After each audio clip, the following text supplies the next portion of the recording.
This contest is being held under the direction of the South Dakota High School Activities Association for the sole enjoyment of the high school athletes.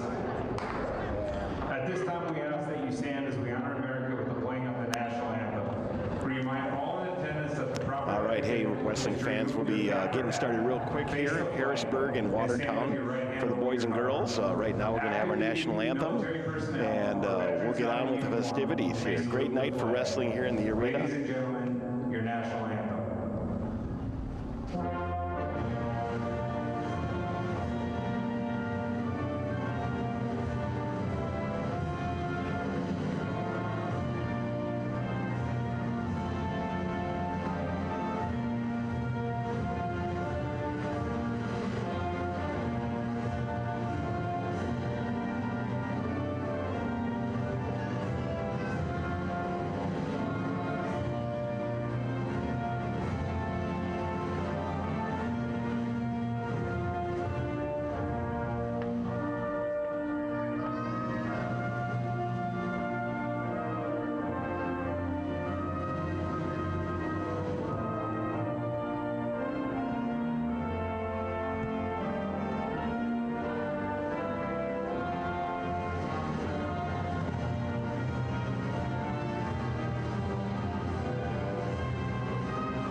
Well done by that orchestra. Like I was saying, Zach Mettler and Jared Sutton.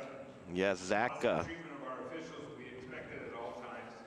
Failure to do so could result in removal from the event. Athletic training service. Our officials tonight: Scott Gangle, he'll be doing the girls' match, and Zach Mettler, he'll be doing the boys' side.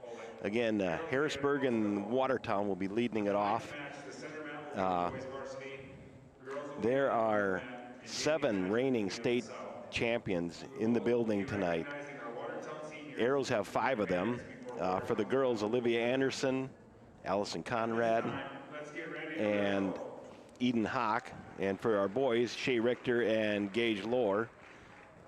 Also for Harrisburg, they have 2 returning state champs. Regina Stosier, she's going for number 5 this year. And Rhiannon Hemdahl is also returning state champ. So there's going to be a ton of excellent matchups here tonight. A lot of matches where everybody is pretty even Steven. Coming into the boys tonight, Arrows ranked number 3, Harrisburg number 6, and Aberdeen number 7 team-wise. And we're going to go split screen here when things happen. So leading it off for the Arrows, we got Braylon Shell. And he'll be facing, Shell right away with the takedown and half Nelson. So no, just the 2 or 3-point takedown there. And it looks like we had a forfeit possibly at 100 for the on the girls team, but anyway, we'll do our best to do both matches. Right now, we're just going to, when there's only action on one mat, we'll do with one mat here. Braylon Shell, he is facing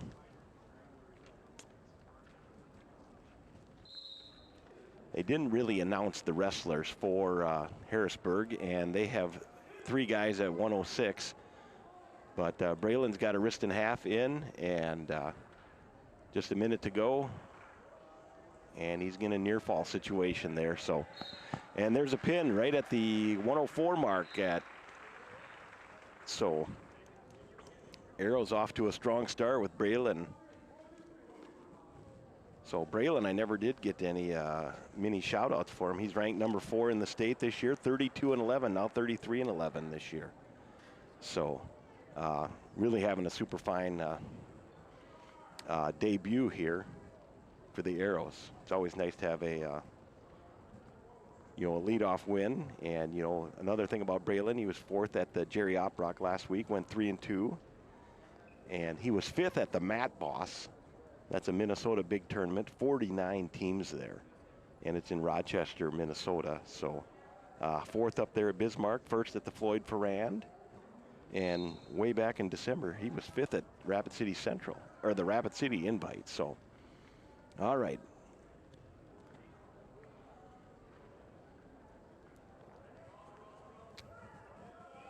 We got both matches going here, and there's a win at 113 for the Arrows on the boys' side.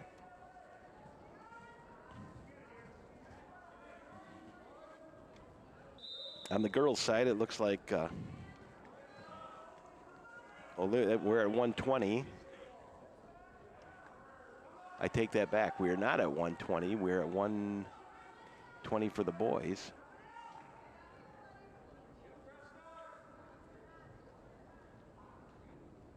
And 5-2 down there for on the girls' match with the Arrow with the lead.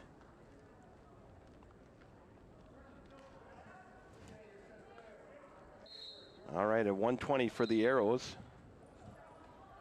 Boys action. That's Chase Matthews. And probably Griffin Felder for Harrisburg. So reversal there for the Arrow wrestler for the girls. Now at 7-2 there.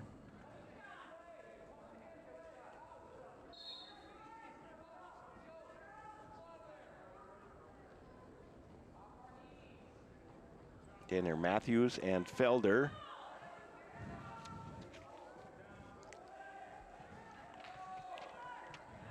Chase Matthews 11-5 on the year for the Arrows. He's a junior, ranked number 5 at 126, so up a weight class where he's ranked, but be that as it may, he's having a good year for us. And he was 7th at Rapid City and 10th at the Mat Boss. So real good action there. No score so far. Minute into it on the boys match. On the girls side, still at 7-2.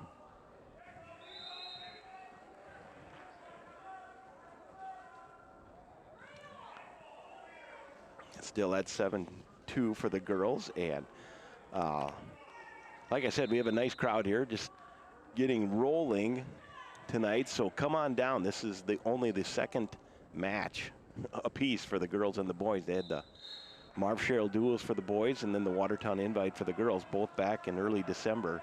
So get out, support your student athletes here tonight. We have a nice team of, we got a ton of talent on both our boys and girls wrestling teams, so come on out here. Matthews trying to do got an ankle and trying to scoot around with Felder still holding on to that leg, and getting to be short time here, 14 seconds to go in the boys match. And there's that 3-point near fall from Mettler. So Chase taking that early 3-0 lead at the buzzer.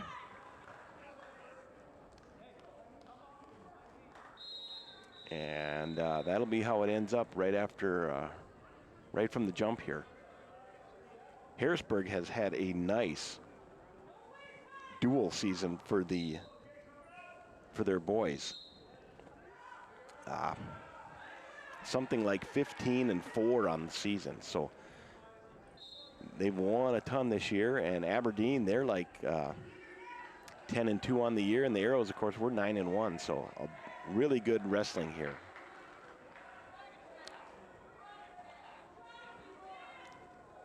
Escape for the Arrow wrestler on the girls match, and same with the boys. So Chase is now at 4-0.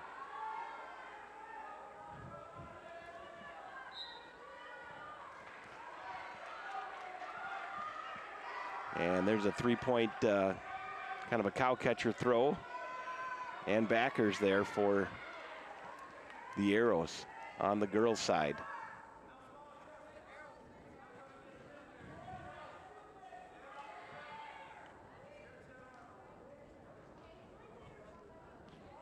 Yeah, no real change there for the boys, and there's a pinfall for the Arrows. So I'm hoping our announcer will state the names of our contestants, because without knowing who the contestants are, it would be I'm at a disadvantage, let's just say that. So anyway, 45 seconds to go here in that second period with Matthews. And there's another forfeit for the Arrows in the girls match. So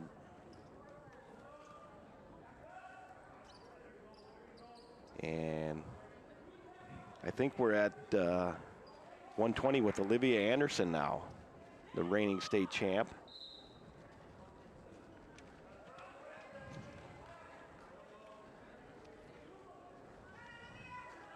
And she is facing probably Kalina Harold Stevens, who's a nice wrestler in her own right. She is, so we'll keep an eye on that. Third period now for Matthews, up 4-0.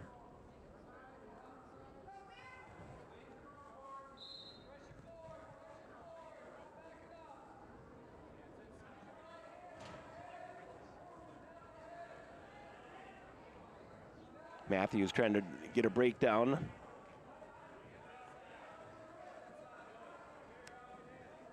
Trying to keep scoring.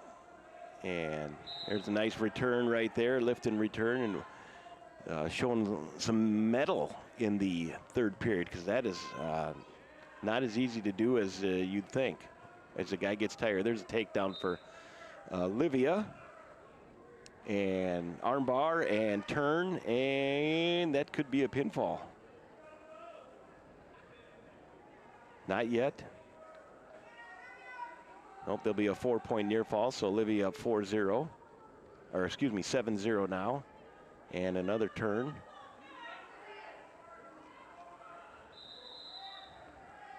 No change in the boys' action. Matthews continues on top. Still up 4-0. Under a minute to go there. Just getting started, and then there's a release. So Chase got to keep on his toes here. You know, with the change in point scoring last year, of 3-point takedown, we got a tie match. But Olivia does get the pinfall there with at the 1:39 mark of the first period. So Arrows now leading, I think 18-0 in the girls match.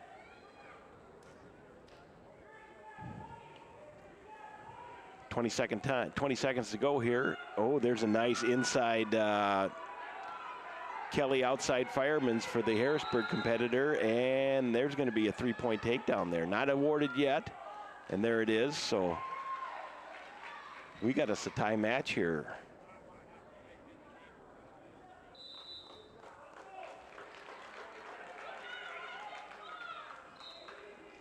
And Harrisburg picks up a looks like a forfeit for Stozier there, the 4-timer. And we're going overtime. So 1 minute overtime for on the clock for Matthews and Felder. Oh, Matthews in on a double leg in that waterfall position and trying to work her way out, trying to stay in balance. 30 seconds to go, so if he can stay in, maybe he's got a chance of scoring here, but again, back to the waterfall. He's got to get some change, so, oh, there he's got another lever point along the head, and there's a 3-point takedown right there, and that'll end it. So nice win in overtime for Chase Matthews. That'll move the dual meet to 15-0 for the Arrows.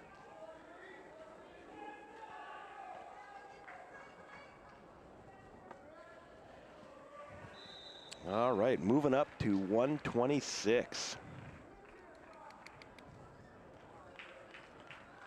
Again, we're not getting, I wish they would just announce the wrestlers. Boy, that would be happeningly fun, but not gonna happen, at least not yet. So we're at 126. I think for the Arrows, we got Brody Randall out there. And for Harrisburg, Miles Ketwig two really good wrestlers. Ketwig 16-4 on the year.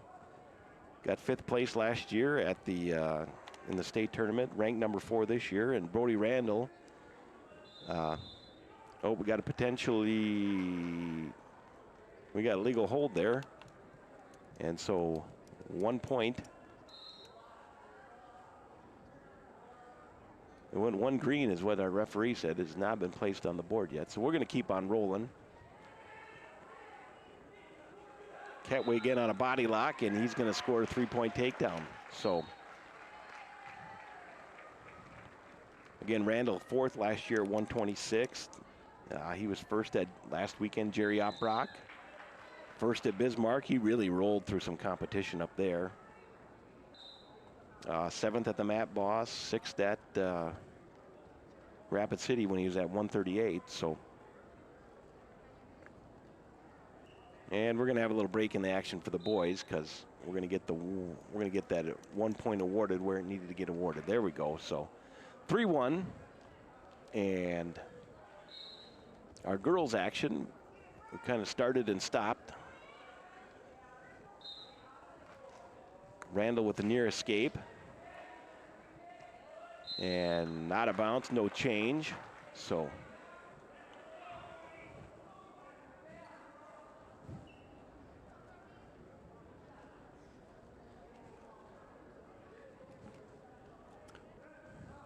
.55 seconds gone here in that 126-pound match. Randall right to his feet.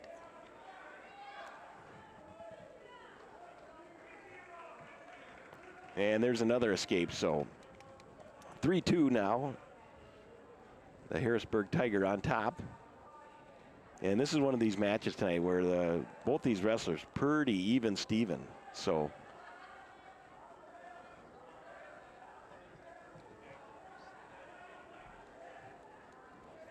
Ketwig has that really strong head tie that Brody got away from, and there Brody's in on a nice double leg and turn through. 20 seconds to go, so moderate short time to rally something. He's trying to get some exposure or danger points maybe, but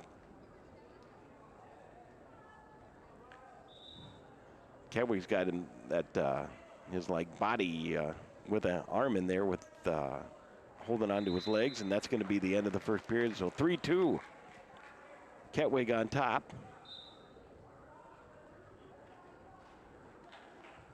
And Randall's choosing down. So, Coach Brody Randall, he is a senior this year. Ketwig, senior as well. Ketwig was 2nd place at the Floyd Ferrand earlier, and there's a release. So now we're all tied up 3-3. And I got a feeling we're going to see some action there. Ketwig with trying to Russian tie. And slide by, and Brody's in on a single leg. Let's see if he can't get a score out of it. There, he's got her pulled in. Again, waterfall position where you just dump them over. But there we go. If Brody could get around the waist, I think he's going to get a 3-point takedown there. But you also got to have some balance and some steadiness when you're on that edge of the mat where you don't get flipped over. That's Ketwig, he's got him locked up pretty good, and Mettler calls a stalemate. So 1:07 to go here, 2nd period. Brody's been getting some nice shots, just hasn't been able to get any points yet, but that's why it's still tight. Oh, nice single leg, and then a duck underneath. No points scored yet on the boys' side here. And still no points yet. Brody a little high. And now we're kind of in a scramble situation, so.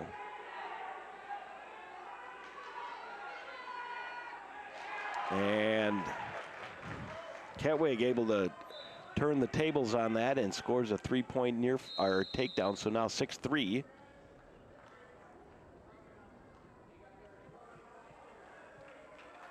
And it's possible he just got warned for stalling there too, so.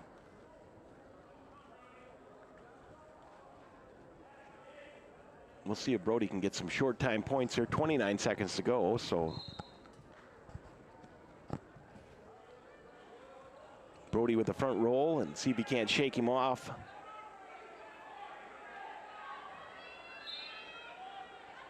There's a 2-point reversal right there. So now 6-5.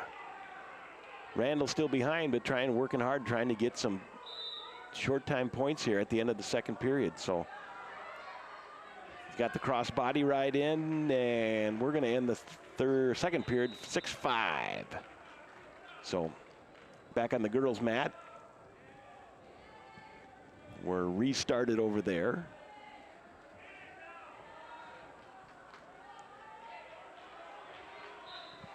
And I think that's Brooke Graycheck for the Arrows. And she has an arm bar and both wrestlers on their feet. All ready for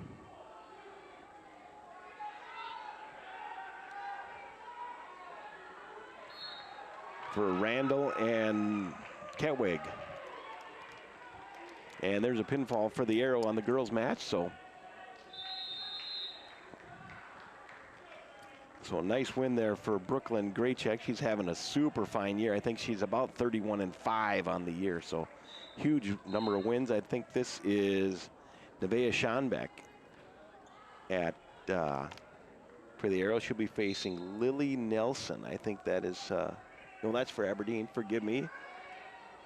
She has maybe Rhiannon Hemdahl. So again, 7-5 still. Ketwig and Randall.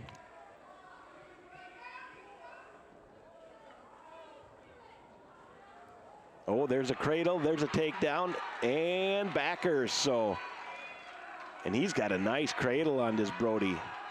There it is, there's a pin. Wow, what a nice come from behind win.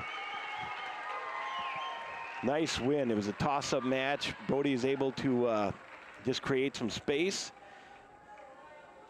Had that cradle hooked up, and real nice third period pin. So that keeps the Arrows shutting out the Tigers yet 21-0. So, all right. 132 pounds here for the Arrows. Shea Richter, one of our defending state champs.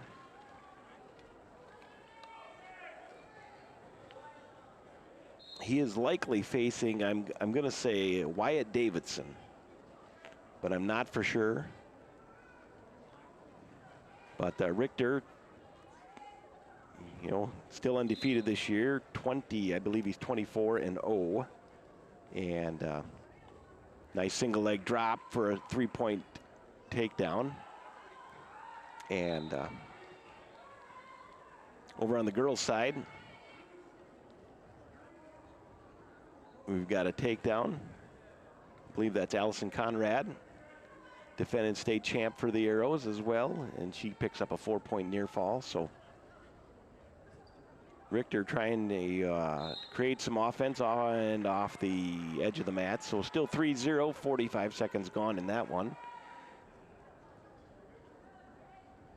And 7-0, Arrows on top on the girls' side. So Richter with the release of the Tiger, and there's in on a single leg as well. And coming out, and we'll see if he can turn this into points as well. There's a 3-point takedown as well. So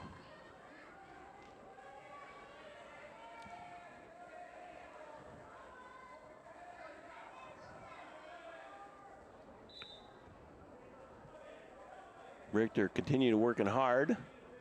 You know, another thing about him, first at Jerry Oprock, first at the Rapid City Tournament, first at the Bismarck Rotary.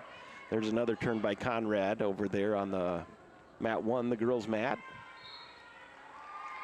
He also did some summer competitions as well, did Shea. And Allison got a pin over there.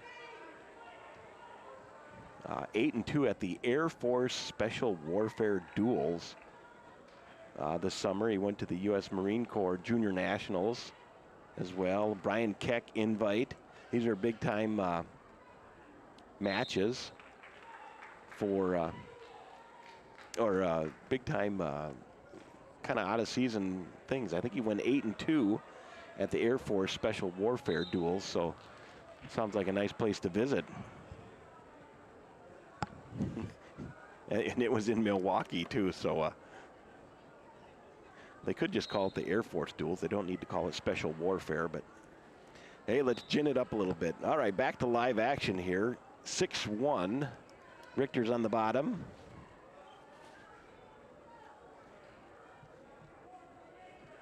Team score still 21-0, Arrows on top.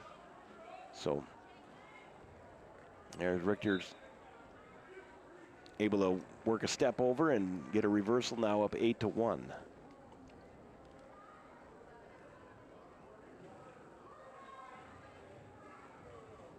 And now crossbody ride for and stretching out his opponent.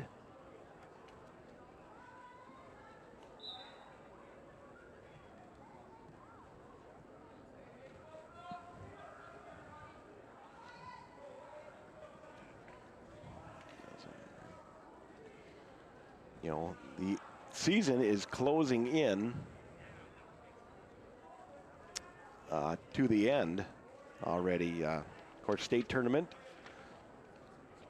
And we got a warning red, so that means warning for the wrestler from Harrisburg. And Shea trying to get a turn, but not. There's one count. And there's some other counts, so 30 seconds to go here.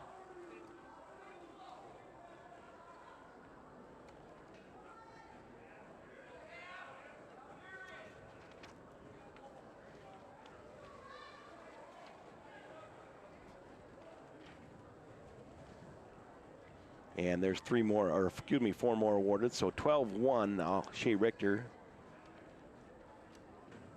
in the lead. And here's another turn.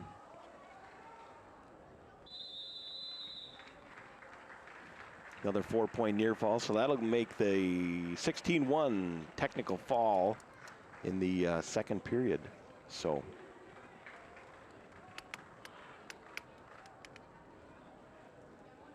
all right, according to the program, we got Braxton Peterson now for the Arrows. And maybe we could announce their names, but not quite yet, I guess. And for Harrisburg,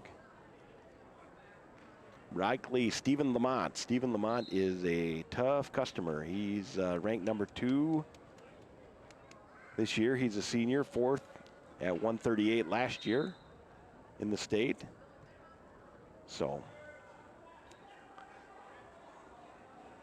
we'll see what Braxton can mount here. Of course, everybody's gearing up for later in the year. February 21st, Region Wrestling in Dell Rapids for our Arrows, and then the state wrestling tournament at the Denny Sanford on the 26th, 27th, and 28th. So we are under 30 days away from this season sunsetting on us. Very good, Max Strop. Thank you very much.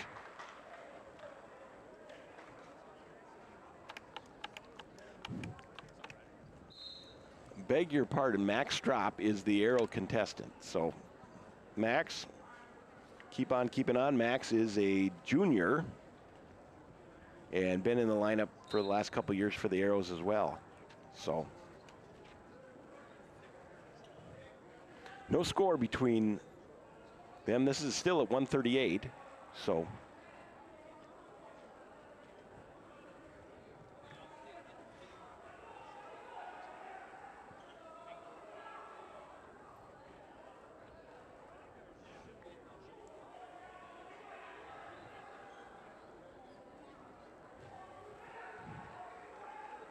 both wrestlers just working a collar tie, trying to get in. Max with a nice single leg.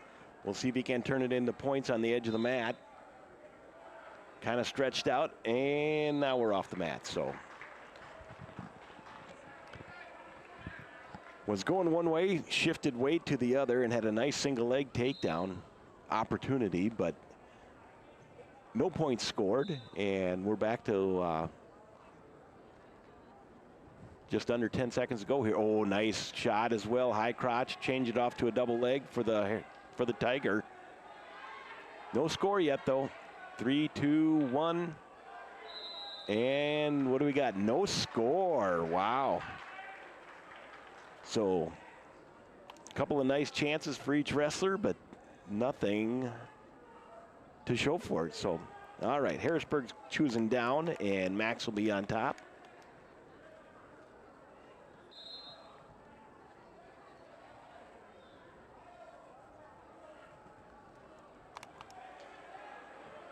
And Lamont, I believe, with the takedown. Oh, there's Max again on that quick single.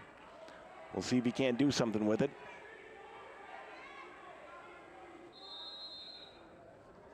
And a quick stalemate there as well. So there wasn't any real change for about 5 seconds. So why not stalemate it and get something else going again? Halfway through here, second period, with this Strop and Lamont match. 138 pounds. Ooh, Lamont with a snap down, and oh, there he's gathered in on a nice single leg as well. Lifted it up, and we'll see if Max can fight it off. They changed it off to a double leg. Max trying to grab an anchor around the waist or a leg. And no points awarded yet, but there's 3 points. So the Tiger takes the lead now at 4-0. And we'll see if Max can mount an offense from the bottom position. Our girls match is getting started already. Harrisburg and Aberdeen.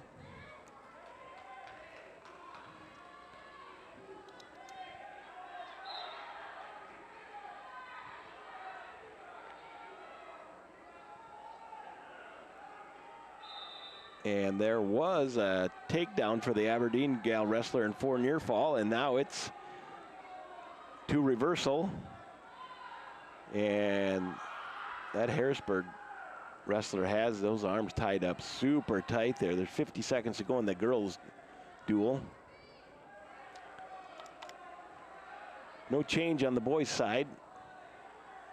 We're going into the third period. Max Strop, he'll still be behind 4-0, so he's taking both up. And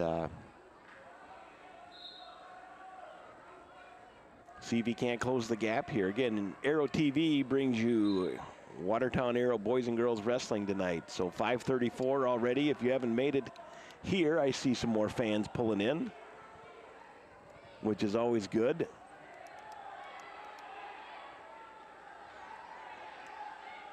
Good scramble right there on the boys' side.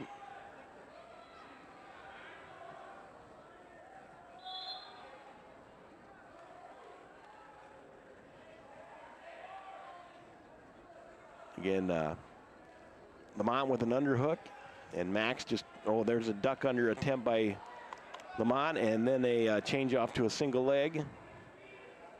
And he's coming out, and he'll get a 3-point takedown and off the mat, so that'll stretch the lead to 7-0.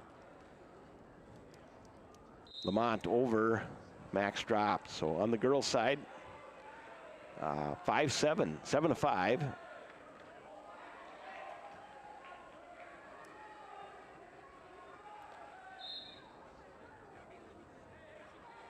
So the Aberdeen wrestler is up 7-5, but the Harrisburg wrestler is got a cradle hooked up and trying for the, not quite, but an almost turn.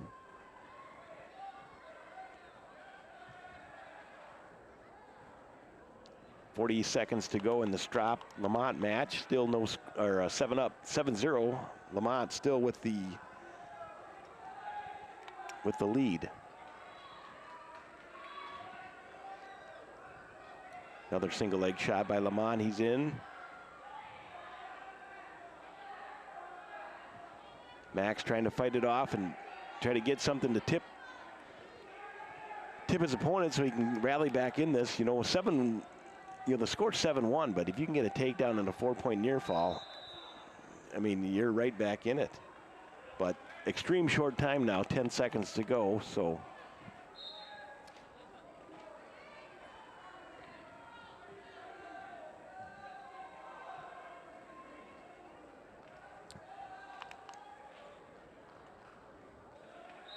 And it's going to end 8-1.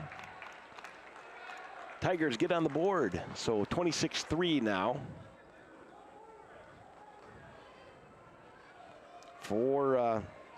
Still the Arrows in a nice lead, but we're entering the middleweights, so 144 now for the Arrows.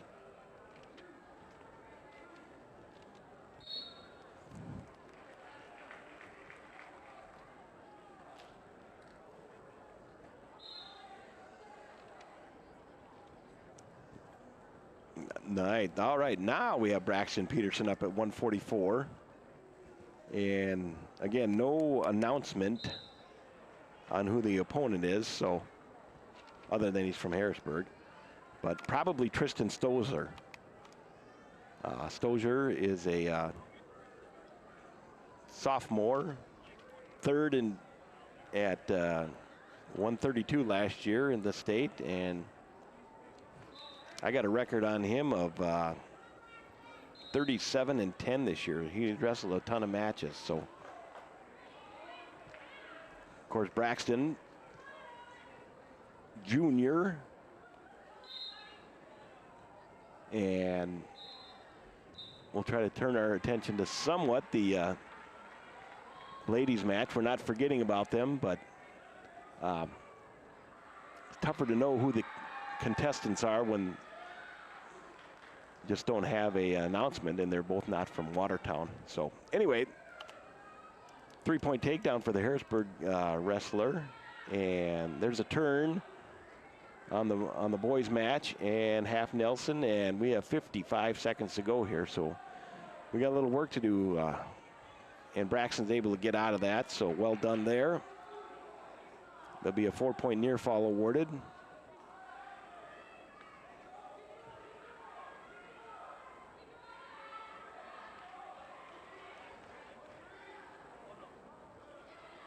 One-point escape there on the girls match, so we are at 3-1 now.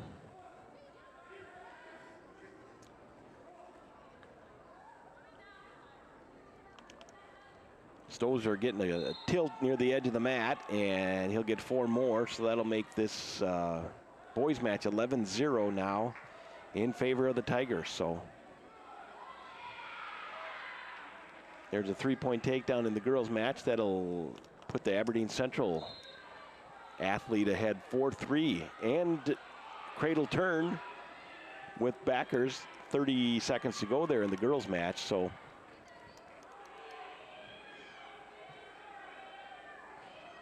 and 2 more near fall points and 2 more near fall points, and that will end the boys match. So Stozer over Peterson by technical fall. Please help me congratulate Harrisburg sophomore Tristan Stozer on his 100th win. Hey, made an announcement that Tristan Stozer did get his 100th win of his career, so that's a nice little award for him. But moving on, Kessler Swenson, 150. He's the senior, 5th at the Floyd, and was in on a quick single, but no change. There's another single leg up and at it, and going to be changing off to a double, it looks like. Popping out the side, and there's a 3-point takedown for Kessler. So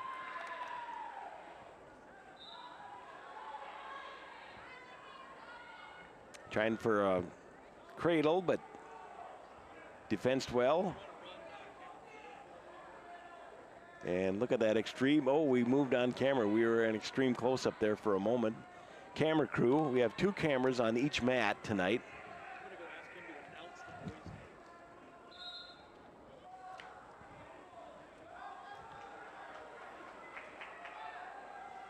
And off the mat, though, 1:06 to go first period.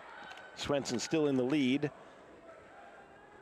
And we're going to talk for a second. I think that's Nate Roeder, former South Dakota State product. He is the coach for Harrisburg.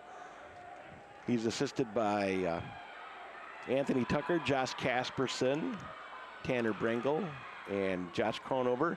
Aberdeen wrestler in a near fall situation. And there's a pinfall for her, so. All right, back to live action. Oh, inadvertent whistle.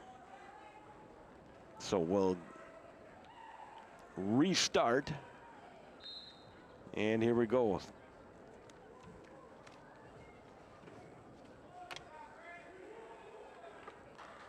Swenson with a quick tilt, and he did earn 2-point near fall on that, so now 6-0.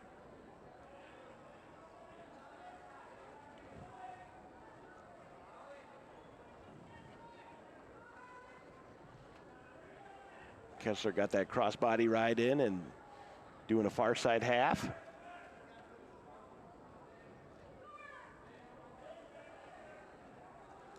His opponent flattened out to,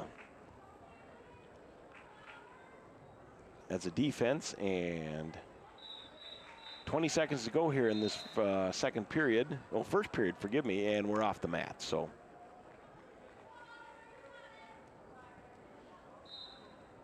Of course, the Arrow coaches, Chaz Welch, Aaron Eltoff, Nick O'Connor for the boys, and for the girls, Dexter Gaikowski. So, forfeit for the Aberdeen wrestler.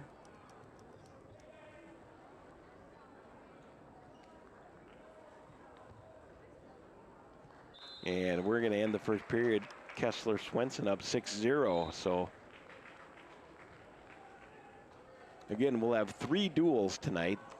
The boys are still on their first duel. This is Watertown, Harrisburg. And then it'll be Harrisburg, Aberdeen, and then Watertown, Aberdeen to end the night. Same with the girls. Right now, they are ahead a little bit. They are at Aberdeen and Harrisburg dueling each other.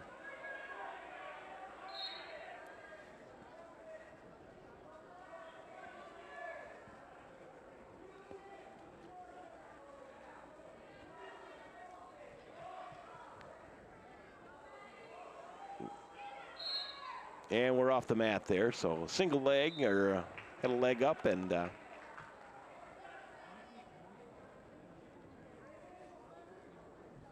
move through there. Looks like we have Sam Strop also on the call down there on the coaching triangle.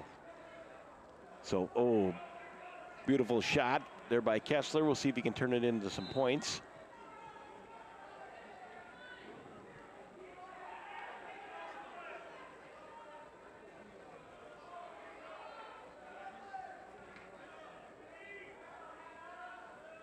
Pop the head out, and there we go. There's 3 more, so 9 now, 9-0. And Kessler's got him bent over as well with some near fall points, getting cross face and closed on the leg. See if he can't elevate that leg and get him in a pinfall. There it is. So at the 3:20 mark of the second period, Kessler Swenson gets the pin. So that'll move the team score 32-8. Arrows on top.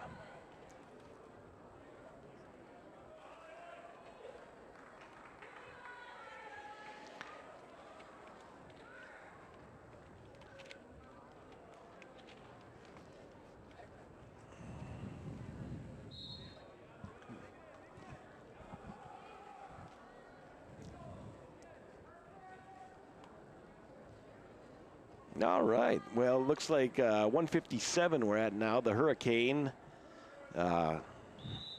Gage Lohr, scored a takedown, now has did a release and is working again. Gage is, he's got some good wrestlers here that he'll be facing tonight, but Gage is from a different neighborhood. That's just all you can say about it. He's ranked number 16 in the country right now at 157, and I like to call him the Hurricane because, you can plan for a hurricane and you can do what you can to stop it, but when it gets here, you can't stop it. So, anyway, Gage with another takedown, now 6-1. Gage also wrestled a bunch out of season. He went to the United States Marine Corps Junior National, got third in that, went 7-1, went 5-0 at the 16 and under duels in June, and went to the Northern Plains Regional, went 5-0 there back in May. So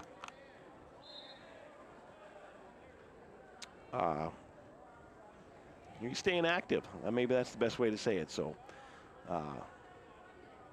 now 6-2 there in the middle of the mat. So, and we'll get a restart in the middle of the season, or in the middle of the mat. So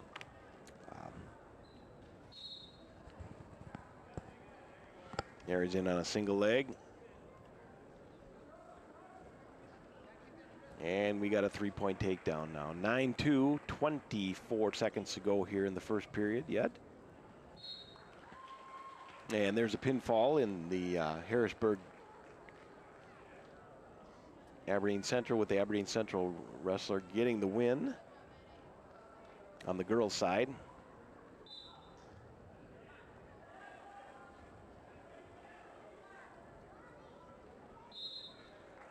And end of the first period, 9-2, Gage Lohr with the lead.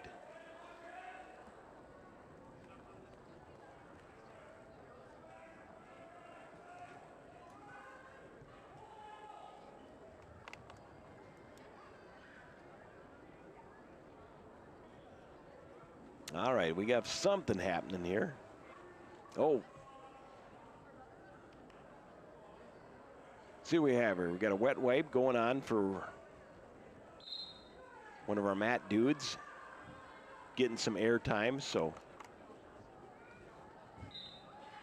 future action for our girls for Watertown. They are in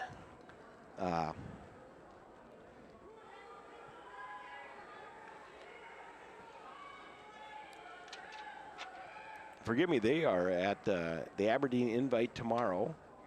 And then on February 5th, they have Huron in a duel at Huron. And then they're at the Yankton Invite the next day.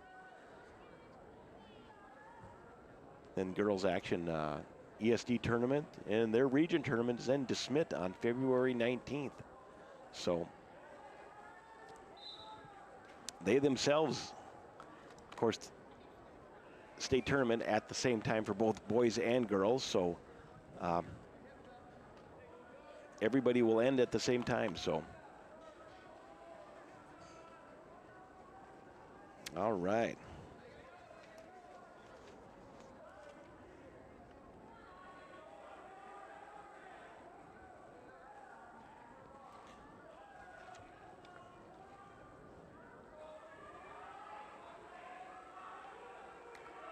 All right, Gold Daddy and for Aberdeen, and Kalina Harold Steffens, we believe, out there for the Harrisburg Tigers, and the Golden Eagle getting the win there, so by pin. No change in score on the boys' side, still 9-2.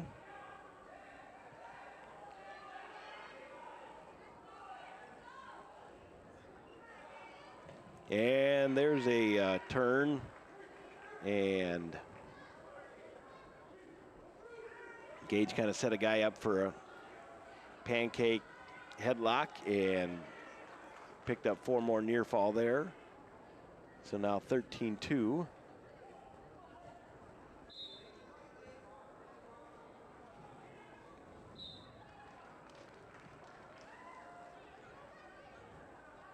and off the mat. So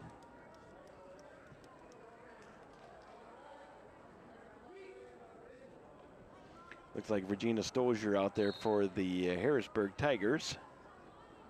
And she'll be facing Imani Pippins for Aberdeen Central. So the yep, yeah, that's, you know, I was doing a little research, trying to stay up on things, and Regina Stozier, she is committed to Fort Hays State down in Kansas. They have a wrestling program down there. They were preseason number 7, now they're number 11, and so she'll add herself there. There is an athlete from, oh, I should have wrote down her name, and also a South Dakota athlete from southeast South Dakota that is down there at Fort Hays State too. I want to say Paige Hellman, something of that nature, but so Regina, she will be continuing her career down at Fort Hays. So, and I'd be remiss if I didn't say Regina she was a student of my son's at Harrisburg North a number of years ago. So Con only had glowing things to say about Miss Stozier. So a name to keep an eye on maybe in the future. So continuing on 4-1 though, right in that match right now. And we got a little blood time, and there's a duck under for a takedown and near fall points by Stozier.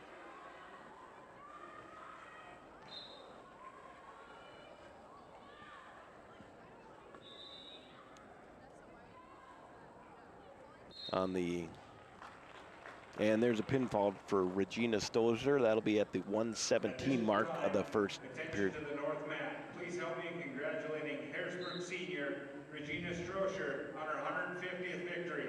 Hey, how about that? Regina getting 150 wins here tonight that you just watched. So a nice award for her. All right, at least for the lower match, we're still 16-3, and I think we got things cleaned up, and we're going to get started again. Both people up. That'll be a 16-4 now.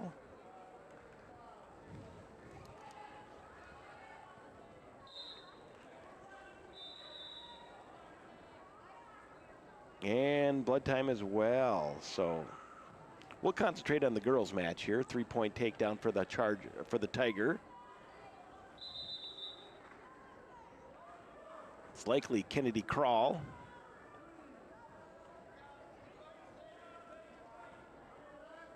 Take that back. Reagan Peacock for Harrisburg. And hey, we're going to have somebody else joining us here in the box here in a little bit, I think. So, and Peacock will get the win, or will get the win, and so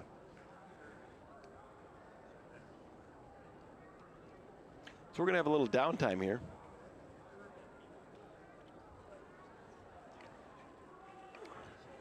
I'm going to be joined here by Carter Bulow.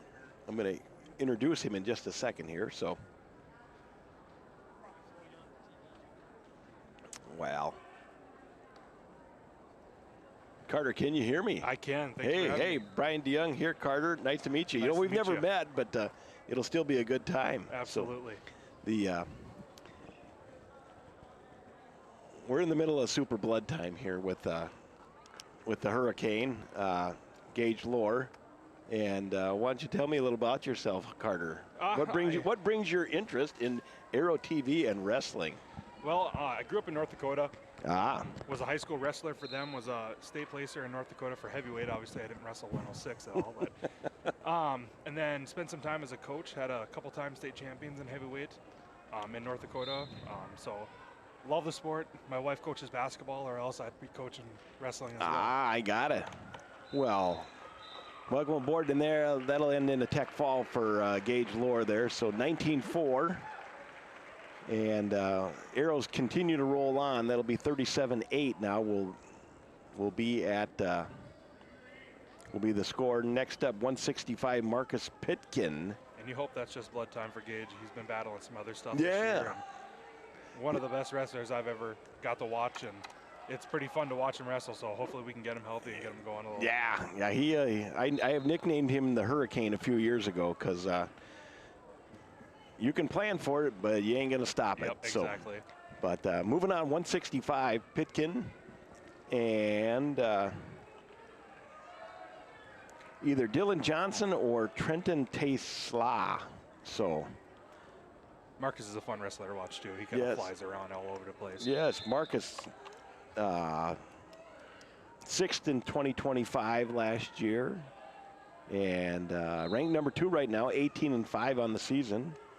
Yeah, I was going through the Dakota Grappler rankings, and the amount of ranked wrestlers that are here for all 3 teams is outstanding. Oh yeah, we have 7 state champs in the house, and a couple of other ones that are awful close to being finalists this year. So Pitkin gets another takedown. He's up 6-1 now, and he's doing the old front headlock. I've seen people trying to use that a little bit. He's got a nice underhook here. He's got it nice and tight. See if we can get a nice takedown out of his. Yes, he was going for the Merkel. Yep. I forget what they called it back when I was wrestling in the 80s, but we didn't call it the Merkel. I think we just called it the front headlock, and you hooked the leg. But anyway, another takedown, so 9-3. And I'm still trying to get used to the 3-point takedown. Oh, geez. It's been different since I was in high school and then when I coached. The 3-point, I mean, it was a college way for the longest time, but you can really come back quickly or distance yourself really quick with a takedown and near fall. Absolutely.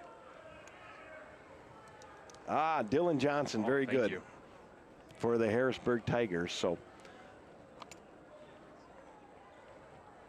how long have you been in Watertown then? This is my 4th year here. My wife's originally from Clark. She's a basketball player out of Clark. We met in college in Valley City State University very in North nice. Dakota, and once we both graduated, we went out to Watford for a little bit and then decided we didn't want to move back closer. Wow. Watford, that's out there with the oil rush. Or is the oil rush over? Or not quite? Yeah, they say it's not, but they also say it is. Depends on who you talk to. Very good. All right. Girls' side, we have Allison Neitzel and Devin Smith. Devin Smith for Harrisburg, and Neitzel, I believe, that's at 145 for the Golden Eagles. So.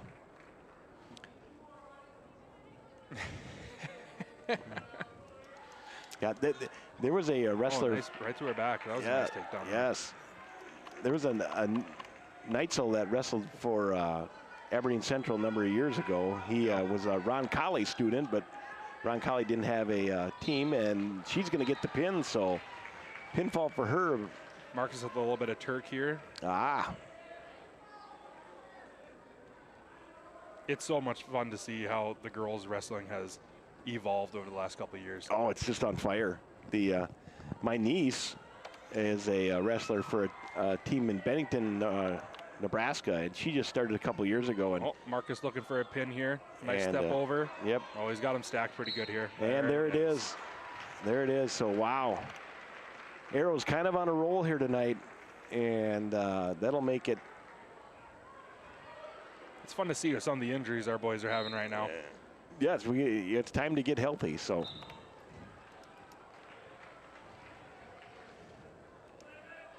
All right. On the girls' side, Kristen Waldner and Lynn Paw Joan for Aberdeen Central. So, and for our boys, Landon Lewis. All right, Landon Lewis.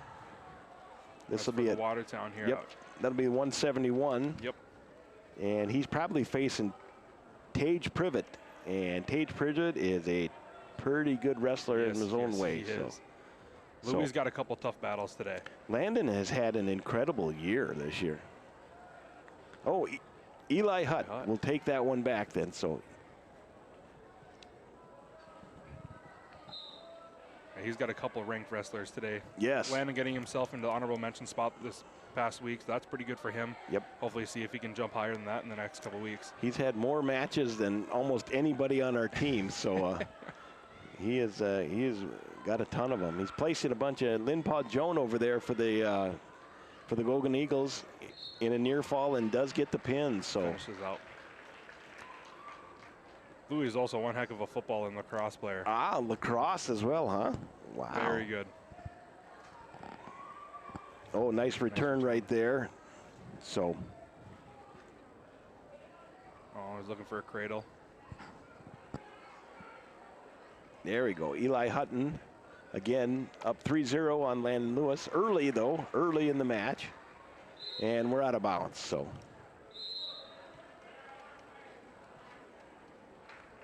So were you at Castleton or someplace like that in North Dakota? I was actually grew up in Grand Forks. So you were coaching up in I grew up in Grand Forks, so I wrestled for the Rough Riders in Grand Forks Red River, and then coached in Watford City. Had a 2-time state champion out of there at heavyweight, Navon Hayes. When I got there was won 2 matches the year before, and then ended up winning a state title that year. So one of those guys that pretty fun. Yeah, some of those guys can just catch fight. All right, Melianne Munga for Aberdeen and Jade Doubleday for the Golden Eagles. So, what weight are we down on that? That is 190 right there. 190. So, and then we're at 175 here with the release and take down there for Hutton. So he's up 6-2 already. And there's another dump. So now 9-2. He's kind of stretched out the lead here. Still first period though. And you know, I never watched a match or even a basketball game at this height of the arena. You get a pretty good layout of everything up here. You can take it all in. So they did, before you got here. I don't know if you saw the arena. They'd made drastic improvements here. Yeah, I've seen pictures. And while it wasn't bad, it's a pretty tricked out operation right now. So which is really nice and. Well done, and they got nice locker rooms. They got training room areas now and whatnot. So, all right, back to live action here. 190. Looks like she's trying to get the pin here. Yep. Doubleday. She is up just 3-0 though. There in the girls' match. 30 seconds to go in that one, and Hutton and Lewis and Hutton. Lewis gets him right to his with a body throw and pin. So. Speaking of 190 at the girls, in a little bit we're going to watch our 190 wrestler, Miss Allison Conrad, who is a heck of a wrestler. Yep, she's doing just fine. She's had a nice career this year and returning state champ. And wrestling at USF next year. Oh yeah, very nice place. And my middle kid Con, that's where he went, and he had a great education there at USF. And all right, back. Cade Kemper here. All right, Kemper for the Arrows. I got him at 19-8 on the season, and ranked number 5 or number 7, and his Harrisburg opponent. Kate Kemper played football for us this year and did a very good job at some linebacker spots.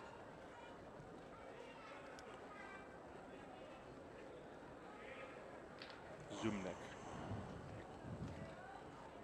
They're bumping him up on us.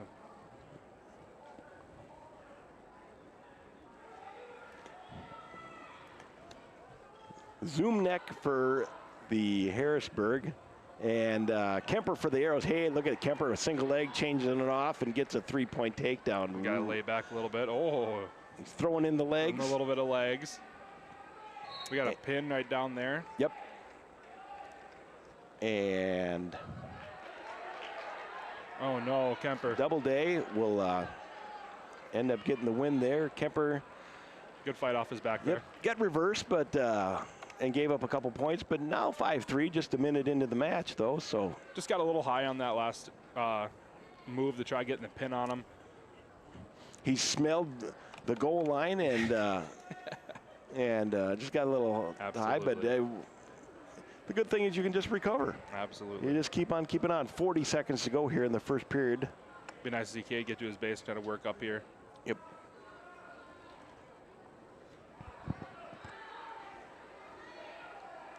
Near side cradle opportunity for the Tiger, and Okay, keep rolling, keep going, keep fighting your hips up. no near full points scored yet, and we're out of bounds. So you always want to rally up there with 19 seconds. Did you always want your athletes to own the last 20 seconds? Is that? I think it's more of like a intimidation thing. You get in the other person's head, you're kind of working.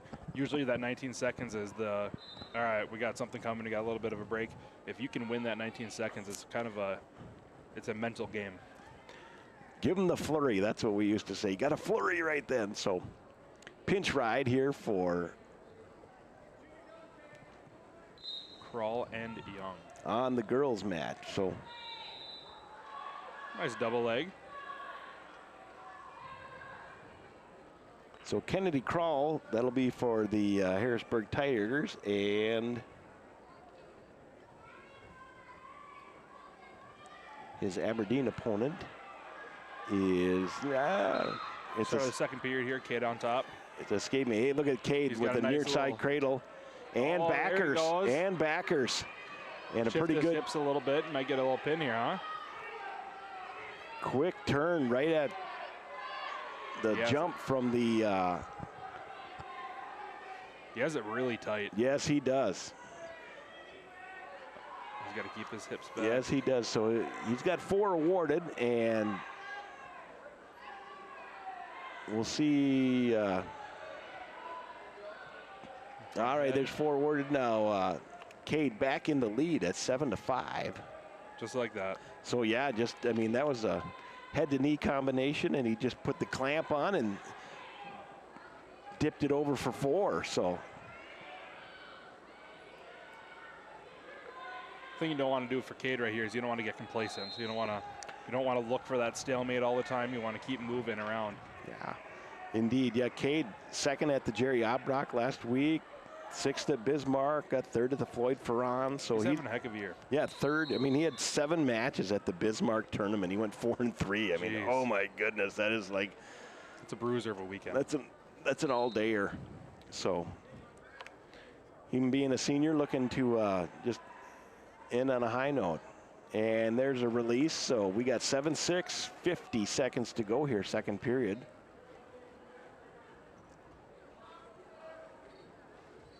Keep moving around. Both are kind of being a little stalemated in the middle there. Not much moving around or pushing and pulling. They might be. Oh, there's a. Oh. Kind of a half shot by the Tiger, but. Look for a little shuck down by Cade here and try to get the 3-point takedown.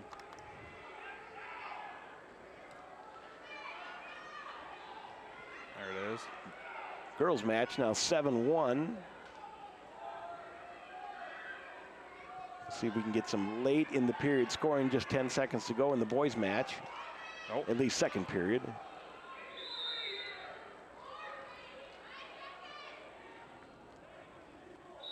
Okay, and we're going to go with that third period, 7-6.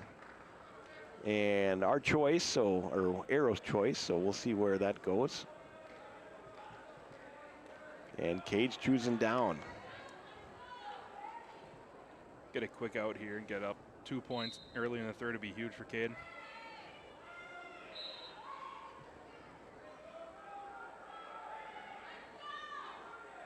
Both athletes on their feet in the girls match.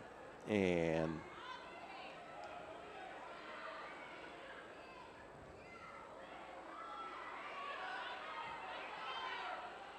Harrisburg getting a takedown for 3, and with no backers though, so 7-4. She was looking for a Turk there, just didn't have the arm. Yep, just didn't have enough leverage. Oh, there's a half Nelson, and oh no. Fight that hip down. Yep. Break that grip. The Tigers got a near side cradle opportunity on Cade, and in the girls match, that Harrisburg wrestler wins by fall. If Cade can keep his hand posted on that leg right there, it's gonna be very hard for him to turn him over. Yep. Scramble away. There you go. And now 8-6, just under a minute to go. So right here for me, I do not want Cade to be on the defensive. I want him to continue to keep driving. Cade's a fast kid and can get another takedown, really get himself a nice cushion here going into the last 30 seconds. The girls' match ends 60 for Aberdeen, 24 for Harrisburg. Again, the highlight of that one, Regina Stozier getting that 150 win. Isn't that crazy? Yes. Oh my she's goodness. the real deal. Real deal here. So 20 seconds to go here. Cade still holds that 8-6 lead. We'll see if either guy can. Oh, there's a double leg shot. Get that Windsor. Yep. Defense by Cade here. And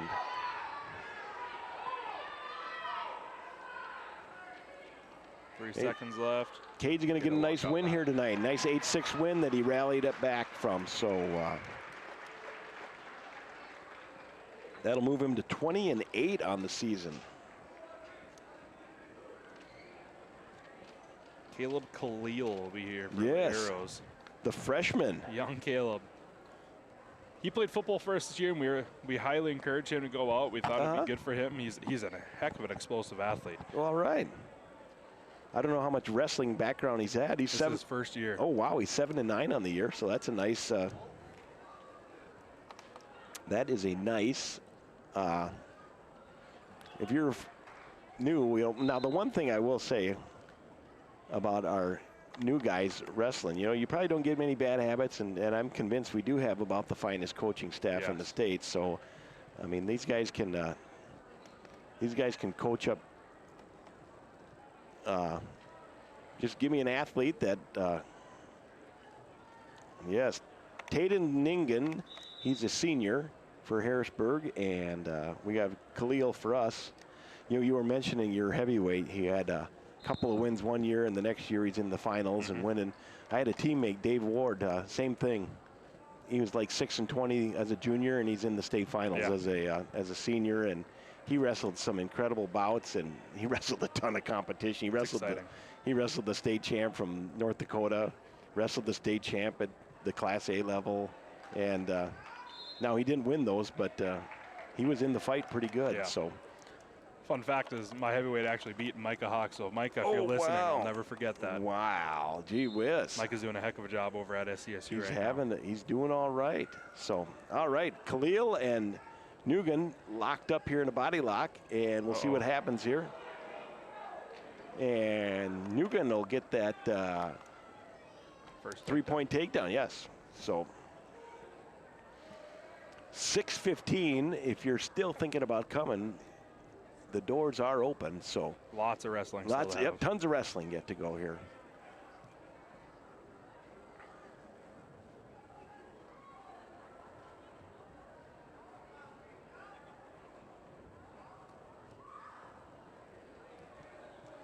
See if Caleb Khalil can make a little something happen here on the edge of the mat. Yeah. Again, that's one thing that, I don't know if I was taught it or not, but the hand control is such an important part of things. And I don't know if, I can tell you, I wrestled for a long time, and I don't know if I was ever taught hand control till I got to South Dakota State. And I wasn't much of a hand control either. And it's really kind of a fundamental that a person should really work on, because everybody's always working on moves and whatnot, and sometimes those things get kind of lost for a little bit. But we're going to end the first period 3-0, the Tiger on top, and we'll see if Khalil can get a little rally. So, and Caleb was battling a concussion for the longest time, so this is his first time he wrestled this last week. It was his first time wrestling for a little while. Yeah, well, let's patch him up and get some wins in a row here and get into the district tournament or the region. And I've been told Caleb's double leg is absolutely gorgeous, so I'd like to see him try working that in today. The big guys with that freight train double leg, they can head in the chest, kind of just drive forward. Yep. Keep working at it. So both athletes on their feet here in the mid-third period, or second period. Again, team score 46-14. Arrows. Did we start at 106 today? We did. Yep, that's where we started out at. We started off with a nice. I think we were up 26-0 before Harrisburg got on the board. That's nice. So we got a good jump on them and just kind of were able to, just kind of trade matches there for a while. So 3-point takedown for Tayden.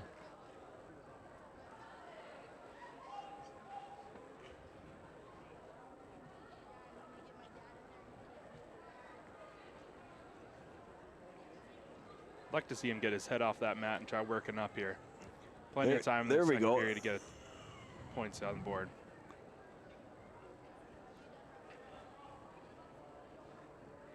Yeah, the guy's got a nice ride on him and just keeping us off balance, prying on the hip inside. There we go, a little build up. Keep fighting, scoot that knee even, keep going. He's trying to work, occasionally he looks like he's trying to get the old roll on the him. old fat man roll. The old sly, I was going to call it the sly roll. You try to set him up and then you kind of roll with it pretty quick, but 5 seconds to go here.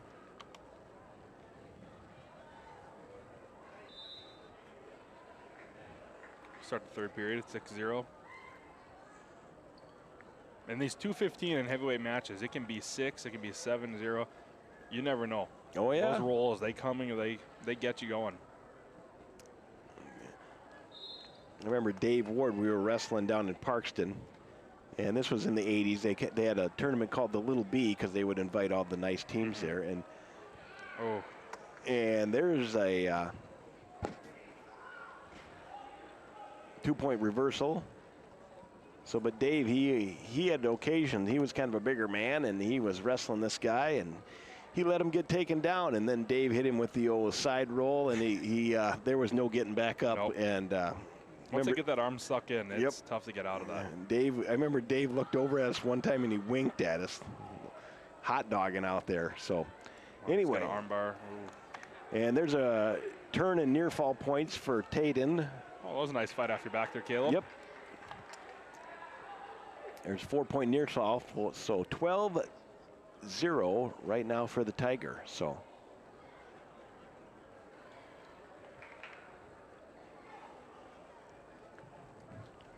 We'll see if Caleb can rally up and get on the scoreboard.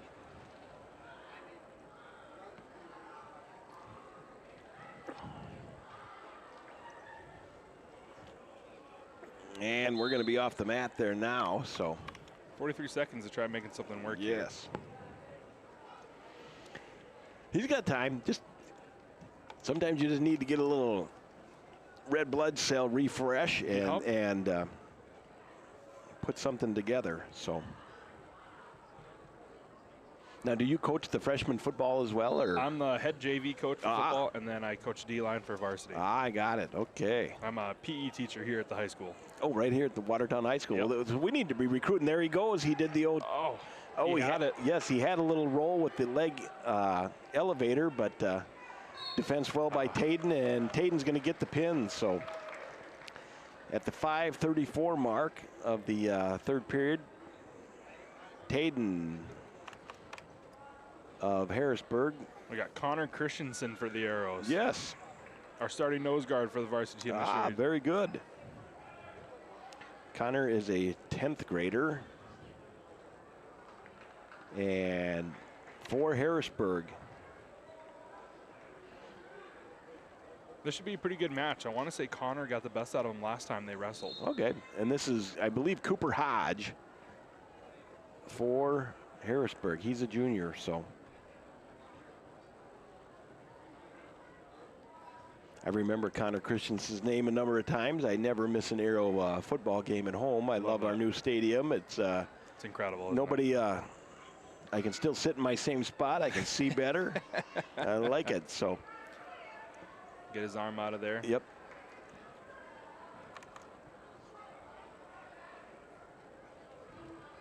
There we go, a little break, so. I'd like to see a little push out of Connor here. It's good to see him keep moving. You know, last year, you know, over the last couple of years when Micah Hawk was wrestling at heavyweight, he really did work in that arm drag really nice. Like, and I love the arm drag. I think it's a forgotten move that I know Coach Altoff, he's worked on that, and you know, you got to do it about 1,000 times before you can pull it off sometime. But it really is good, and everybody always reaches in wrestling. So you know, it's a really good move for heavyweights. Yes. You get it out of space. You're not always head to head. You're getting on the side. There's a lot of different things you can do out of it. Yep, and get some momentum going. So 40 seconds to go. No score. Oh, nice takedown. At least a shot for Hodge. Get his arm underneath his chin, kind of extend here. Yep. Connor's fighting it down, trying to hip down hard, and there he goes. Look for the leg. So snap him down.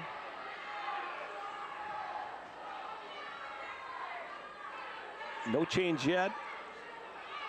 Like to see Connor flop down and get that kid on his knees. And then spin around. But yep, get the 2-3. Now we're under 10 seconds here, so.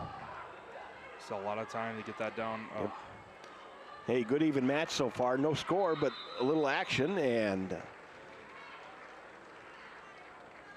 Con he's choosing down, so. A knee slide, if you can get a heavyweight that has a good knee slide, it is very, very hard for any other heavyweight to get them broken down. Mm-hmm.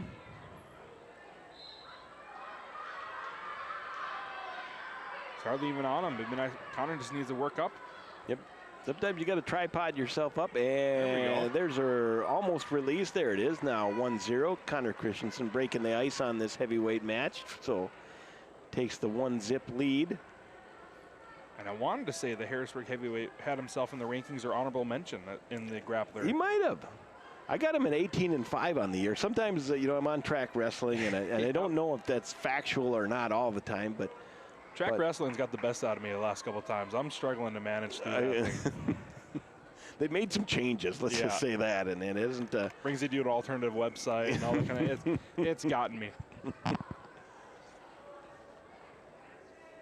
Oh, there's a Connor had a half headlock and thought better of it, but sure the guy he's looking for a. Now he's got a body lock, and Connor with the sag headlock there, and another sag headlock. And there's a 3-point takedown and backers. Keep his hips in. Don't want to be rolling too much. And then you get those heavyweights. If you get too far over, especially in a headlock, they'll take you right on with it. For sure. 45 seconds to go. So he's got a decent amount of time to work with. I'd like to see is get his head up and kind of shift his weight into his hips more. It'll sink that shoulder in for the other kid. There he goes. Right there. Oh. Don't get too heavy, like you were just describing, Coach. Oh, but there's a recovery. There we go. There's a 4-point near fall. So now 8-0, and Connor was in, we'll call it mini danger there for a second, but he recovered nice. And us heavyweights, we're roly-poly. Yeah. We get going. It's kind of hard to stop that momentum. 10 seconds to go here in the second period. And just like we were talking before, you want to see Connor really break him down, keep him on the ground for this last 10 seconds. Momentum going in. Yep. 3 seconds. Ooh, Good job, Connor. That was a nice ankle breakdown, and that'll be the way the second period ends. So still 8-0. Hodge is going both guys up. So Connor's got to look. He's going to try throwing him again. Yeah, you can't get on your bicycle yet, as they like to call it back in the day. Get on your bicycle and ride away. Well, you can't do that, and certainly the stalling and the athleticism of everybody doesn't allow that so much anymore. The Harrisburg wrestler, he's really looking for that underhook. You can tell he's really searching for that. He must have something he does out of that. The one he did there, he was looking for a lat drop. If you're Connor, you just want to make sure you're keeping your distance, keeping that hand on the head, snapping down. Little arm pass there. I like to see Connor step out of that. He had a bad situation right there. Yeah, don't get your head out of the barrel. Keep that thing tucked in there. So, minute 15 to go. This will be the last match of the Arrows. And oh, here's a body lock. Here's a body lock. And he's looking for it. Connor needs to just settle in. Con tried that little sag headlock and able to hip out of that. So keeping himself in a good distance. Right here is when the Harrisburg wrestler is really leaning down. If he can get his hand on his head and snap him down, he's going to take his momentum there. Oh boy. Kind of got a tall headlock and get your arm out of there. Yep. Sink in. Yep. Connor's looking to get that head in his chest and kind of drive back. Yep. Couple of scoring chances, but Kahn's been able to work his way out of it. So 30 seconds to go. Head position so important as a heavyweight. Oh, it's crucial. And there's a lot of action, no points though. 19 seconds. And we'll see what Kahn does, if he just stays right there or if he's going to try to do a little bit of a cow catcher, and we're going to get a stalemate. So 10 seconds to go. No points scored in this third period, but a lot of action. Don't want to see Connor back away here. Oh boy, headlock, and just able to defense it off, and good job. Hey, he'll get a nice win here. So that's a nice good match for Connor. Nice 8-0 win. He's got his own. The crowd he's got a side section that's all his right there in the looks like the D section on the west side of the arena. So hey, this one's going to end 49-20. Arrows over the Harrisburg Tigers. So we're at 6:28 now. We get the first match out of the way. Harrisburg and Aberdeen Central will wrestle. And then our girls versus, it looks like Aberdeen Central. Yep. So our girls team, they're fun to watch right now. Oh, they're very good. They will try to do a little share of the wealth when it comes to screen time and announcing and whatnot. It's sounds good. Can they not hear that? No. I don't know if it's good that we're on camera or not. But hey, welcome aboard everybody here. Carter Bulow, Brian DeYoung, and hey, we're glad you're along tonight. Lots of fun stuff here. Again, the season's winding down, and unfortunately, you know, when we started doing Aero TV for wrestling about 3 years ago, all right? And we had 6 home contests, and we had a ton of excellent. I mean, we had the Pier and Brandon and the Aero match here one night. Oh, I think it ended about 9:45 that night, and it was fantastic. And Brandon Valley had all those good wrestlers, and Pier did too, and we were stacked, and it was just a fun night.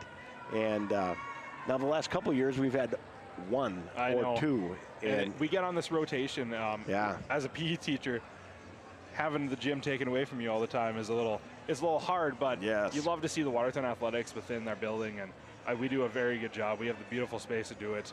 Our janitorial staff does a fantastic job of getting everything ready and making sure the space looks so good. I remember that one year we had 6, and it felt like every night we were either basketball, there was wrestling. It was a hectic year that year, that's for sure. Yes, it was a ton of fun, and but then, you know, so then I thought this would be our year to kind of get a number of them back, but it has not necessarily been that way. Yep. So I'm sure next year we'll be on that rotation where we'll have like 6 matches. And well, if the creek don't rise, and the Lord willing, I'll be back. So, but you know, just a little bit about me, Carter. I'm from Clear Lake. I moved here to Watertown in 1992, and my wife, the teacher, Kathy, now shout out her. She had I have her always look through the Aero lineup to see who she's educated in the first grade. And it was only Gage Lohr is the only one she. Only Gage. Yep, and now she's had some other family members of some of the athletes, but not the athlete themselves. Is your wife still a teacher in the district? No, she retired 2 years ago. This is year number 2, so that she's plenty busy, and we are grandparents. You know, we got 2 kids down there in Sioux Falls. I wish they were closer, but I think maybe their parents need the buffer from at least me for that 100-mile buffer. So my folks live in Fargo, North Dakota right now. We got 1 daughter and 1 on the way coming in April. Wow. So they got some grandkids. My brother's got a little girl, 15 days younger than my daughter. So Wow. they got a double dose right out the gun, that's for sure. Awesome. That's fantastic. So A little bit of a break. Got some JV wrestling going down at the bottom there. Jared Sutton, he's refereeing on that. And so when you were coaching, I was gonna, did you have a favorite turn? Did you guys go to the Bismarck Rotary? We there? did. So Okay. in North Dakota, the Bismarck Rotary is almost like a mini state. Okay, it's that, I knew it's big, but you just, when you're not there, you don't know. It's like a mini state. Some of the Class B schools within the state come, the Rapid Cities, Watertown, plenty of different teams come around. That was always one of my favorite tournaments.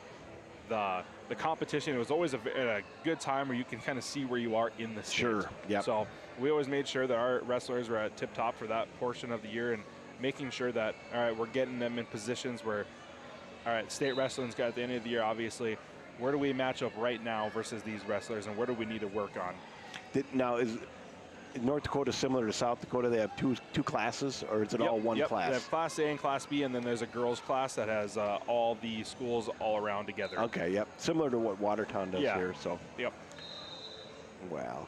Did you was that your favorite tournament other than the state tournament to go to, or did you have some other ones that you really liked going to, or? Grand Forks always hosted the Saratoga tournament. It was a dual team tournament. Well, that one was always a lot of fun. It was in our hometown, so made it even more special. And then the Rumble on the Red in yes, Fargo I've heard of that. Yes, yes. was absolutely incredible. Teams all over from New Mexico to where would they North have Dakota. that at? Fargo Dome. Oh, they would. And Okay, being the dome itself. The floor is covered in mats.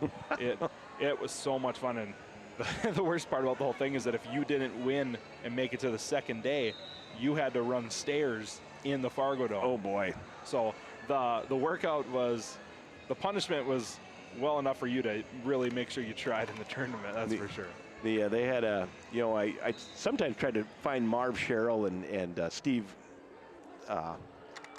Olson. Yeah. And, Marv is a legend. Oh yeah, and they have talk about some of the guys that they coached when they were back in the 70s, and I remember Rick Jensen. He was a state champ, multiple All-American at South Dakota State, and they would be running the stairs in this building here, and I remember one time Steve Olson said that he fell down and Rick Jensen, or one of the like the chairs fell down and he tripped over it. Oh no. Up on the top row. Well, then Rick tumbled over, and I don't know if he broke a shoulder or something of that nature. And I asked Marv, I go, well, did he need any time off? And he goes, it's Rick Jensen. He didn't need time off.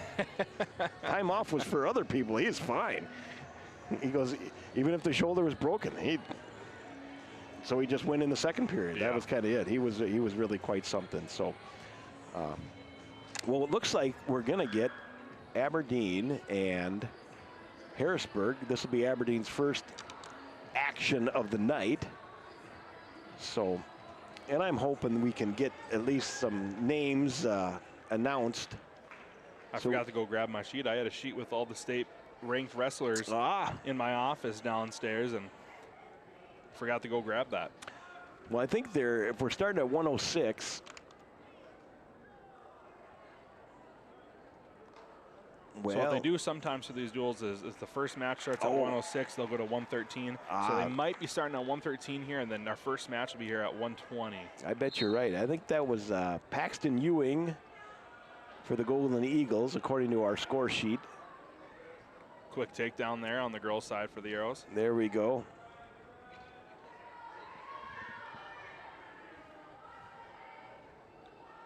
I do have to say, Arrow TV does a fantastic job with this whole process. With basketball, football, every sport, they do such a fantastic job. And I have family that's back home, and they watch every basketball game, every football game, and they think Arrow TV is just so special. And I know us coaches love it. It's a pretty good invention. They did a very, very pretty good job. invention. So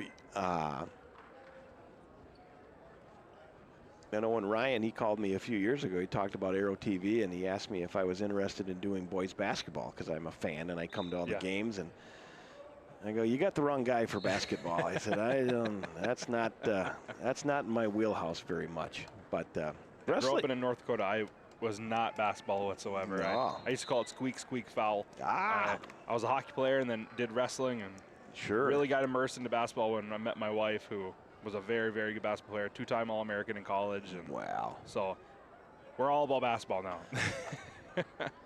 Well, you got to conquer a different sport now and then too. So, well, I'm thinking this is again Easton Foss for Aberdeen Central, and for Harrisburg, I think it's Griffin Felder. Okay. So, and for the Arrows, we're at 4-0 there. Well, this whole time I was looking for the score, and of course it's in the box. Yeah, sometimes you got to retrain your eyes to figure out which one is which. Yep. So no change there on the boys match. So still both athletes in the neutral position. The amount of people here for this triangular is pretty awesome. Yeah, you guy forgets to look down here in front to see where. I had the privilege of walking through everybody on the way up here. Nice shot. Turn it into a double leg there for the Aberdeen Central wrestler, and he's going to get a 3-point got a half early Nelson lead. On the girls' side, looking for a pin quick.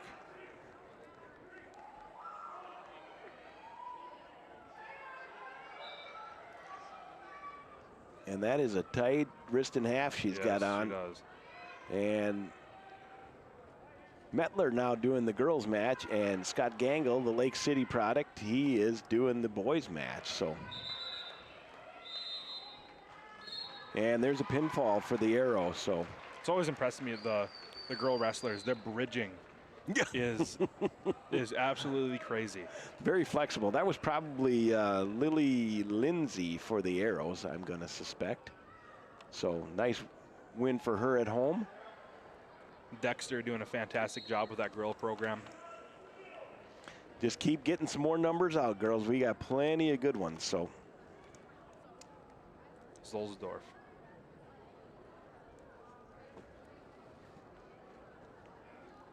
All right, Zolsdorf for the Arrows, and for Aberdeen, we'll find out in a minute or two.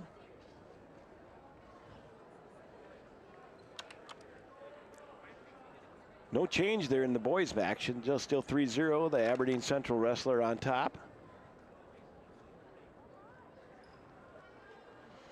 We had a number of matches. It's probably been 8-10 years ago. We had some really nice duels with Aberdeen, both up there and up here, and the whole place was really. I bet we had 1,200 fans here one night, and it came down to the last couple of matches, and there was an upset here and there, and there was some real energy in the building, and place was loud, and it's fun when it's loud and alive. It's always a lot of fun. So, and then we won, so that was even better. Okay. All right. So on the girls' side, these are exhibitions for our athletes. So takedown for our Arrows.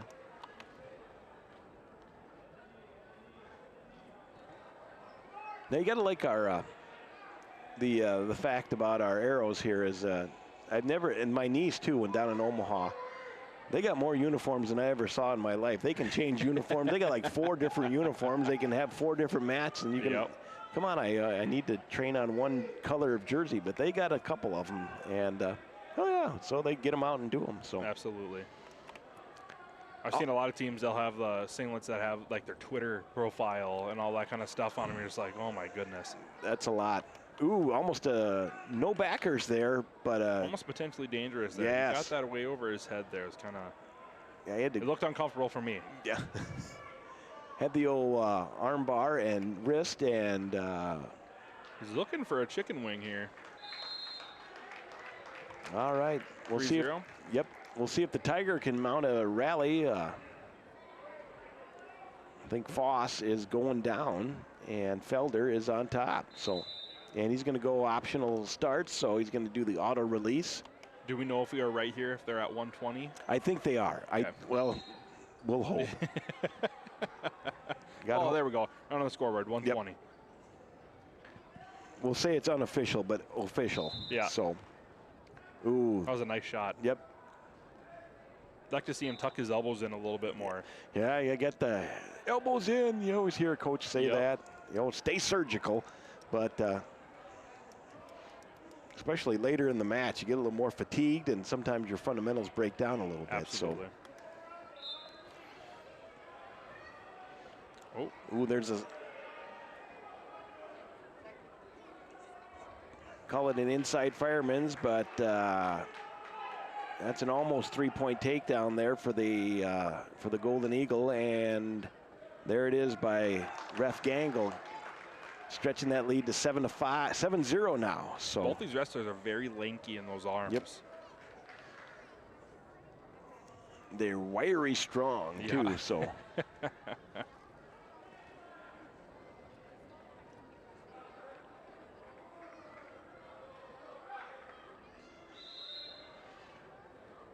And we got a equipment time out there. So when you were coaching your kids there, did you guys have music in the wrestling room, or was it a silent place?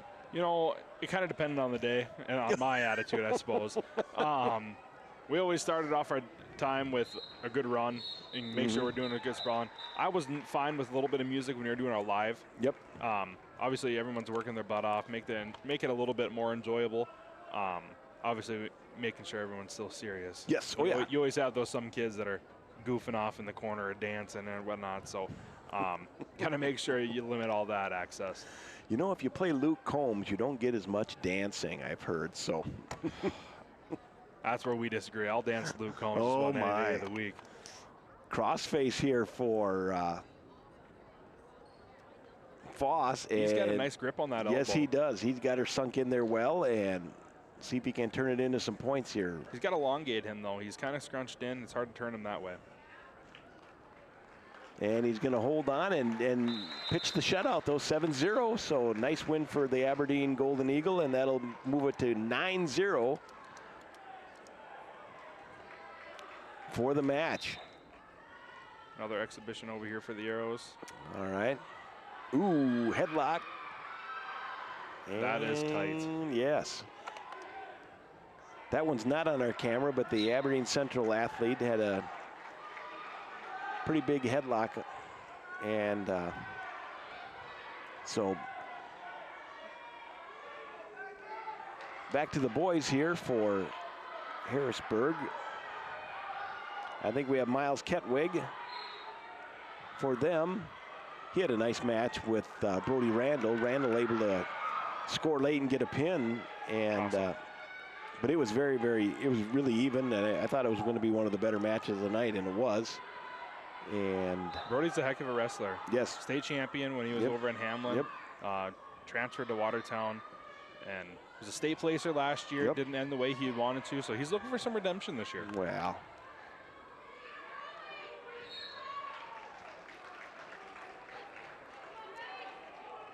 Waldner. Desmond Waldner for Harrisburg. And our Aberdeen wrestler is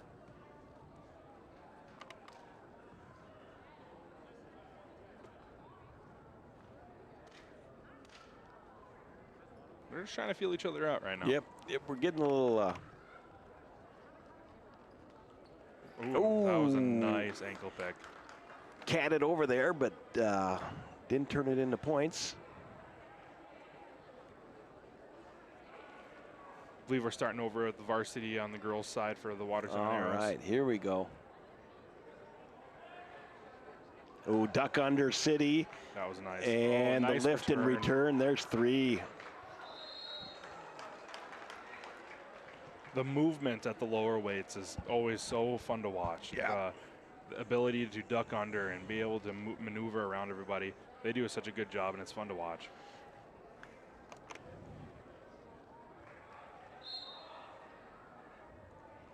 All right.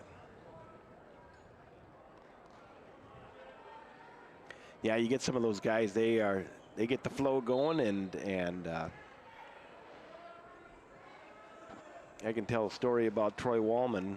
He was a legend here in South Dakota, and probably the greatest wrestler I saw day in and day out when he was at South Dakota State. He was phenomenal. Everything he did, he took you to your back on. I mean, I don't think there was a guy he couldn't beat at South Dakota State other than the heavyweight, and he weighed 142 pounds. Isn't that crazy? I mean, he was just. And then he'd just say, you know, well, this is how you do it, and it's not that hard. But it. All right. Randall, sister of Brody Randall, that wrestler we were just talking about earlier. Sure, and Jasmine Moss here. So this is kind of a good one. Jasmine also, I got a little detail on her.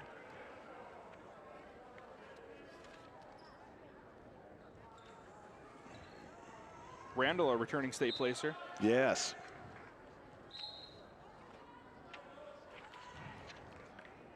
Here we go, body lock situation for them, for each of them, and a break in the action. So Jasmine, she was third at the Harrisburg invite, and 22-3 on the year. Wow.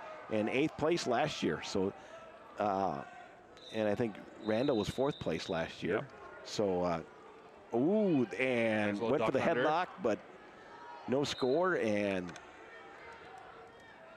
Brooklyn takes an early 3-zip lead.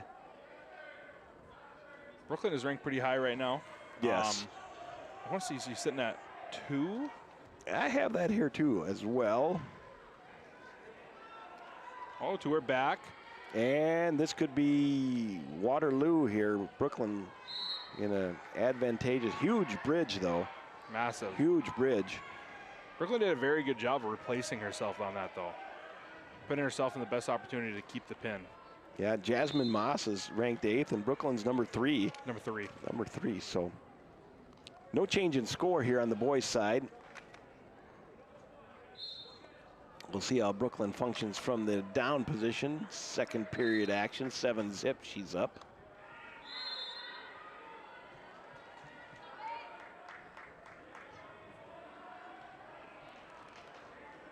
And there's a 1, so 4-1 on the Aberdeen Harrisburg match. Aberdeen in the lead.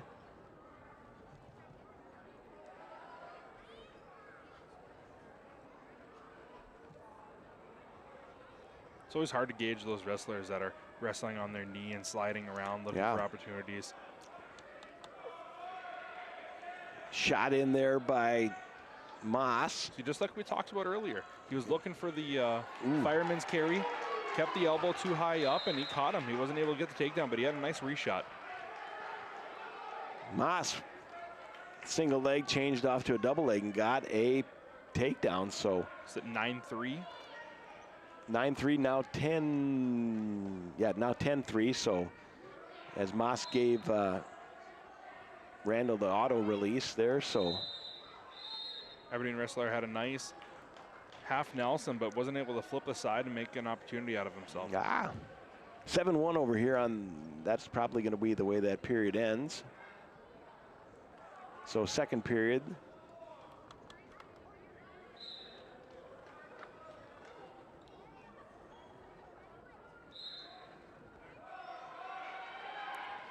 Nice shot. Yep, she's in Brooklyn again. can get her hips in. Jasmine Moss in again, and Brooklyn's hipping down hard. And she tried for a throw. Bit of a scramble, and she hipped over, and she's going to gather herself and get that 3-point takedown. So she's a nice chicken wing, too. It looks like she's reaching for the wrist. She can take a nice deep step. She might be able to get some back points out of her. Look at that camera work we had. Oh, and potentially dangerous. You were just describing what was on the camera there perfectly. I tend to watch not the camera, but the what's on the in front of me, and it's sometimes looking over at the camera, you can see right up and close. Again, Aero TV, getting the angles. Oh, there she has it again. Nice big step. Worked into a half Nelson. Look at that. She's tight. Half Nelson and arm bar, and it's a gather, and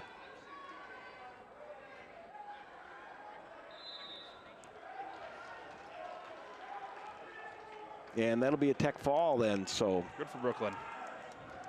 Ranked opponent, that's pretty good. I misspoke. I thought it was a tech fall, but my Clear Lake math was a little off there. 17-3, so not quite a tech fall. Brooklyn's ahead 17-3, but if there's time on the clock. 50 seconds left in the Aberdeen-Harrisburg match. Aberdeen up 7-1. He's been working that half pretty good. Yep. I'd like to see him to flip to his side. I can see he has a Turk in, but he's not really getting much leverage on that.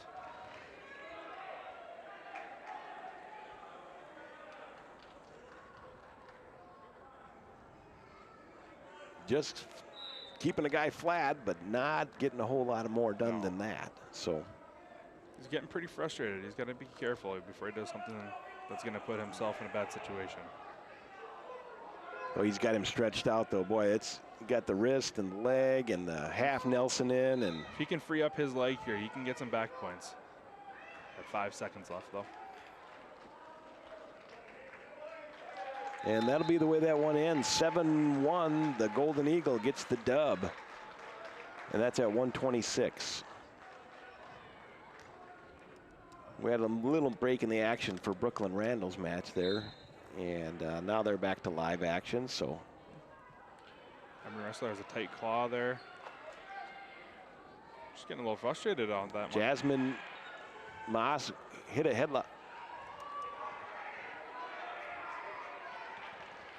Nice takedown for Brooklyn, and there it is. All right. Moving right around at 132. Frost for Aberdeen. Oh, it was a nice takedown. And Olivia Anderson for the Arrows. OA. Oh, OA. Yeah, OA. Yeah, I like to call her OA. So it just rolls off my tongue good. So escape there for on the boys action. So returning state champion Olivia Anderson. That's pretty fun to see. Yes. Got a pin here going. Harrisburg in a commanding spot there, and there is a win by fall there. 46 seconds to go in the match, so, or in the first period.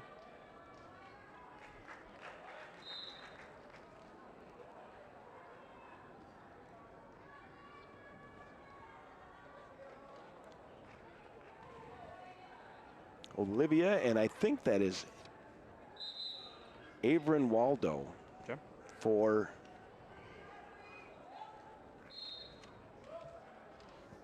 so Averin Waldo. Nice shot by Olivia. Nice pickup dump and 3 points for her. So she can keep that leg control. She's putting herself in a good position.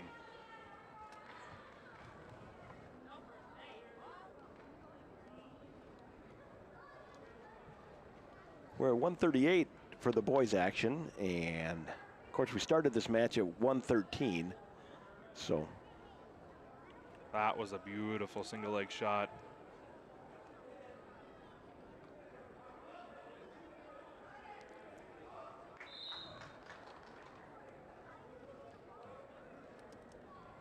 Okay.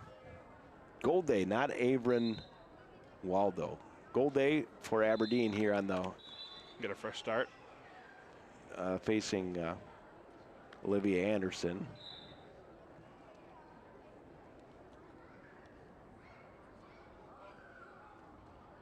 Still 0-0 here for the boys match. Harrisburg wrestler has some very nice shots. It wasn't able to capitalize quite yet.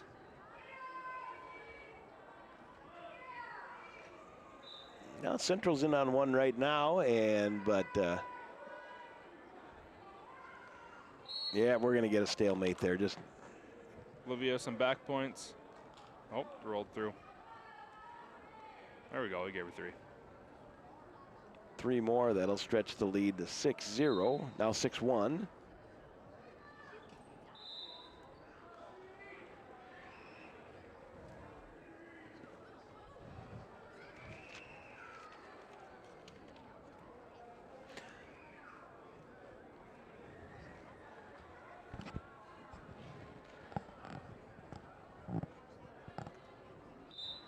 Both these wrestlers have had some really nice shots, but no one's able to capitalize. No, Very defensive match. No points yet. 10 seconds to go there on the boys' side. Olivia trying a sit out and to her feet. Oh, and cradle to the back, and you rolled right out of it. And any points awarded? Doesn't look like it. No. Oh, there we go. 3-0. Oh, he did give him three. He gave him a little bit. Wow. He had some position. I don't know if it was enough to give any back points there. It was pretty fast through. No real bartering from either of the corners, so we'll just call it a 3-0 and move on to the second period. Olivia still up 10, now 10-1, and with the turn. More back points. And there's a pinfall for Olivia, so.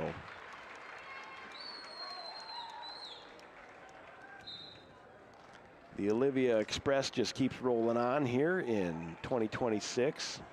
So, duck under and no change. Nice flurry on the edge of the mat, though.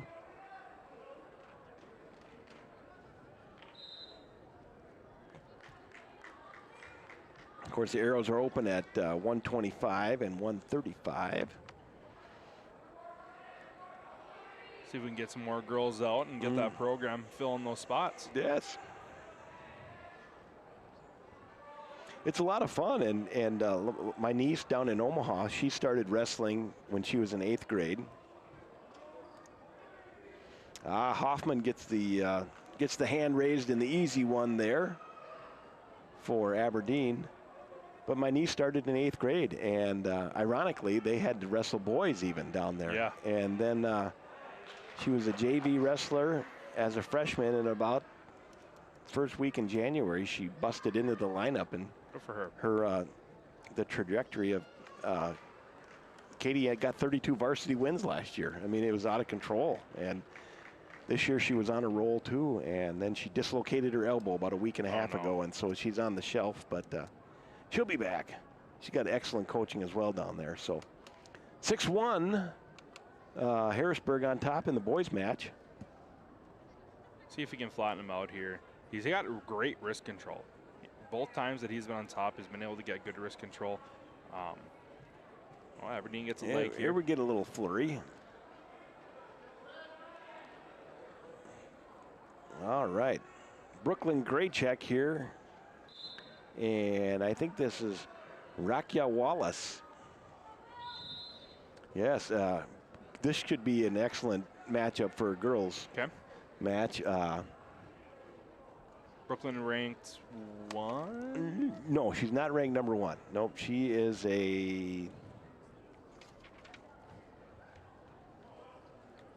She is a number 3. Okay. And Rocka Wallace has been around for a long time. She is she was 3rd at the Harrisburg tournament last weekend, and I got her at 21-6 on the year, ranked number 4. Oh, so we got a very good match here. Yeah, 6th in 2025 as well. So she is a player. Yeah, and she's ranked number 4, and Brooklyn number 2, Quinn Butler of Lemon. She's a senior and she is the top ranked wrestler, 140, so.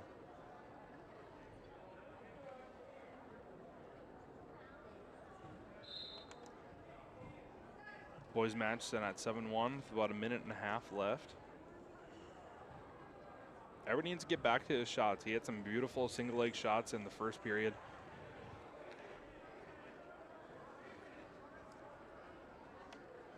Getting some drops in there. Oh, near side cradle situation, and got control. Just going to take it for 3 right now. And that'll make it 10-1. So double stalling on our girls on mat 1. So I imagine Mr. Metler, or Ref Metler, knows these gals are quality opponents, and he wants them to open up a little bit. Snap down attempt by Wallace, and time's out, so. 0-0 going on the second. Yes. Pick neutral. Aberdeen's choice. almost a reversal here for the Aberdeen wrestler. Is he going to give him one for an escape? There he does. So 10-3 now, 34 seconds to go in the third period. Got to be careful, though. It's a little bit of a fleeing the mat situation there. And he didn't give him an escape. Oh. Still send that 10-2. Yeah, he gave him one. I don't think it got scored. Oh. I could be wrong. Unlikely, unlikely, Carter, that I'm wrong, but never mind. Hold on. We'll go to the tape for that later. But still no score over here. 30 seconds in. Brooklyn get some nice shots going. Yep. Get her opponent moving around. Yep. She's dug in her head on that shoulder of Wallace, and some hand fighting. Look at that camera work we got over here. Man, look at that. Crazy? That's awesome. Right up and personal. And that'll be the match right there, 11-2. 11-2, so. Ooh, Wallace gets it. Wallace got that three-point takedown. There's an escape for. Potentially a three-point takedown here for Brooklyn. I'd like to see her stand up with this and bring it back into the mat. Now there we go. Bring it back in. Ref Metler did not give a one escape, or it's not on the scoreboard, so. There we go. There's a 2-point reversal, so 3-2.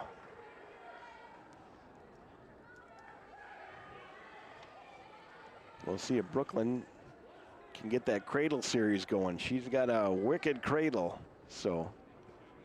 Up to 144 already on the boys match, sitting at 12-10. We got some drama in that boys match. That's good. It's fun to see.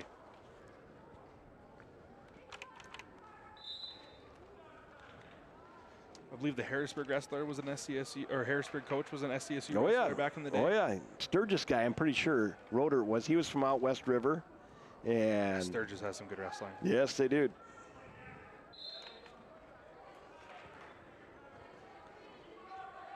All right, we're 3-3 right now. Oh, nice lift and return and 3-point takedown for the Tiger at 144. And this is that Tristan Stozier, he of the Ketwig and Bacchus. Our papers are lying to us. Brooklyn with another takedown. And where are we at here? So we got 6-5, is that right? Believe so. Minute and a half left. Watertown down.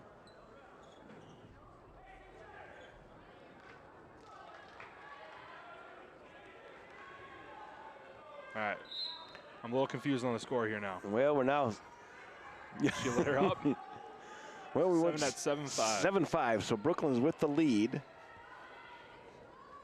And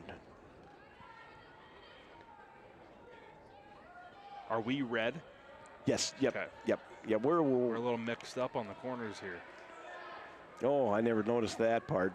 I just thought it was just part of the decorations there. So, but 1 minute to go. So.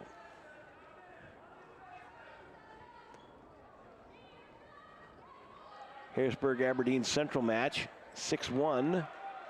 Harrisburg's on top. He's got good wrist control here. If he can weave his arm through here, he's going to be able to get some back points. Aberdeen wrestler doing a very good job in making sure he's sitting down on it. Yep, hiding that elbow. Oh, there he got it. And we'll see if he can't belly down hard or make himself heavy. Heavy hips, heavy hips. How tight he has it on. There we go.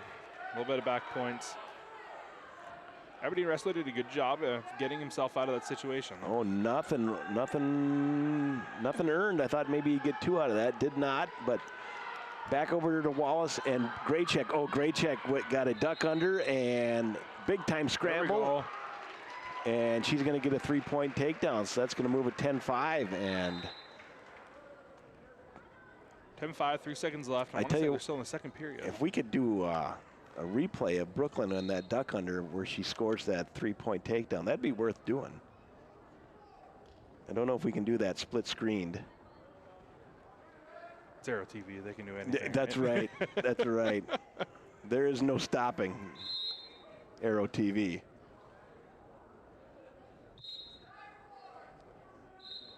Oh, nice little chin drop. And that's going to end 10-5. Brooklyn, excellent match with Very good match. Wallace there from Aberdeen. Jaws all turned around. I thought we were still in the second period for some reason. Nope. A lot of good action on that one. So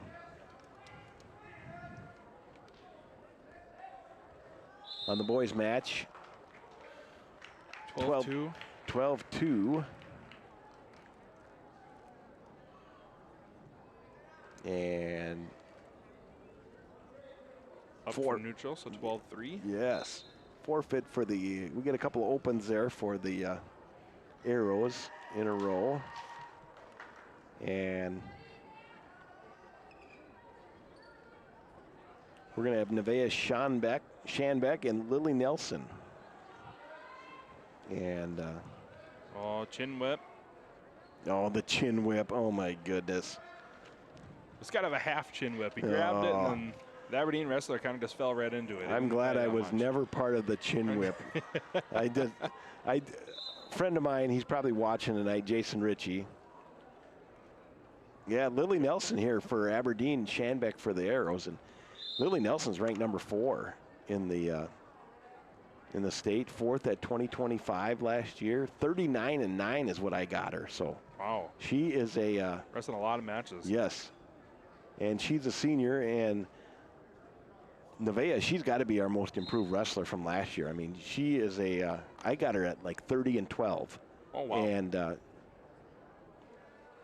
she just needed some mat time. Mm-hmm. What can you say? You get some mat time and you get some more experience and you start understanding the concept, and pretty soon the wins start rolling in. So, and as you know, the feel in practice, you get a good routine, you get a good flow of everything. It's completely different than when you're in a live match. Yep. So hopefully we'll see another 6-minute excitement for the girls here. And mini blood time.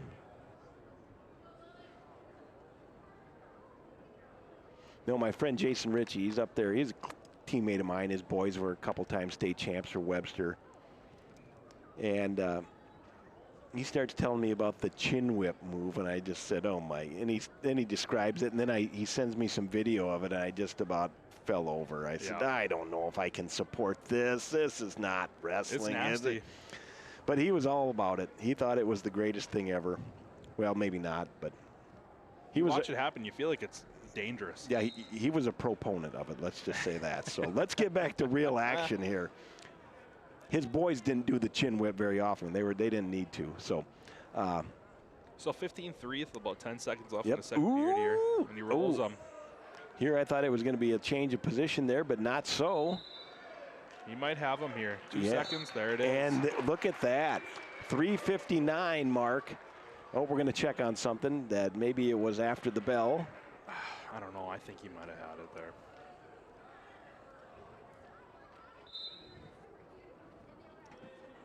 And 0-0 going into that second period, and Harrisburg does get the pin. yeah, Harrisburg gets the pin. So now they're on top. They've won a number in a row after falling behind 12-0.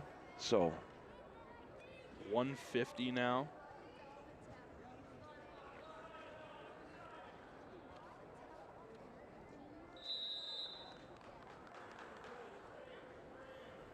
oh my, we got 1 point awarded for us for stalling. So Nevaeh takes. All right, Porter Lazinski, he's from Aberdeen for the boys, and Logan Johnson, I think, or Dylan Johnson.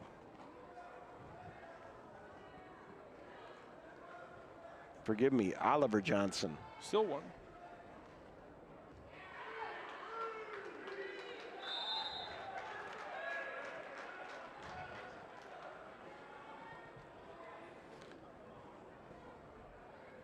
Well, 3-point takedown from the jump there for the Aberdeen Central wrestler, and still got 1-0 over here. 50 seconds left for the girls. all right. She's got the legs in.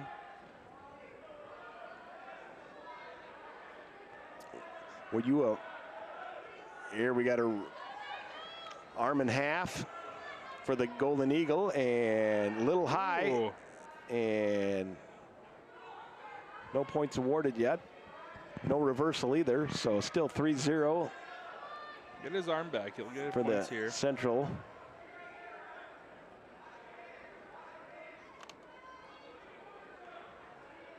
Tell you what, I like that alternative singlet Harrisburg wrestler has on. Yeah, it's character and style all at the same time. Yep. That's what we're looking for. You know, sometimes, you know, if you're not good, you got to look good, and I'm sure he's good on both things. So that's what that was our mantra in Clear Lake. You know. Oh yeah. We always wanted to look good. Sometimes we weren't good. So we're neutral. Aberdeen up 3-1.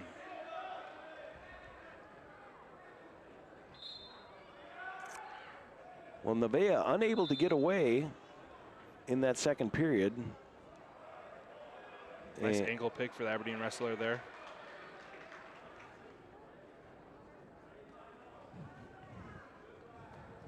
Well, Conrad's a wonderfully smart student, so I'm going to believe him. We're thinking that's Opitz from Aberdeen, and Harrisburg wrestler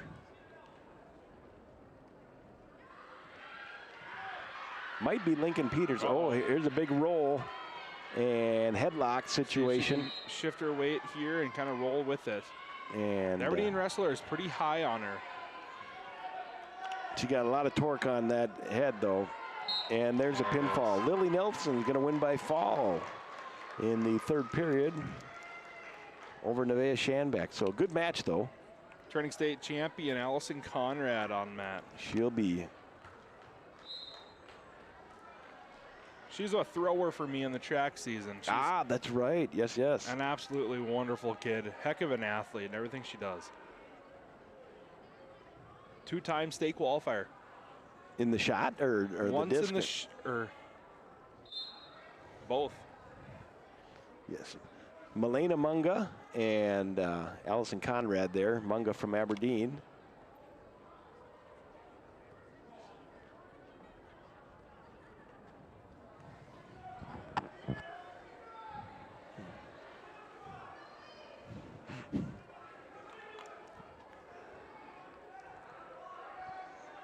All right, some edge of the mat backers there for the Aberdeen Golden Eagle.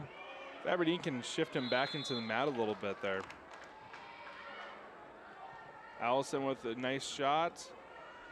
See if she can get a return out of it. Oh, a nice There lift it and is. return for the mat for that three-point takedown. So showing some real power there. She got a half Nelson. If she can bring it back into the mat. I wasn't afraid to, stay on the edge every now and then. It was a good spot to be, depending on where I was at, if I was ahead or behind.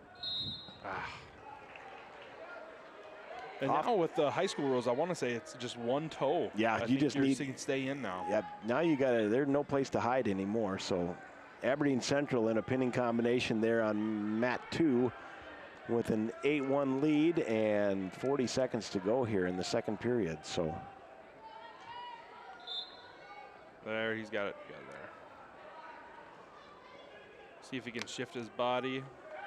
Harrisburg fighting out of that. Gets his chin to that shoulder. It's going to be very hard for the Harrisburg wrestler to not fight back into it. Right there.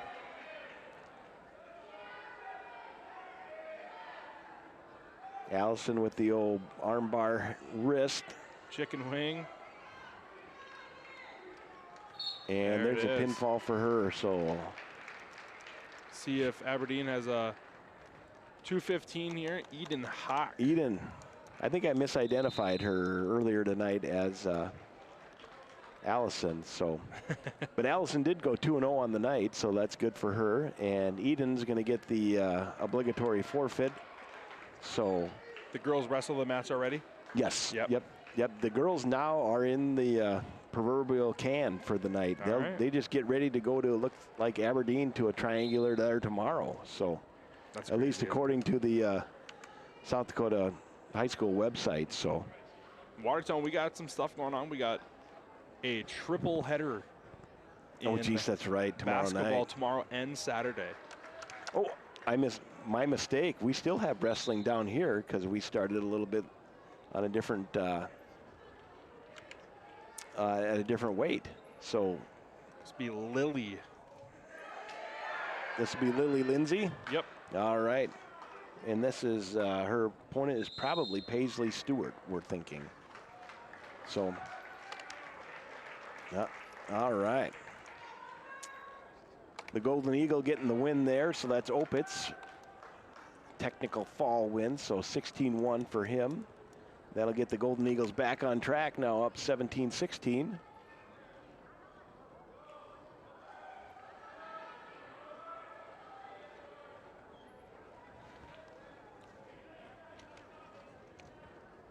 See Lindsay get on the offense here. She's kind of been playing on the defensive end. She's a sophomore, so.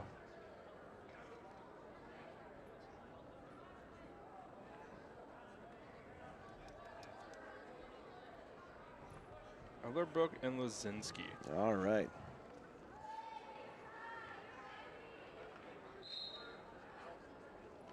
So Aiden Elderbrook Nice duck under for Aberdeen wrestler. and a lift to his Lazinski. back. Oh, rolled right through. Porter Lazinski, the Aberdeen wrestler, he's a sophomore and honorable mention, 25-7 on the year, so getting a lot of wins. I don't have much info on the Tiger Aiden Ellenbrock, but hey, there's a Nice three-point reversal. takedown and far side cradle combo, but Got a little high on it. yep, and Lazinski drifted off that one and got the reversal. So 5-4 is the score on that one with the Aberdeen Central Golden Eagle on top. No score through one on the girls match. 5-5 here. Oh, now 5-5, all right.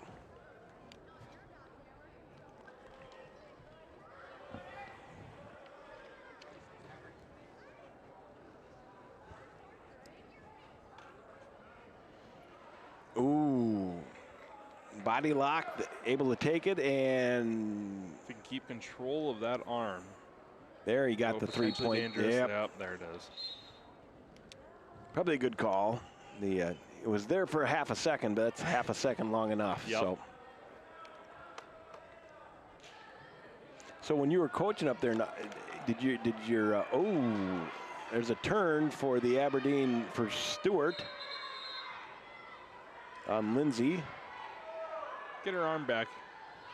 and she's out of there, but still in kind of a precarious situation down there. Great camera work there by our camera person. Stewart with that wrist in half. Cameraman down there is Ryder Shell, twin brother of Braylon. Oh, yeah. Now, Kath, I think my wife had some of the shells because they had 3 of them. And Triplets. I think Yep. she might have had one of them in the classroom. We got a near fall here on the men's side or boys' side. Aberdeen in control. What a bridge. Yes. 4 near fall. 12-5 in favor of Aberdeen.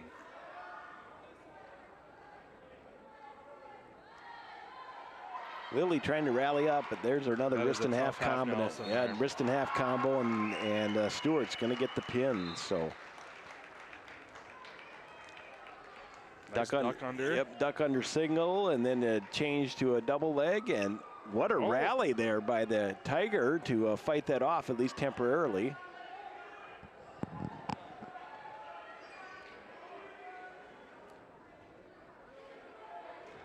Good scramble going on here. Oh, Yes. Look at Harrisburg's that. that. Tight here. There's no points awarded, nothing awarded yet.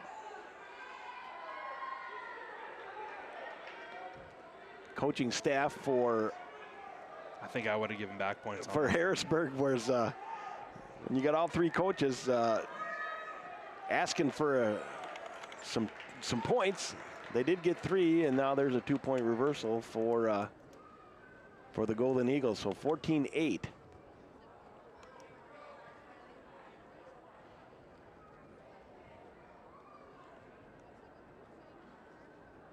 Oh, he's got it half.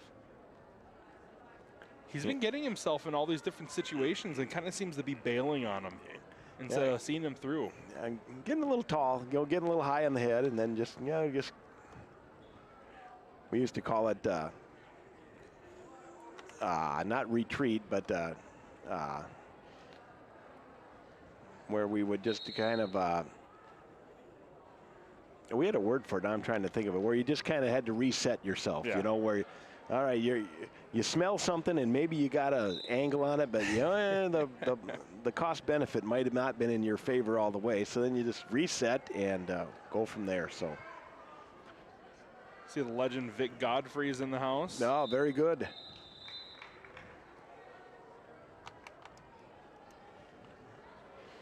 Yep.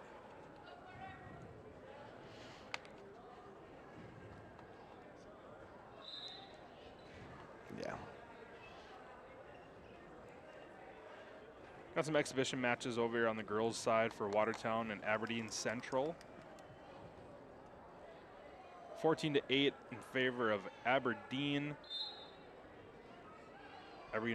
Aberdeen wrestlers got control. Ooh. Potentially dangerous. Yep. His arm got pretty far back on there. Yep. You know, these guys are 157. They're strong guys, and Yeah. and yet, they just roll with it. So.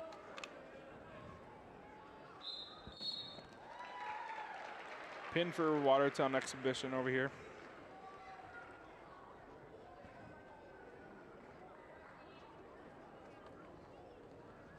Well, we're moving into third period action now. 14-8.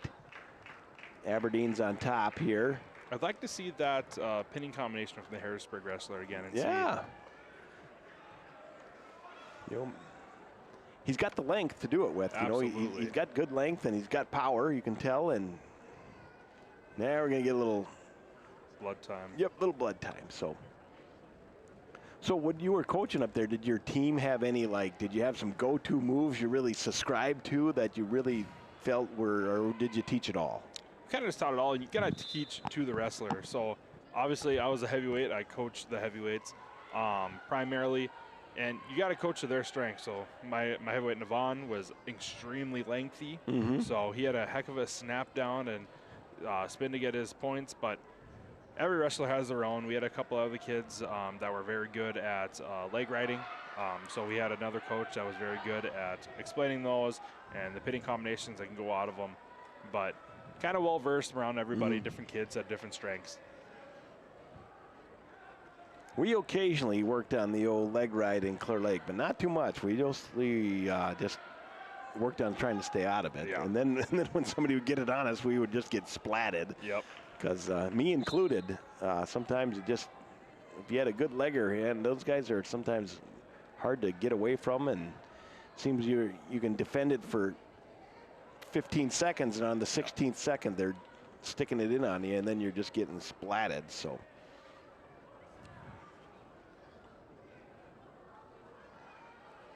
So 14-8 in favor of Aberdeen, a minute and a half left.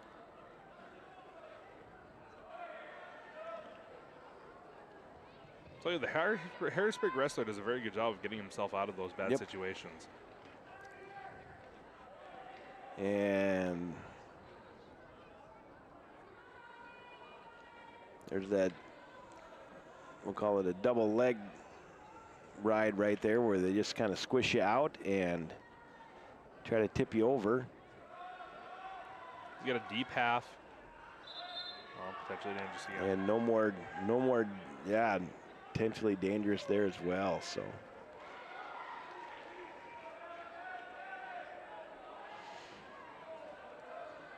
Now, when you guys were practicing, did you ever have any, we'll call them distractions during practice every now and then? Let's say, it's the middle of January, team's a little stale. You play like a game of dodgeball or something. Oh, yeah. What? We played a lot of dodgeball. Oh, okay. I always thought that it was a good way to get the kids going, and it was a very good job of making sure that the kids still understood that they were supposed to have fun. And it's high school athletics. Yep. Got to make sure they're having fun and all that kind of stuff. And I don't know what it is about dodgeball in a wrestling room, but everybody gets involved pretty good. So Well, it evens everything out a lot. You Yeah. know, anybody can be a dodgeballer. And, absolutely.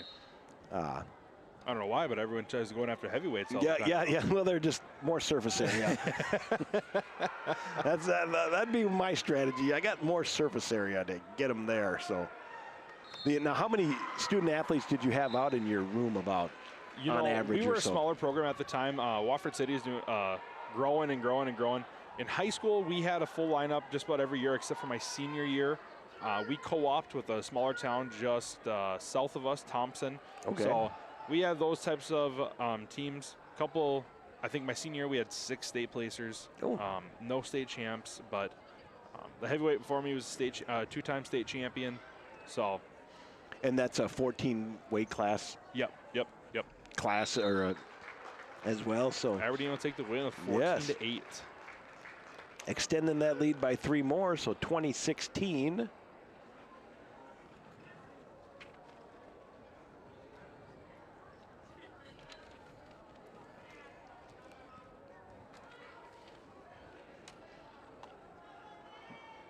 Moving down to 165. All right.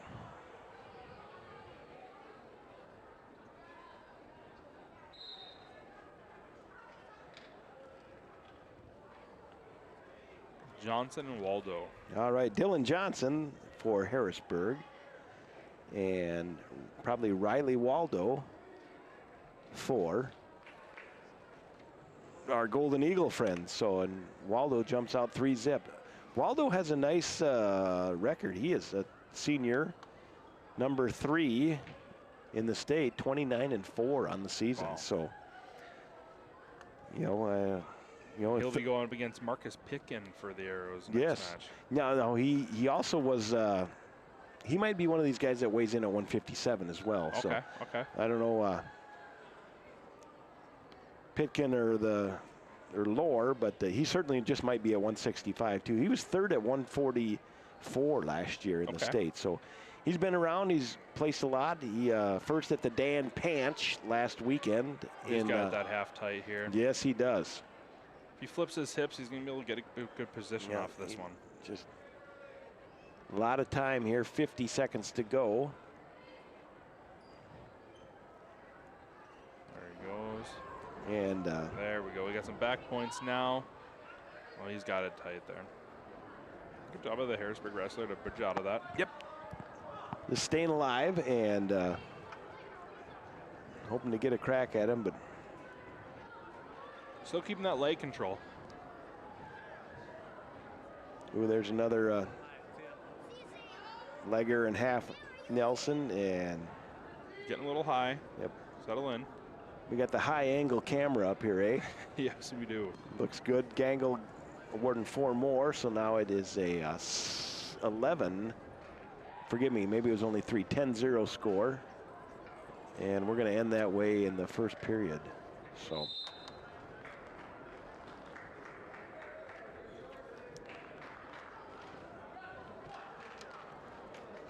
Now, did you guys have any streaks or anything like that up there, like where you were undefeated at home for a couple years in a row, or do you recall anything like that? Those are kind of nice little. Not while I was a wrestler or coach. My wrestling team was kind of in a rebuild. Not even a rebuild, but our head coach was retiring our senior year. And then when I got to Watford, there was not many kids. I think there was only 5 kids on the roster when I got a part of the program, and then I think we had every weight but 1 filled that year.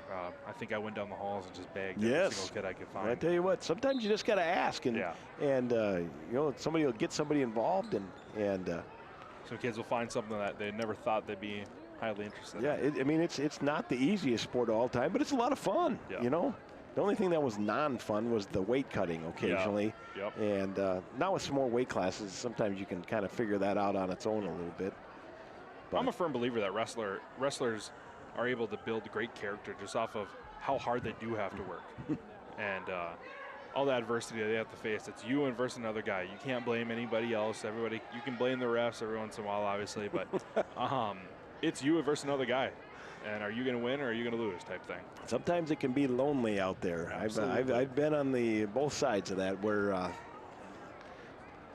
sometimes you're the windshield and sometimes you're not. And but another 3 points for Waldo for the takedown. So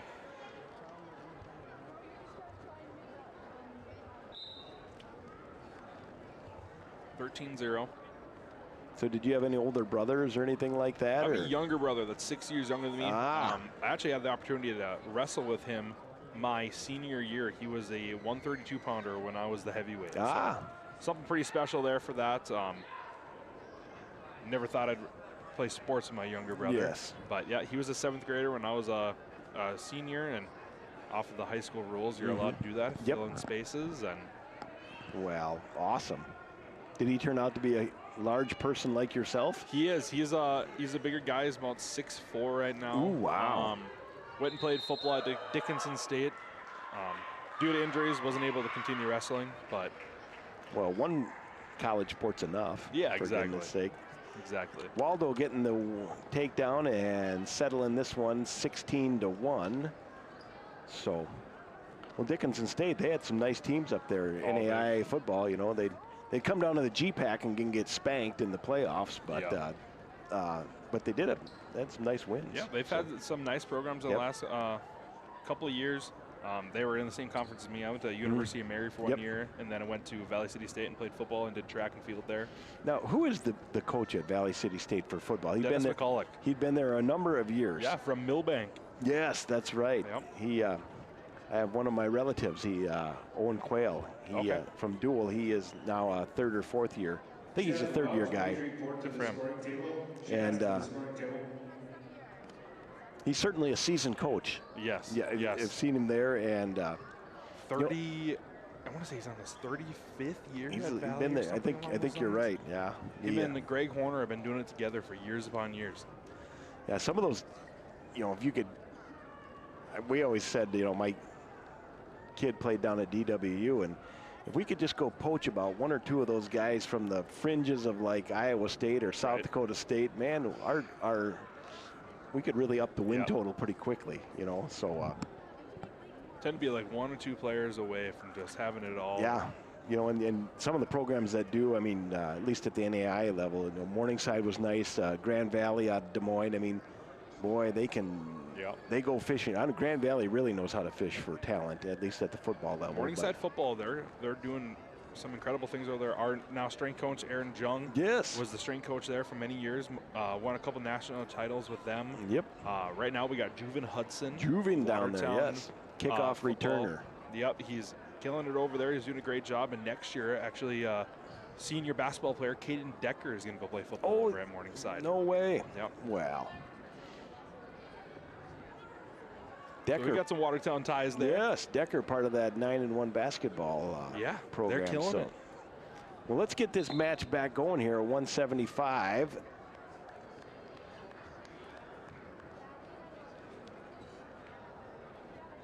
Two strong wrestlers, it looks like. Yes. Let's hope we'll get a readout. And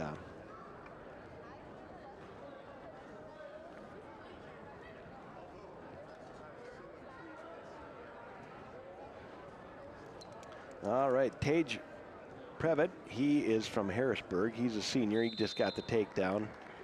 Ranked number 2 in the state, 23-4 on the year. I want to say Swenson's also ranked. He sure could be.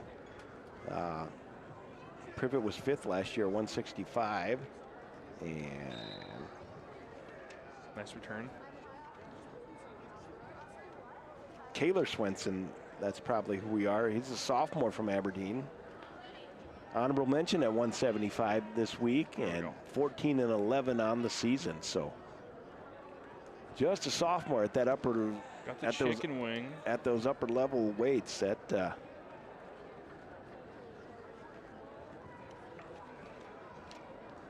Privet trying to get to that top level this year, and he's working a lot of different combos here. I'd like to see him settle down into one and see if he can force one into a pinning combination here. That was a mean crossface. He's looking for a cradle here.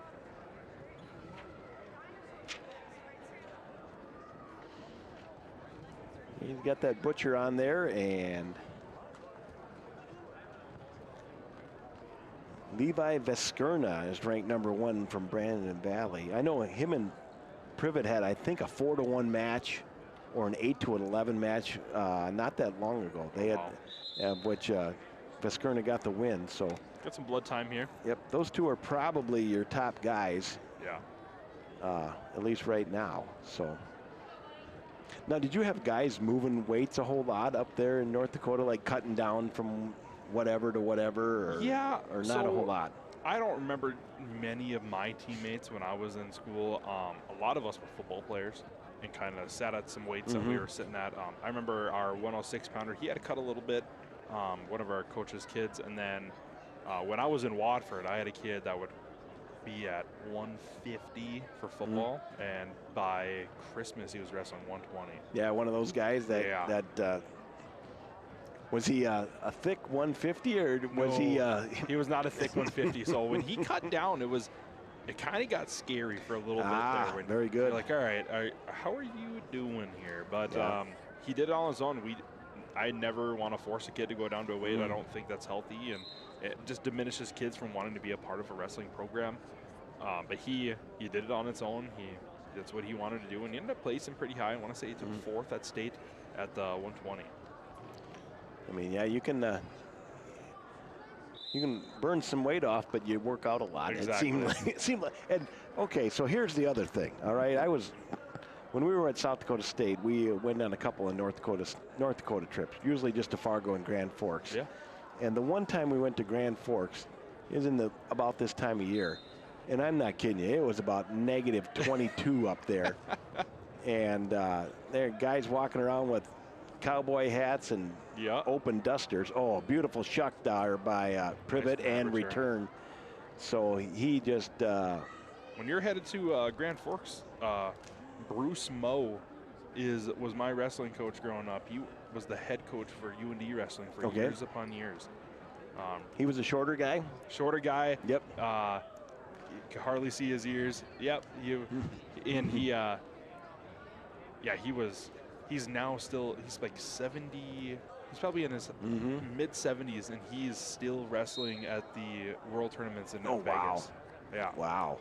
So 7-0 now, but I just remember, man, it was cold up there. I remember one time we were up there for the Bison Open in Fargo, and I think it was 30 degrees in Brookings, and by the time we got to Fargo, it was -7, and we couldn't see because there's snow blowing across the road, and it was only November 5th. So it gets crazy out there. Did you have any? You had to have some time. Did you have any buses ever stall out on you or anything crazy like that? Or? Oh yeah. Oh. We'd go out to Bismarck, and we'd stop, and the bus would gel up and all that kind of stuff. It happened quite frequently, actually, because back then we had the yellow buses all over. Sure. Everywhere. Oh yeah, that's right. Those things just gelled up. And then what do? Do you call for help then, or what is your next?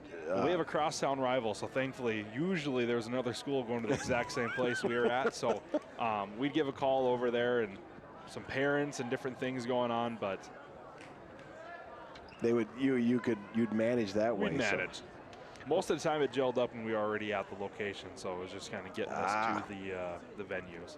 Sure. A little action right there. Privet was able to scramble out of that. And he's very quick off the reshot. Yeah. He's pretty fun to watch. Swenson had a couple of almost scoring opportunities, so he's in there going toe-to-toe yet. Here we're going to end the second period 10-1 with Privet in the lead. So another blood time for Aberdeen wrestler here. We only had one time, I remember, where we had a bus go down. We were going to the Groton Invitational, and it was about 1985, and boy, it was cold out that whole winter.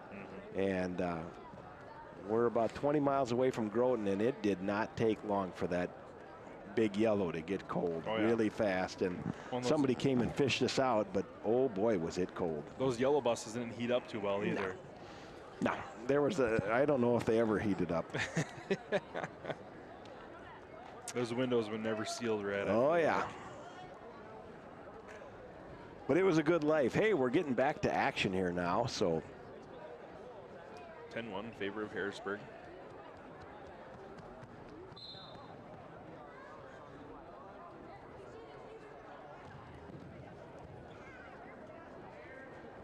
Ooh, nice shot. And defense well by Privet. Nice Windsor on that elbow. There we go, showing some life. Yep, showing some spurt there out of the Golden Eagle.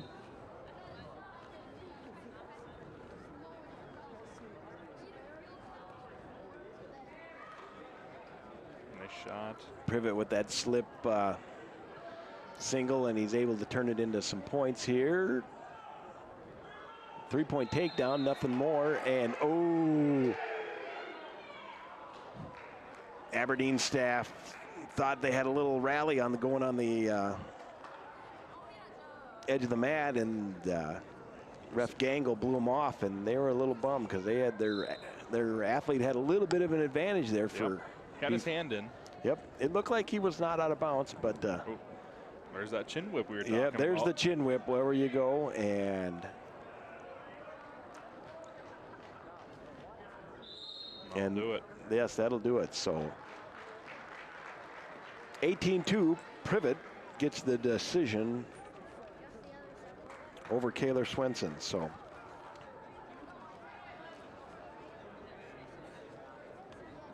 we're way up to 190. At the 190 part. So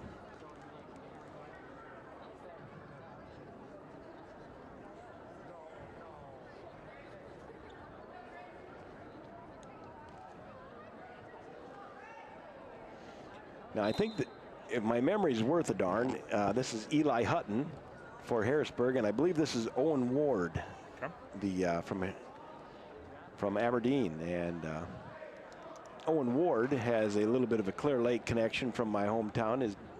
I think his dad is Dan Ward, and he Clear Lake graduate.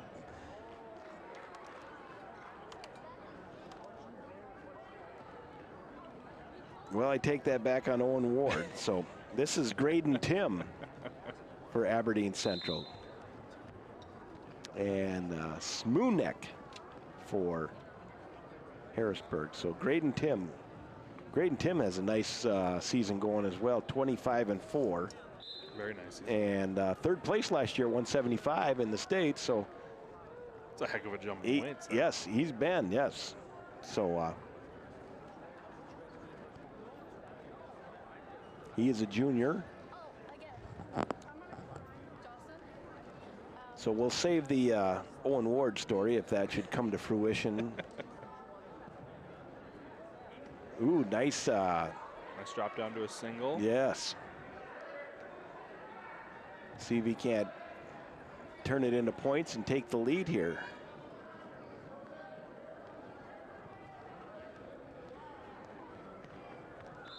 And we're out of bounds. It's a nice recovery. Yep, well defensed.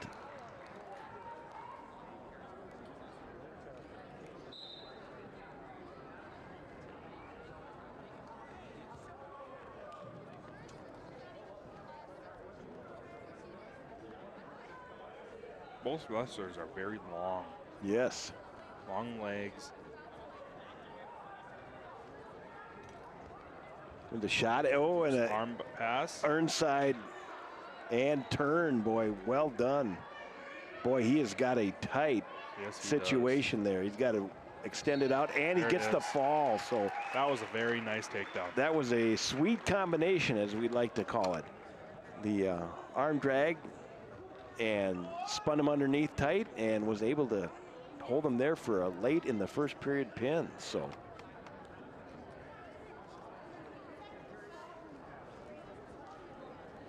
that'll make it 31-21. Aberdeen's kind of seized a little bit back of control of the duel here. So I'm convinced now this is Owen Ward, because he looks just like his padre. Let's just say that. So, and this is Taden Nugent for Harrisburg and Owen Ward. Slow single. Yep. Owen Ward by way of Clear Lake for the Aberdeen Golden Eagles. So quick takedown. Yeah, Ward ranked number 2 at 190, 24-6 on the year. sixth place finisher last year at 150. How about that? Oh my. So he's made a That is a heck of a jump. yes. What grade is he in? He is a junior, so moving real nice out there, and third nice takedown of the takedown match here. all night. So Our wrestling coach was always take him down, pin him. yeah, I was never sometimes it works. I was wrestling a guy from Madison one time, and I couldn't turn him again, and I was up by 14. So the plan was I was just going to let him go and take him down again, and and then you know what happened? Did you get tossed? No, worse. I let him go, and then I got taken down, and then I got turned on my back, Oh, and no. yeah, it wasn't even tossed. It was all of a sudden he put 6 more on me, and I was wandering around there for a while. So that wasn't as much. It went from 19 to 6 to 19 to 12. Yeah. And we're just happy to get away from it. So 15-4 now, Owen Ward.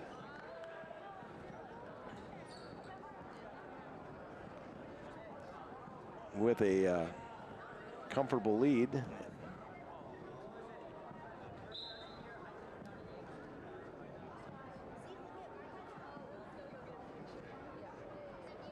Puts him up again.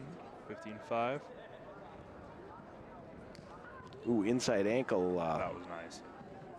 tie down, and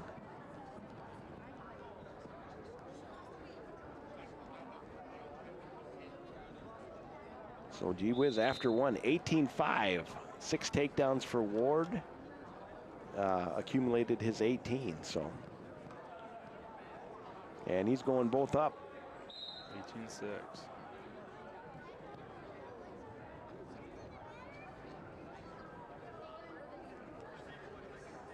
In again on another single, and looking to shelf that thing up, and nothing yet. Pretty impressive the amount of different takedowns he used in this match. And gets an arm bar and half Nelson, and gets the pin. So pin at the 225 mark. I don't think he had a single takedown that was exactly the same. Well, he's got that Clear Lake blood in him. That score from a variety of positions. So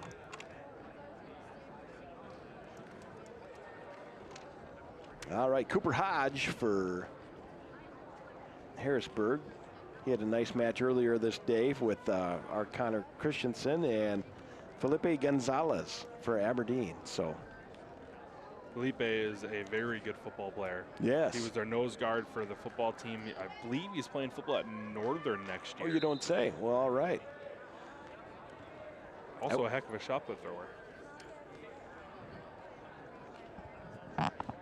Those my kids were involved in the track program, and I didn't get all the way over there toward the shot put or the disc area a couple times. I did, and I tell you what, those guys throwing the disc is It's fun to watch. that's a thing of art, man. And Neil Mack, his boys were all nice throwers here in town, and I was standing by him one time, and just Sully, he graduated in 2019. He's throwing the disc, and Sully was the number 2 ranked guy in the state, and he unleashes one like 12 feet farther than he's ever thrown before at the state meet, right? And now he's in the lead, and there's only a couple throws left for this kid from Sioux Falls, Lincoln, and he looks like a thrower. And doggone, that kid from Lincoln, he summoned up and got Sully by about 9 feet after that. And I remember Neil saying, gee whiz, he let that one go. He goes, Brian, I don't know if that one's coming back. He let her fly. So, but that some of the, if you get a chance to go, hopefully we'll get some home track meets. Yep, we should. And some decent weather so we can get the general public. Track is as fun as it can get when it's nice weather out. Absolutely. And it is a lot of fun, and doesn't matter if you're fast or slow or whatever in track. Same with wrestling. I mean, you can be any size, shape, or disposition, and you can compete. So no score through 285 here. Both wrestlers seem to get pretty tired already in the first period here. There's a snap down for Gonzalez, and Gonzalez is very strong. He's a very strong kid. Watertown senior wrestling parents report to the north end of the gym. All senior wrestling parents, please report to the north end of the gym. Thank you. Senior night here in Watertown. affirmative. So look at that, 7:51 already on a Thursday night. So We still got another match to go. yep, we still got one more to go. So, and it's always a good rivalry with Aberdeen. Yeah. So Gonzalez up quick, and he's going to get one.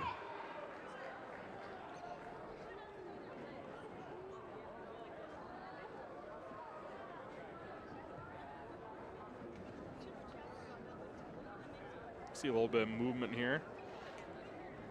Yep. See if one of these athletes can give a little burst and, turn the corner on somebody.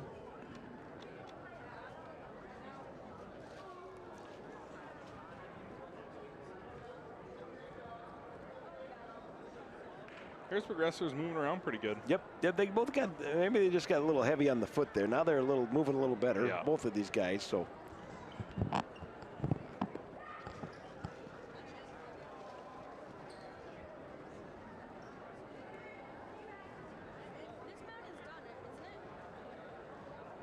Hodge with tried to do a single leg pickup. Body lock situation. Gonzalez fighting it off, and the scramble. No points yet. Keep moving. No points. Gonzalez has a nice duck. Nice underhook here. Yep.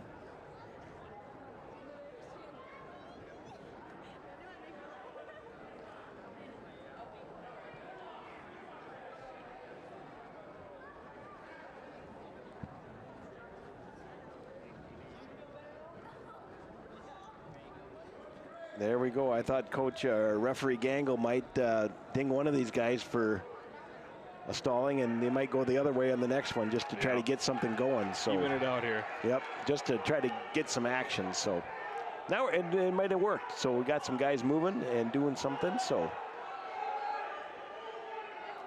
Still moving.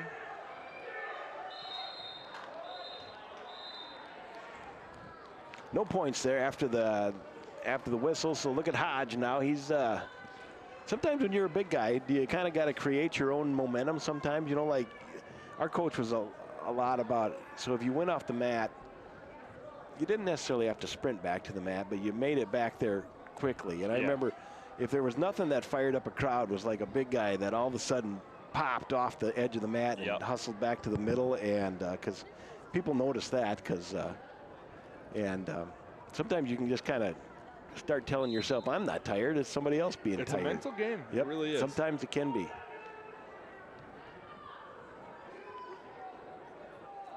See if Hodge can get out of there. He is down 1-0.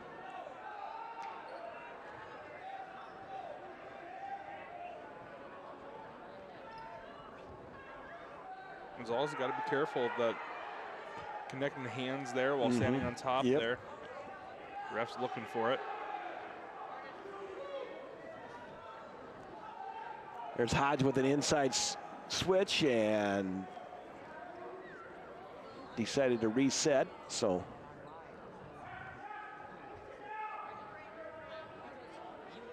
see if we can get to his base. there we go. Stalemate action. Yep. Good call by referee Gangle there. Well, there you it is. go. He hustled it to I the tell you middle. what. I tell you what. We'll see if we can turn that into that bounce into a little some points or an escape. So.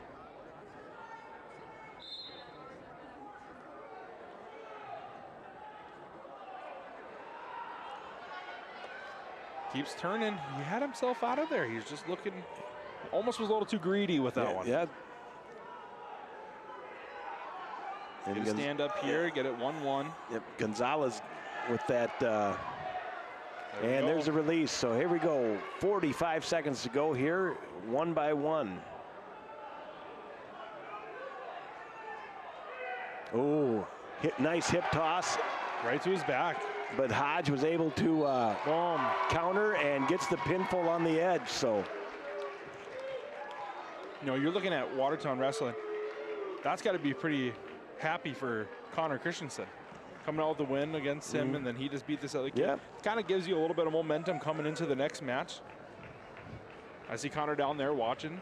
That's good. That's good. We got one more match here at in this one, the 106 matchup. And hopefully we'll get some names to report on this. What a difference it is from heavyweight to the 106 here. Yes. No, A little bit more moving around on the mat right now. yes, I just heard a fan say, "Come on, Henry." So I'm thinking this is Henry Gillen of Aberdeen Central, who in the Aberdeen singlet. If so, Henry's number 5. Okay. No, honorable mention. They're a freshman for the Golden Eagles, and I don't know for sure who is our wrestler for Harrisburg. Harrisburg wrestlers in on single leg and trying to turn it into points here. See if he can run the pipe or get a trip. Working hard to keep him in.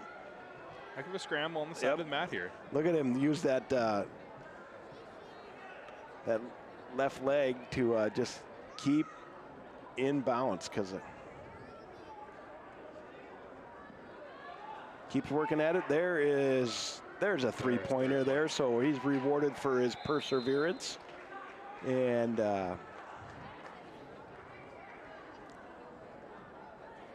gets an early 3-0 lead.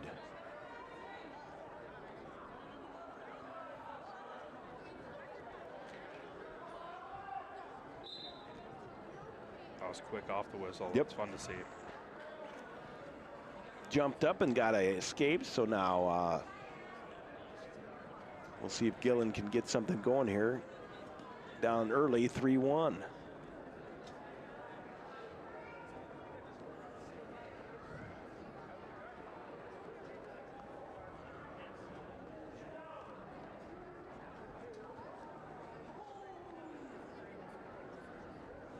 Talk about the wrist control. Those Yeah. lower weights really take that seriously. Oh, yeah.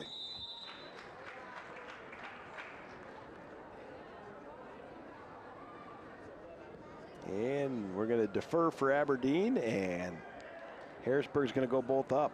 So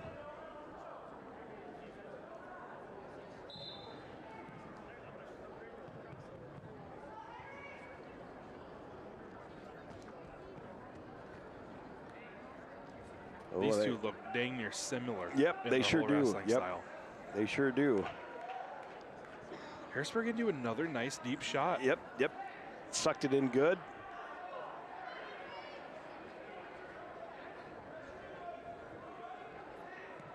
Drop down to a low single. Yeah, then he kind of crowded it. Now he's going to try to shelf that leg. Oh, if he can do the spin around like those college guys do, if he could turn this into a Nice scramble. He's staying in. No change, no points awarded. Refs hate. Yeah, Refs blocking us from the good golden house right now. He's Ref Gangle had us. He had the best view, I guess, but we were trying to see, and then well, there's plenty of legs getting grabbed onto yet there. So no score, but a minute burned in that second period. So.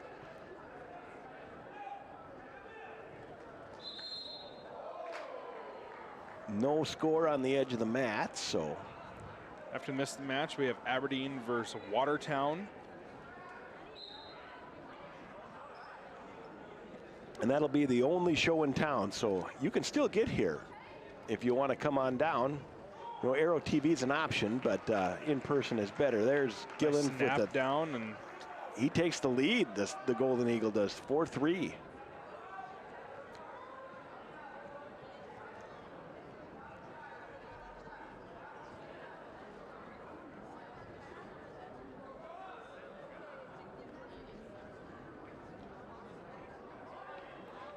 I had a couple of text messages today from former Watertown and Millbank coach Bob Hirsch. Now, you probably weren't here when Coach Hirsch was here, were you? Not. The Coach Hirsch is one of the finest people walking around in, we'll just say, the greater eastern South Dakota area.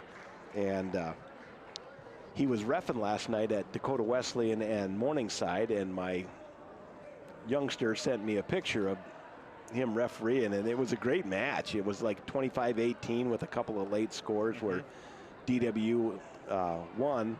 And anyway, Against a ranked opponent, right? yes, yeah, they were number 25. Yeah. And you know, they were, Dakota Wesleyan was receiving votes, and they even forfeited at the 125. So they had a nice, they won the last four to kind of go away. It looked like a sellout. They put them in the Christensen Center at DW, which is a lot smaller venue.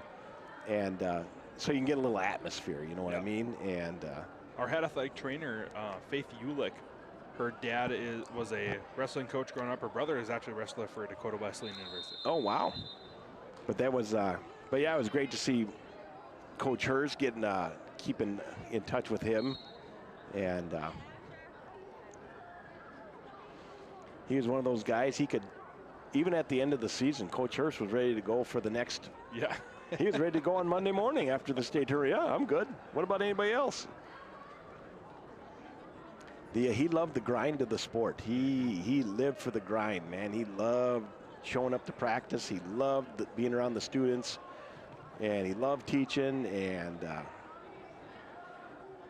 did it right for a long, long time. So, hey, we're getting a little rally here. 4-3 and Stalling. warning stalling on Harrisburg. So It's crazy to get have a stalling called on him when he's down one with 50 seconds left. yeah, he was just escaping, but not really stalling. I'll give the Benefited out on that one. yeah. I would have maybe kept my arm down, but hey, it's okay. I don't know the rules like I thought I did, so we'll see if we can't get one of these wrestlers to either extend the lead or make a comeback win. So, and off the mat, so referee Gangle wants to see some action in the middle of the ring, not wants to see the scoring happen out there. Right. So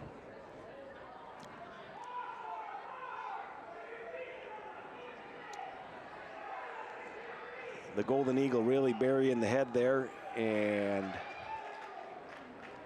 no score yet. No score yet.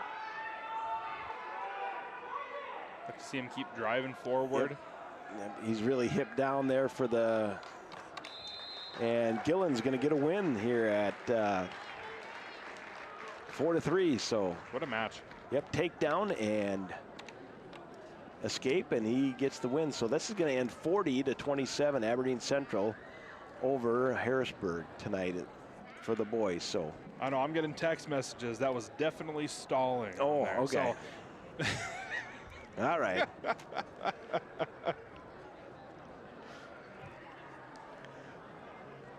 We'll take them for what they're worth. All Right, right. You know, exactly. we're not going. They're going to rename nameless, but you know, we're not going to validate that. But we will take it as a point of discussion. So, like stated before, Watertown versus Aberdeen next. If you are bored at home and you want to come down, they got some good wrestling going on. You know, the fans would love to see Coach Parker Schmidt, freshman boys basketball coach. I'm not sure Parker's ever came to a wrestling match, has he? He might have came one back in Once the or day. twice, I'm sure, Back in the right? day. So he'd have been a good wrestler, I can tell you that. We could have put him. We could have. He's got a little anger. He'd be good on the mat, that's for sure. Got a couple technicals while being a coach for What? Watertown Athletics. How so. can you get a technical? At this time, Watertown High School would like to recognize their Well, we're going to maybe take a little 5-minute break. We'll keep the cameras rolling for the Allison Conrad, daughter of Josh and Kim Conrad. well, I take that back. We'll just keep it announced. Allison Conrad. After graduation, Allison is continuing her wrestling career at the University of Sioux Falls. Like I said before, Allison, absolutely wonderful kid. Even better athlete, that's for sure. There you go. We have 7. Cade Kemper, son of Corey and Holly Kemper. Kate Kemper, son of Corey and Holly After Kemper. high school, Cade plans to go into the workforce. So, proud night for all these parents. They put in a lot of time as well. Absolutely. And Owen Peterson, son of Josh and Sarah Peterson. Owen Peterson, son of Josh and Graduation, Sarah Owen Peterson. plans to attend Lake Area Technical College.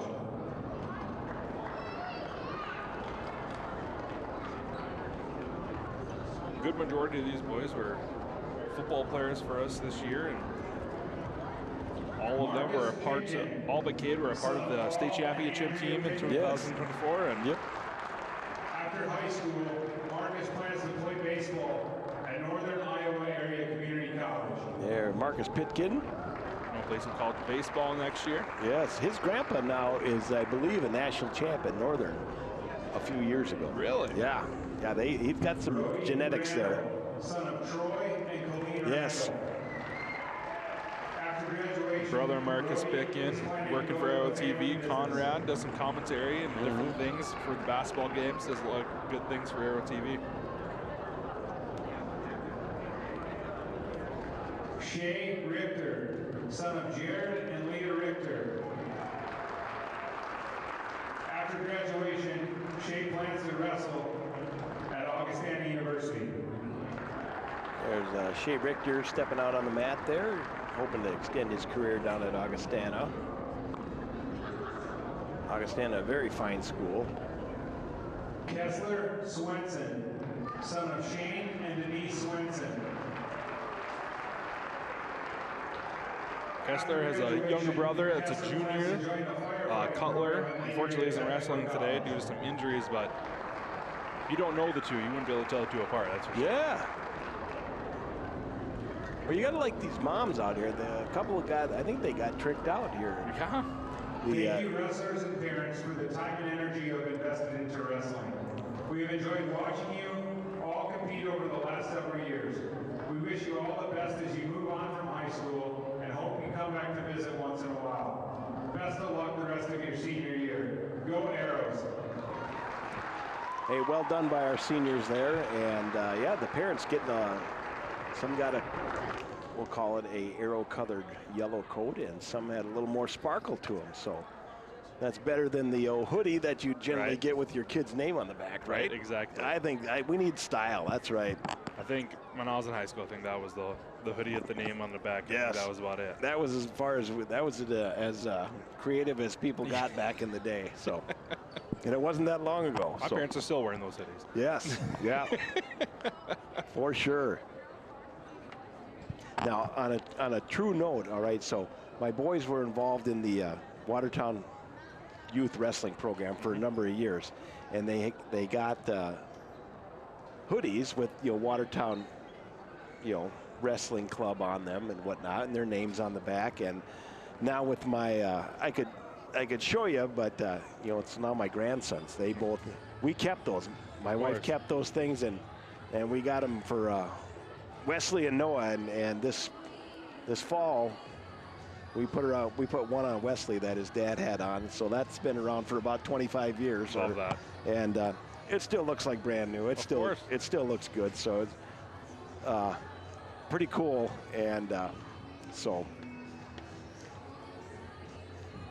this match between Watertown and Aberdeen is going to be pretty interesting. yes, there's a bunch of, I'd say, even Steven matchups with these guys, and it's not like they don't wrestle each other at least a couple times a year. Yeah. Before the before the state tournaments. Or now they're not in the same regions anymore. You know, we're in Region 1, and I think Aberdeen's in Region 3. Which is crazy, isn't it? Yeah, but got to share the wealth there. I mean, Yeah. Aberdeen for, you know, probably 10 years ago, they had a run of winning 3 state titles in a row and had some really solid wrestlers. They had one young guy. He went to the University of Minnesota. You know, and Good wrestling culture. Yes, yep, good wrestling culture. They had good tradition as well. Same like the Arrows here. Yeah. You know, we've got excellent tradition. When I first moved to town in like 92, 93, there was elementary schools. If you went to that school, then you were a wrestler. That's just kind of how it was. You did not, you didn't break the mold too much. So I went to Grant, so I was a wrestler. You know, I went to Garfield, so I was a wrestler. So. Yep. Yeah, lots of fun, and you know, if your buddies are doing it, then you're probably doing it too, and Exactly. then pretty soon, go figure. But you know, the youth wrestling programs, I mean, you can go all over the nation now, anytime, day or night, and Pictionary. we have Arrow Pictionary. Gage Lauren, Landon Lewis.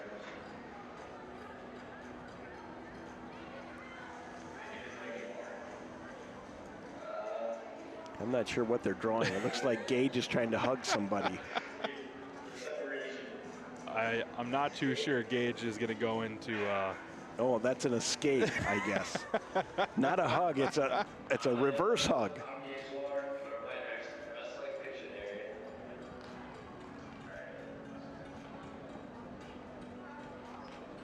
Now, we don't have this on the screen, but we can describe it as best we can. Either we got a tree and a garage door. Injury time. Oh, injury time. Now, that's pretty funny. That's not bad. Yeah. Got a stick man with something dripping out of his nose. So I think it's safe to say Landon was a better drawer than Gage. Yeah.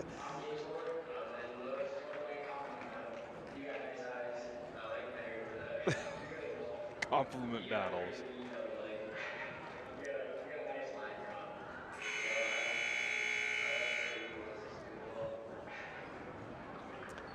You know, these guys are playing compliment battle on the big screen, and then about after the third compliment, the buzzer went off. So I don't know what that meant, but maybe there's something to be said on that. So we'll try not to talk over the top of them, but I think we are. So, but.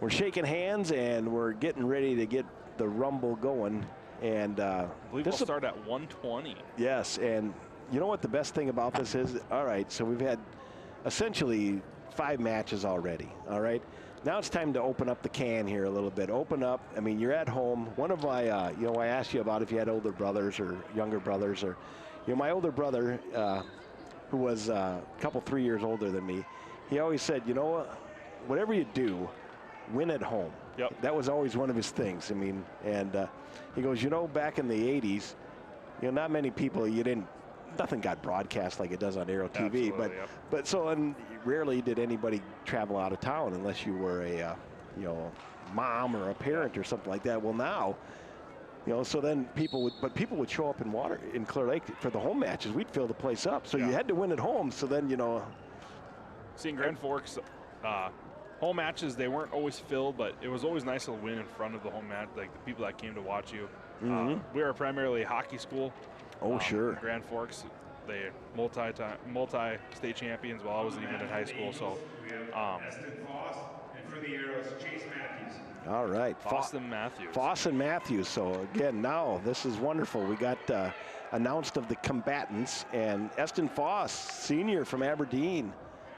I got him at 21-7 on the year, so 4th in 2025. Wow. So he's a player, and Chase Matthews, he's a rising junior. And you know, Chase ranked number 5 at 126. So But hopefully, yeah, we'll see some guys kind of open up and cut loose a little bit. You only get to compete at home a few times. In their case, just once. Yeah, for just a duel this year. Yep, once and a half. You know, we got the half right here, so that's. It isn't go big or go home, but it's like, hey, you just want to put on a good show, you know. And right now, you're sitting with these matches. It's also a good testament of where you're going to sit in state. I mean, like we said earlier, there's how many ranked wrestlers here just in these 3 matches. Yep. You're able to dictate where you're going to be leading up in the near future. Yeah, and you always want to, get your seed improved as best you can. So. Absolutely. I was talking with one of the wrestlers today. He's sitting at a number that he would like to either jump up or even if he needs to bump down a little bit, just so that he's on the opposite side of a wrestler that he's always kind of had heavy matches with that he'd like to have in the finals. Yep. Yeah, you just want to. Sometimes you only want to beat him once. Exactly. But because it's tough. I mean, I remember wrestling Steve Scott. He was from Howard. Wonderful competitor. I mean, I wrestled him 5 times one year. Isn't that crazy? Yeah. I mean, geez. And every time the matches lasted about 15 minutes because we always went out of bounds. So they're long ones. All right, beginning of the second period, scoreless after 1. So Chase Matthews, a good little wrestler.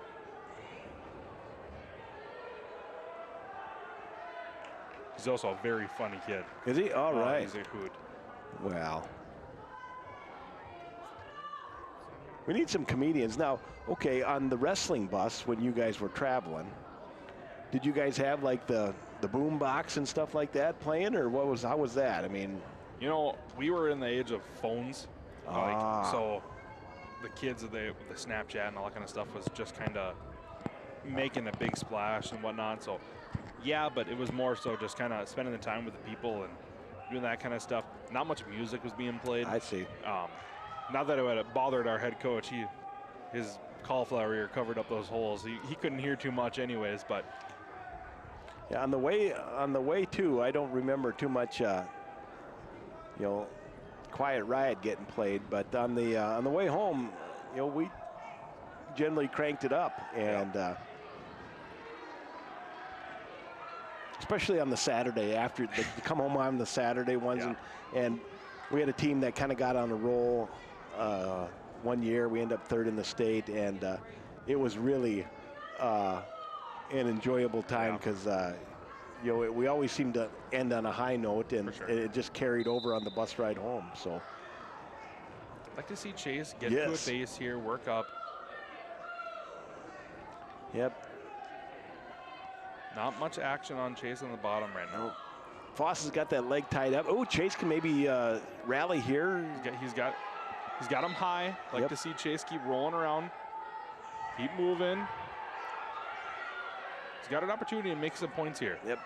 Just that's those leggers though. They can just tie you up. You look like you should be able to score, and you just absolutely and you move your arm, and it just seems to get tighter or whatnot. So. All right. Chase decided to go neutral, so he's going to be down 1-0 to start the 3rd period here. Look for Chase to go on the offense. There we go. He's got a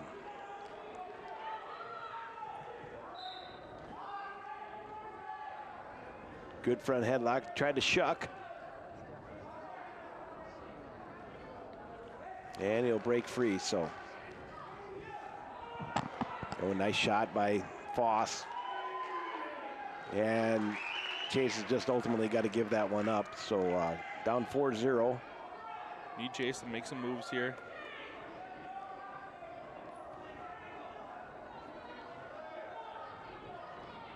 Every wrestler's got that leg control right now.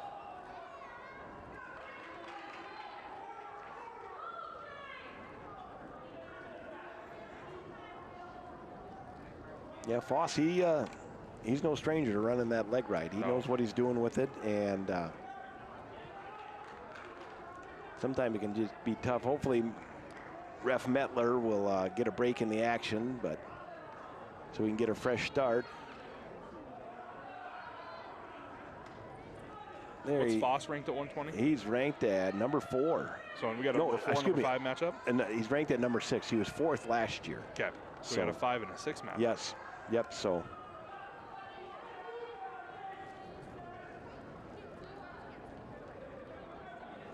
Keep moving.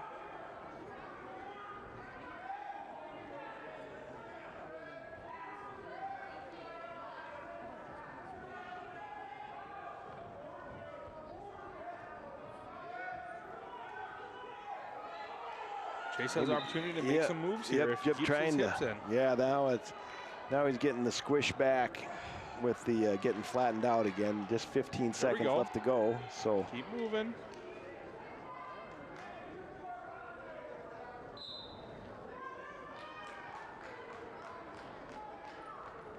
And Foss is going to get the Golden Eagles on the board in this opening match of this duel. Wins 4-0. And we'll stake them out to a 3-0 lead. So good match. Just couldn't get a whole lot of offense going there for Chase, but he'll be back.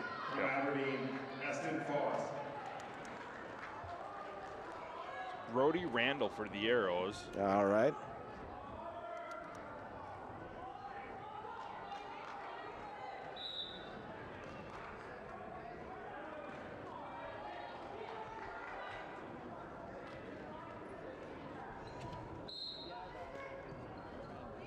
At 126 from Aberdeen, Mason Backus. And for the Arrows, Brody Randall. All right, Randall and Backus. Backus, he's a sophomore, honorable mention in the grappler. So, and Randall, of course, state champ, 4th last year. Really, last couple weeks, really wrestling well. So.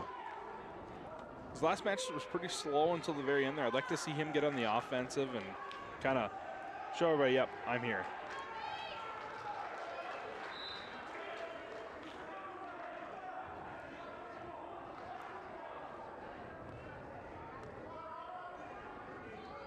You know, Brody is, he's kind of one of those locks in our lineup, you know what I mean? He's a good competitor and generally walks off the mat about 99% of the time with his hands raised. So he's a fast wrestler. He's fast to get into that low single. Right there. Oh, beautiful. Went for the ankle pick, changed it off to the single, and oh boy.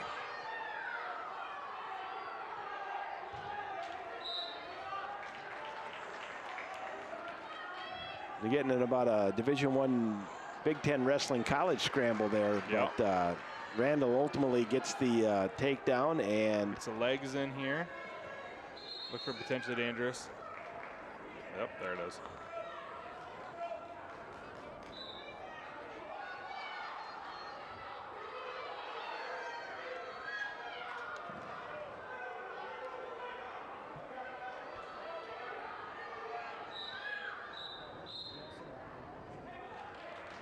all right, Randall with that claw ride.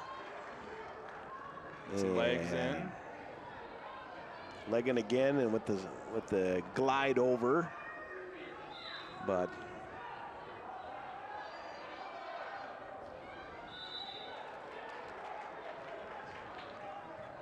these leg wrestlers, they kind of scare me every once in a while because you feel like they're out of control, but they recover. Yeah, they recover so well. Aberdeen defers. Brody chooses down. Yep, there's a replay right there at the buzzer. So 8:25 here on Thursday night. So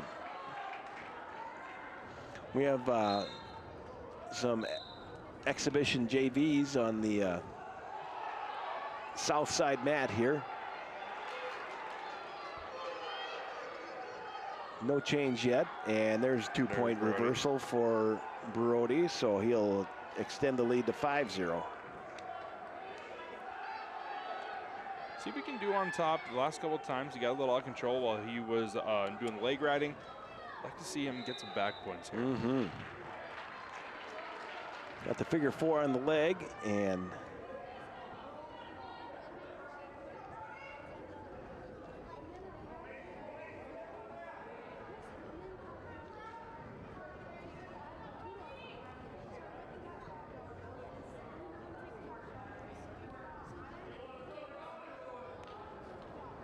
We're still looking for some arm control here. And yeah, Brody just still working that leg. And there's an armbar wrist combo, but Backus able to get out of there. Now he's trying to run that. Also potentially dangerous here. There he's got a tip. There he's got a tip. And what a bridge. Trying to work it back. Brody's got to re-anchor. Gets 2-point near fall out of that one. Backus got one of Brody's arms sucked in there, and settled into a makeshift chin whip. Arm in the armpit there. Yeah.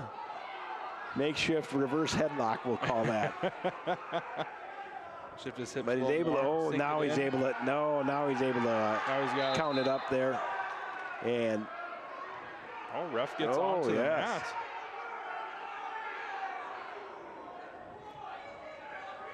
Coach ran Dinger all the way into it. I think might have been a little, they're asking if they're a little tardy on the tap there, but they'll sort it out.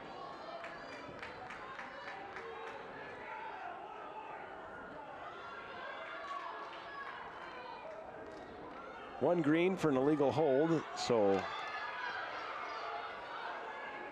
well, they held up the one, but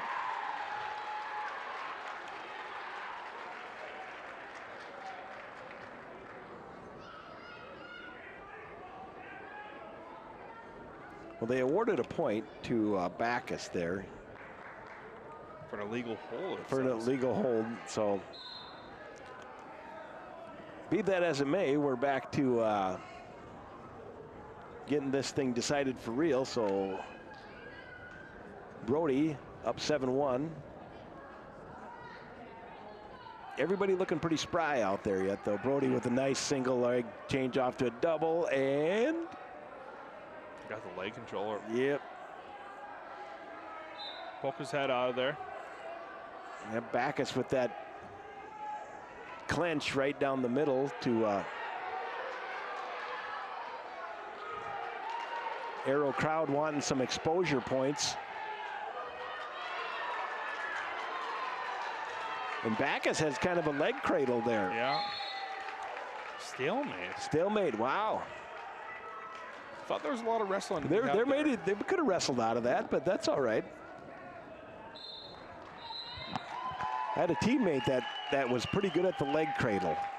Yeah. The Mark Landers. Oh, quick duck under there for Backus. Brody right back to the attack, though. Yeah, good call there on the referee by. He knows these guys are really working hard out there, and there was nothing. Though we could have burned 20 seconds. They're doing nothing, and so let's get them on their feet and try to get something. Give a good match nice here. So. There.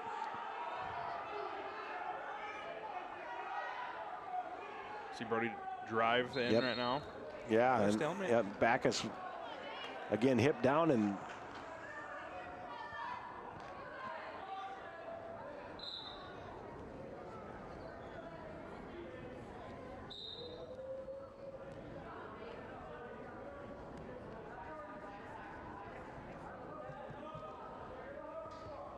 All right, getting under 30 seconds now. This is the third period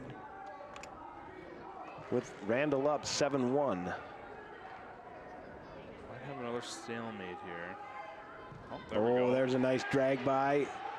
Backus just does not give up those takedowns easily. He really moves well.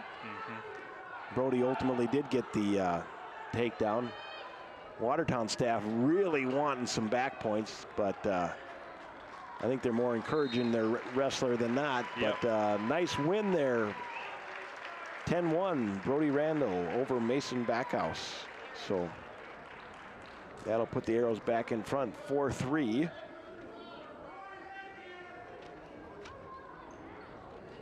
Winner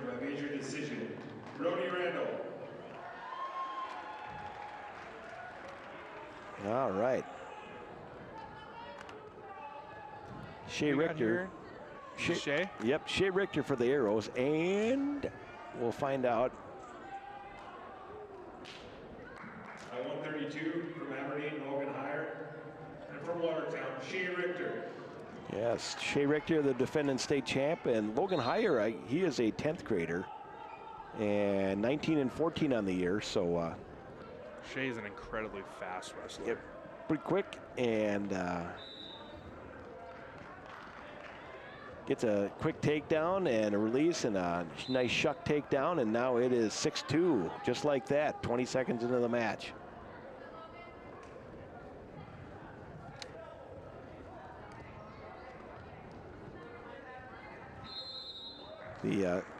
We talked about it a little bit earlier. Shea, he wrestled at some summertime stuff at the Air Force Special Warfare Duels. Yeah. Where he went 8-2, I think.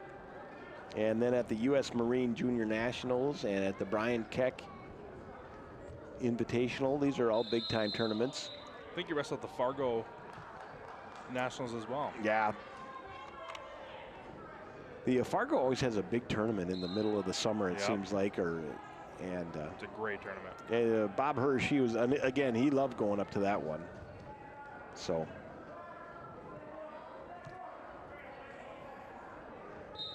Richter trying to find a combination on that near side cradle. Or, now have you heard this one before, Coach, where, the near side cradle, in Watertown, we refer to that as the bow and arrow. Really? Yes, oh yeah, that was a big thing. And not heard that. Yes, so. Makes sense though. Oh yeah, it was big in youth wrestling. That was the bow and arrow. Yeah, every kid understood that. You could say near side cradle didn't necessarily make it land, but the bow and arrow, everybody understood what that was. So just got to relate to your audience. You know what I mean? When it's the 6 and under bunch, you got to get them fired up about the bow and arrow. So. About 25 seconds left. Shea's looking for a pinning combination here. There, he's got him stretched out. Off the mat. And he'll get 3 more, so 12-2.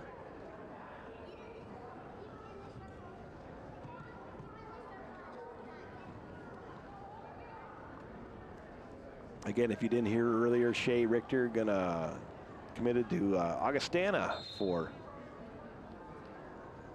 their wrestling program and getting further in his education, so that's awesome. It's exciting to see Watertown athletes move on to the next level. You bet. –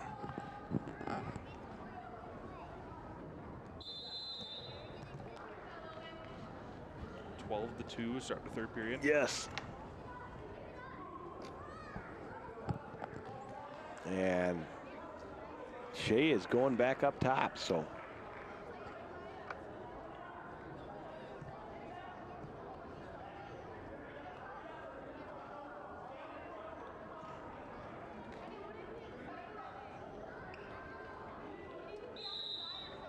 All right, now we're getting set, so.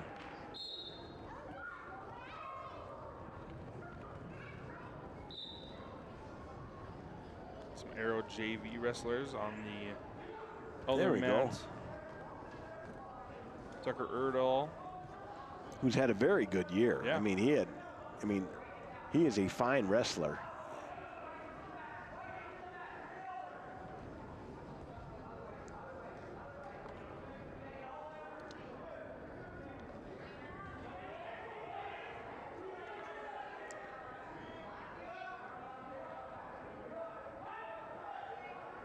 Shea again just stretching that arm off and that arm bar and rolling it over there with the half Nelson, and there's a pinfall. So pinfall at the 2:47 mark of the third period. Nice way to end his home career.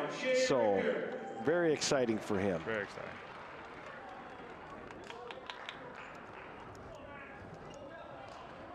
Max Strop for the Arrows this is here. at 132 or 138. All right. At 138 from Aberdeen, Will Allen. And from Watertown, Max Straub. Now, Will Allen, he is a senior, and he won a championship recently at the Dan Panch down there at Brandon Valley. And honorable mention with the grappler, 21-6 on the year. So got a lot of wins on his record, and lots of good wrestlers. Yes, and Strop looking to get his first win tonight. So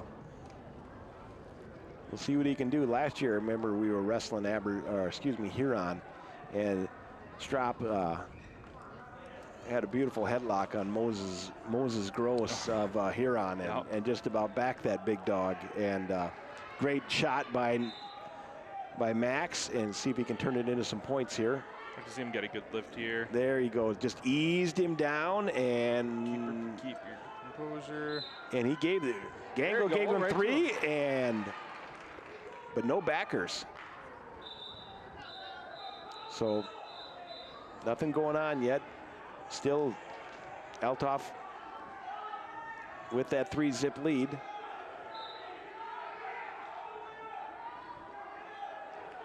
I've seen Max get his leg out here. Sometimes you can, excellent defense by Max to, and he did give him a one point escape. So Max up 3-1, 44 seconds left.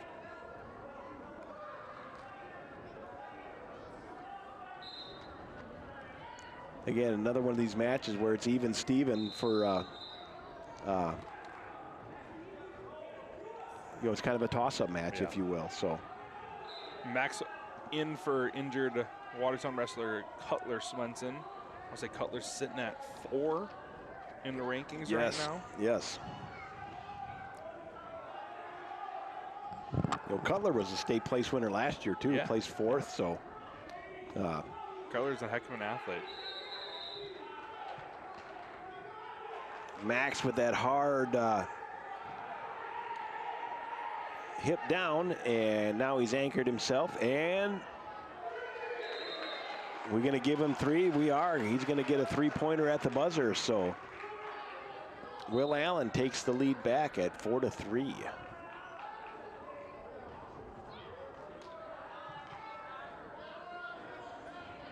Coach Althoff did a little mini walk, and now has retreated to his corner. So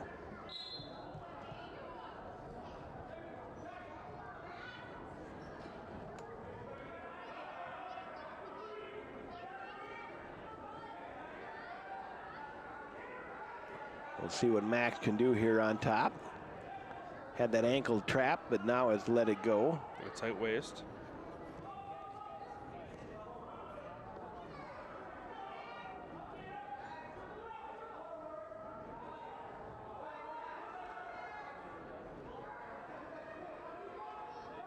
He's got some good pressure on top right now. I'd like to see him flatten him out and see if we can get a pinning combination going, get some points. There's a sit out and a spin, and Allen's going to get one here in just a sec. And there's the one awarded, so now 5-3. Will Allen halfway through this one, minute to go in the second period. Oh, nice shot by Max. You know what we talked about? I like to see his arms a little closed off, not so far out. He wouldn't be able to return him or get to defend like that underneath, get the underhooks.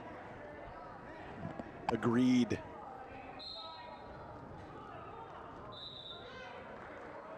Geez, look at that Aero TV camera work. I mean, that is like right on the level, right down there. So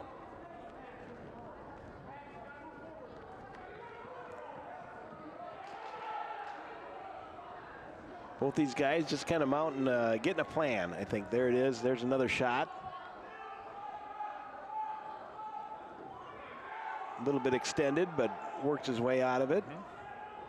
I'd like to see a reshot right when he gets back out. Oh, there he almost had. There's a stalling for one, but Will Allen's getting a lift here, and there's a 3-point takedown. So Allen now extends his lead 8-3. 8-3 start of third period. Yep.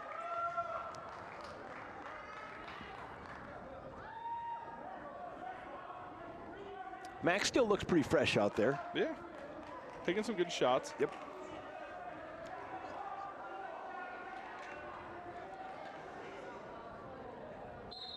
It's a nice lift return. Yep.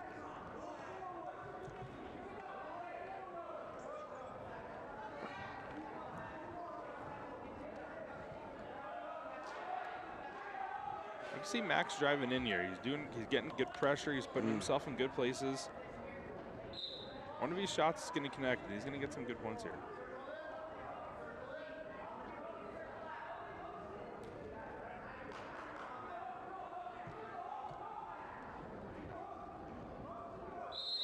There you go. Yeah, sometimes maybe you got to Fresh start. Yep, do some of that, get some swings, try to create an angle. It's just really tough sometimes to just do a straight-on shot because of reaction and whatnot. Yep. So it's a deep single. Max is hipping down hard. You got a good crossface. Keep pushing. There he goes. There you go, pulling man's off. There you got go. a minute left. You got that underhook. You Yep. might have to do something here. Had his ankle and we're off the Another mat. stalling, So it'll yep. be a point. I'm not quite sure. Okay. He just got off taking a shot. Yeah. Okay, we got the 1 point. Max got the point there. I was looking at the armbands. There, Max is in on a shot. Ooh. Sam's dropped. Seconds left. Yep, Sam's wanting Another a stalling. fleeing. Yeah, give him some more, but a lot of time left here. He's down by 4. He's in on a shot. He can gather it in here. He's got to move. Trying to get in that waterfall position, but not going to happen. So.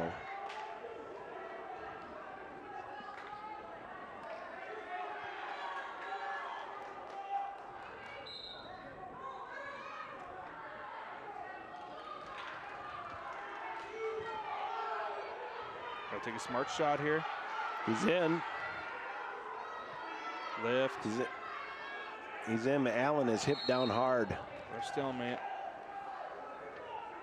I know we never tell kids to look for the throw, but this is one of those situations where Yes. you got to get something going. See if you can't. Yeah. Do something silly.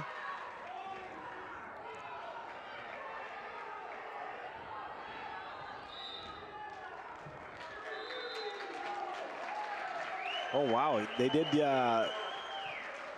give Allen a 3-point takedown again at the buzzer. So Will Allen with an 11-4 decision over Max Drop. So, you know, one thing I haven't did is announce to the head coach. You know, Aberdeen's coached by Donnie Bowden, assisted by Justin Fox and Cody Vedgley. So, all right.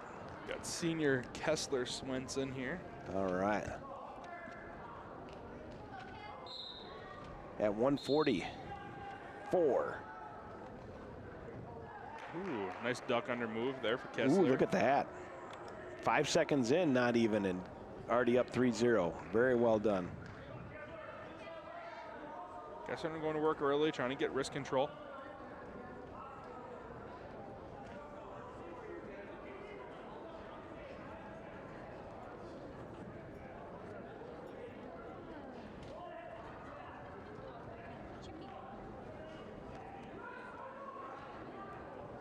There, Kessler's got that far wrist. And Looking for cradle here. Kessler has such long arms where he can make those cradles. he had it, and then he whipped. The guy moved. How dare That's he? a pretty good one. That's all right. So, working very hard on top, so.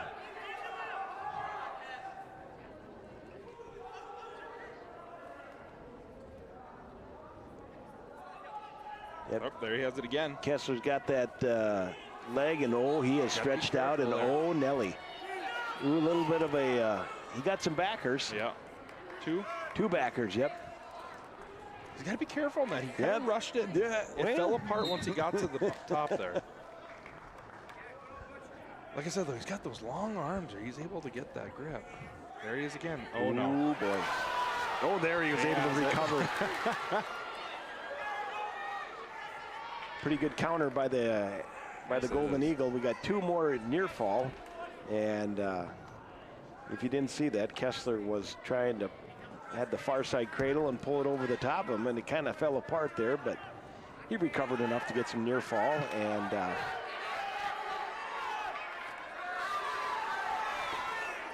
and 3, 2, 1, and one escape. Yep, one escape, and that's legit right there. Nothing wrong with that. So nice opening period for Kessler, putting up 7.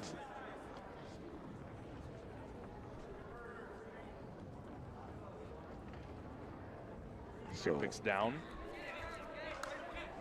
Here it is on the replay there, and Kessler was very close to getting a reversal there. Yep. Kessler a little too eager. You know, those cautions, that used to be a big part of the thing, and now they've kind of faded a little bit. I mean, I remember when 2 cautions and you got a point, now you got to have 3, and you just don't ever see somebody get too many cautions anymore. Or maybe everybody's gotten a little more liberal with the what is a caution or what is not, and just let it be part of the, let the real moves decide things instead of these kind of technical violation type things. So Kessler with another takedown, so 10-2.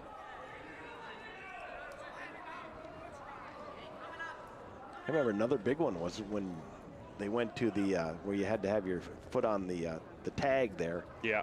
And guys would miss that, and you'd get cautioned for that, and like, you know. It was a little over exaggerated by that point. I felt like. Yep. We were maybe looking a little too hard for some things then. Yeah. So, but Kessler's got that leg in there, and a little high. Like to see him sell them. Yep. And there's a 2-point reversal. So Aberdeen, seconds left. Aberdeen now up, still behind 10-4, but first time they've been on top all night. So, or in this match.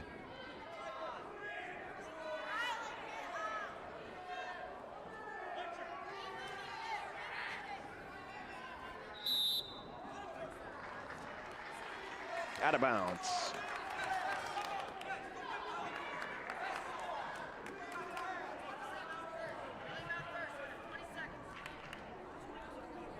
We'll see where this one is. So we've got the 20-second rally time, so see if we can get a quick score. Quick score, get a nice reversal here. A little bit more confidence. Obviously, we're up 10-4, but I always like to steal one, you know, at the end of a period where, oh, the sweep forward. Oh, nice little sit out and escape. That's one. Yes, we are awarded 1 for the bounce on that, so very good. Nice replay here.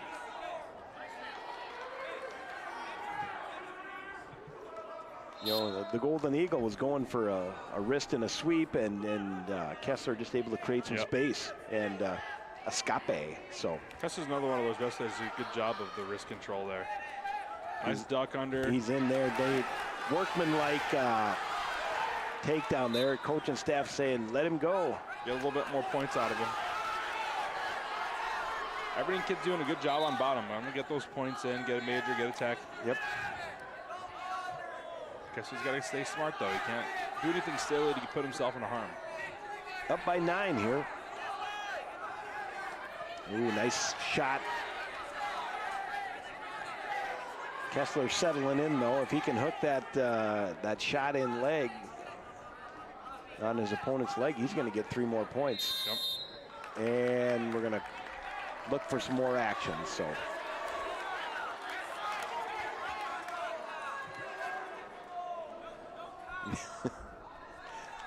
encouragement from the bench, and the assistant referee just told our student athletes to, hey, you got to get behind a little bit. So, hey, look at Kessler getting a three-point takedown there with a nice spin drill. Go. With a nice spin drill. Up by 12. And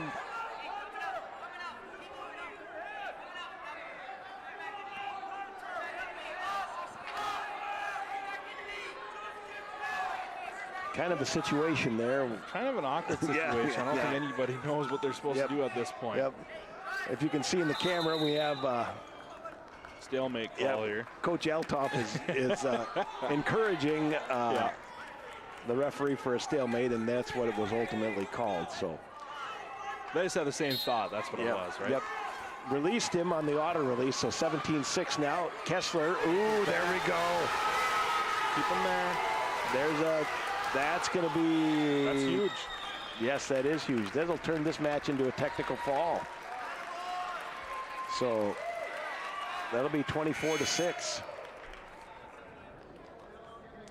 That's again, the clock's not. The clock doesn't have. Well, it doesn't have a 20. It doesn't have a 2. It only goes to 1. So nice way to finish for Kessler, and he's going to get a tech fall. So that'll move the score to 15-6. Very nice job, Watertown.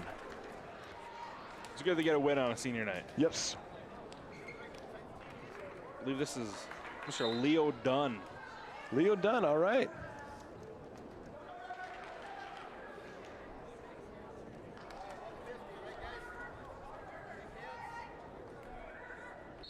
Leo Dunn for the Arrows, and hopefully we'll get an announcement of who his opponent is here. Another freshman wrestler here. Oh, nice.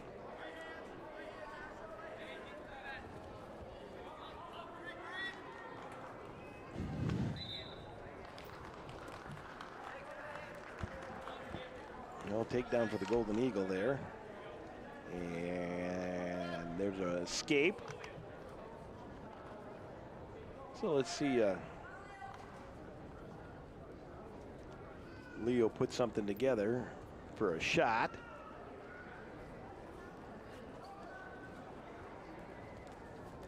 Now, when you were up there in North Dakota, did you guys have a dedicated wrestling room and such like, or did you have to roll them out every day or what? No, we had a nice wrestling room at both the places I was at. Both are kind of like a dungeon. Ah, very good. The one was attached to our weight room. All right, Porter Lazinski, the 10th grader for Aberdeen, and Leo Dunn, the freshman for us, so, or for the Arrows.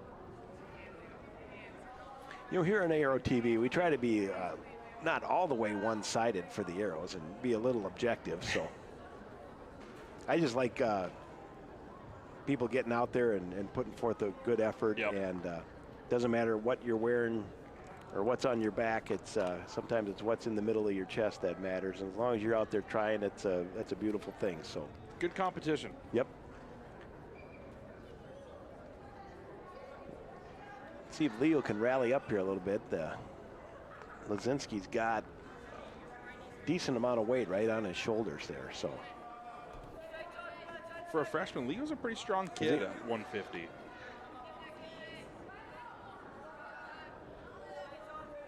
Now, when you guys are in the PE here, do you hit the weight room for a health session or anything like that? Yeah, we got team sports classes, and I teach a couple of weight training classes. So my class will be in the weight room for half the time, then we'll be in the gym. When the mats are out like this, we usually go down to the green room, or we try to spread out our area so that we're not just kind of soloed into the one aux gym. Yes. I tell you what, that sled thing where the people can push that thing, I wish they would have had invented that. I think that has to be like the greatest exercise of all time. I don't know if it is or not, but it seems like you'd use every muscle group when you're pushing that thing.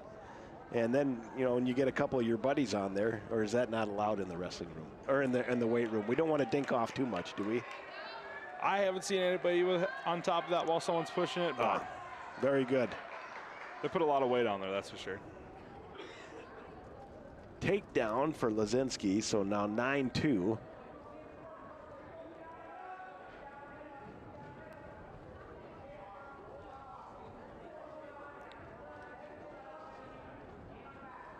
see Leo get to his base here. Yep. He's got good pressure on top right now. It's tough to move around that. Yeah, Lazinski, he's been around 25-7 on the year. I mean, he's got a lot of wins and whatnot. Oh, so he's got a deep Nelson here. deep half and a wrist. And Leo showing some grit down there. And end in pinfall for Lazinski. So that'll move the match 15-12 now. Arrow still in the lead.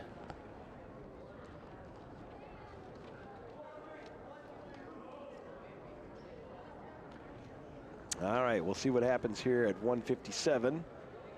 Kind of looks like Aberdeen is. Nope, yeah, they are sending somebody up.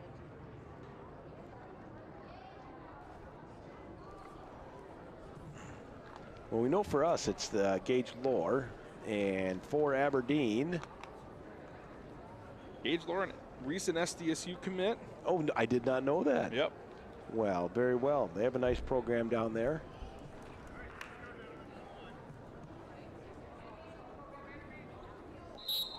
Well, that'll take some of the drama out of next year, I guess. Right. Although you can always uncommit, I guess, at this level. So they have a great program and a lot of fun, and a lot of us locals, and we're in the blood time at 10 seconds into the match. Yes. Gage is going for the blood time. Yes. Wow. That's too bad. Well, that's wonderful. I mean, Damian Hahn has got a great program down there, Yeah. and I mean, we got guys that can compete at the top levels, so that's what you want to do. They're ranked pretty high nationally right now, aren't they? Yeah, and we got, you're in the Big 12, so you're wrestling good schools. Yeah. And good for him. I mean, he had a pick of the litter, that's for sure. Yeah, I think so. And it's just, I mean, the ability or the level of wrestling from, I just use myself when I was there. Bob Miller, he was a Watertown Arrow, and a guy named Tim Wishart, he lives down in Sioux Falls. But I mean, we were all Division II caliber athletes, and but the wrestling room at South Dakota State now, I don't know if I'd last but 3 days there, because it is that quality of athlete. I mean, and it's just 45 miles away, and it's just awesome that they get the athletes they do. You hope you don't lose so many in the NIL deals that can get flashed around. I mean, Hawk, I think Hawk can compete at the heavyweight level. It might take a year of seasoning, but because it's just a different breed of cat at that level. When he went to I don't know what tournament he just went to, but he ended up winning it. Okay. He went to an open tournament and went in there. I want to say he was like the 13th seed and ended up winning the tournament. Yeah, it's pretty cool. There you go. And the more you get around some of those guys in the room, you can get pretty good pretty fast. Absolutely. And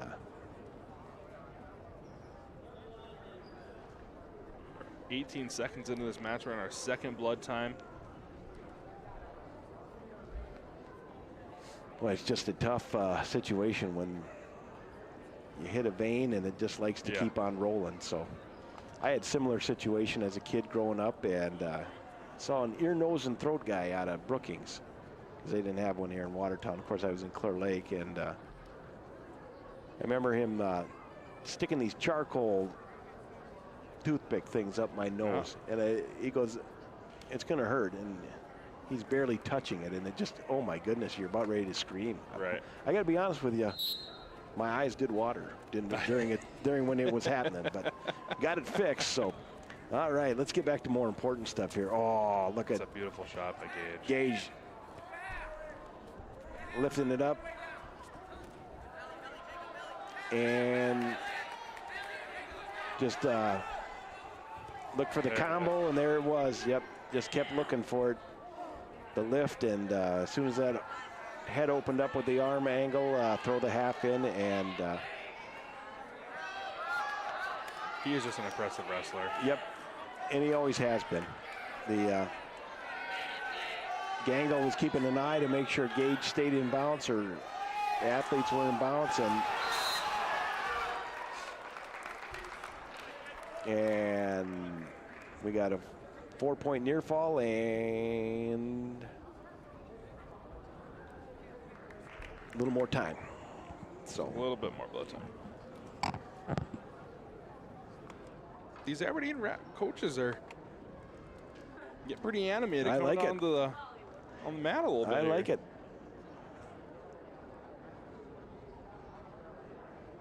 All right, here's that lift here on the replay,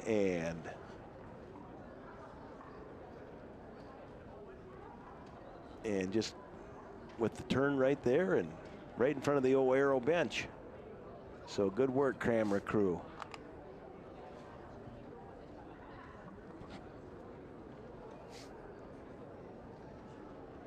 Just after 9 o'clock tonight for Arrow Wrestling. This will be our, I think tomorrow night they have all the basketball here in town. So we even have a unified basketball game here at 1:35, if I'm not mistaken, tomorrow. What's that? Explain. Mr. Hordorf is having his special ed Phi Ed class. They're going to be doing a basketball game with some of our senior Watertown Arrow basketball players, and it's going to be televised here on Arrow TV. You know, it's awesome. It's going to be a blast. It's going to be a lot of fun. I will try to tune in from my workstation at where I'll be about that time. Well, good stuff. Mr. Hordorf does a great job with those young kids, and it's gonna be a lot of fun for everybody. The whole school is coming for advisory, so we're gonna cheer them all on. It'll be electric in here. It will. It's gonna be awesome. It's pretty exciting. You know, hopefully we can get some dunks too. You know, we need some dunks. I don't know if the coaches much like the dunks, but you know, we're kind of dunk starved up here in the upper Midwest. So our Watertown Arrows are doing pretty good at that. We've had a couple of kids that have had some good. An almost takedown there for the Golden Eagle, but no points awarded. But a good rally nonetheless. So still 10-2, Gage Lohr with the lead. And Gage with that low leg gather.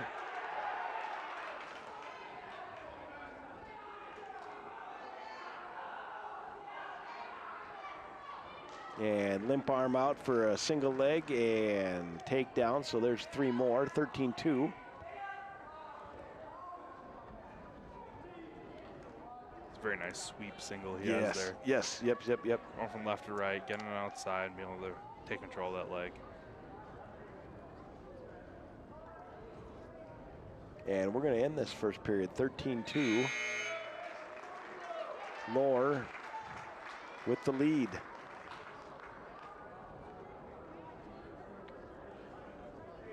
And a little more time. So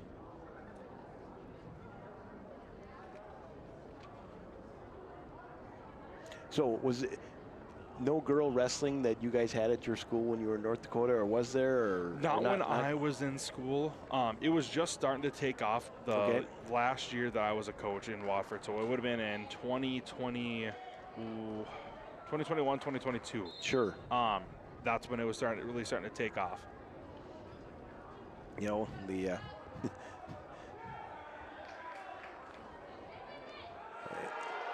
Get you right to his back. Gage with the nice oh my goodness, another one. You can tell Gage is getting frustrated. There's nothing he can do about it. Yes, no kidding. Yeah, it is. It's just a bummer, and you just deal with it the best you can. Yeah. And the same with his opponent too. He just wants to get out there, and you know, when you're wrestling the best, you know, and it's clear Gage is probably the best wrestler in South Dakota for Boyd's division, at least. I went through the national rankings this morning, and I didn't see anybody else in South Dakota that was ranked in the top 25. Gage is number 13 now at, or no, excuse me, number 16 at 157. Yeah. And but I remember wrestling the guys that were the best, and you know, you wanted to go out there and see what you could do, because it's just, you know, mouthpiece out of the happened to fall out of a opponent, and all right, we have to keep that mouthpiece. I guess he eliminated that, so now 17-3, because I guess that is a penalty, and in a lateral drop scenario here. Gage went for it, didn't come through, and ultimately is able to turn it into a takedown. So that'll be 19-3. Gage Lohr gets a win here tonight, and good show by both athletes there. So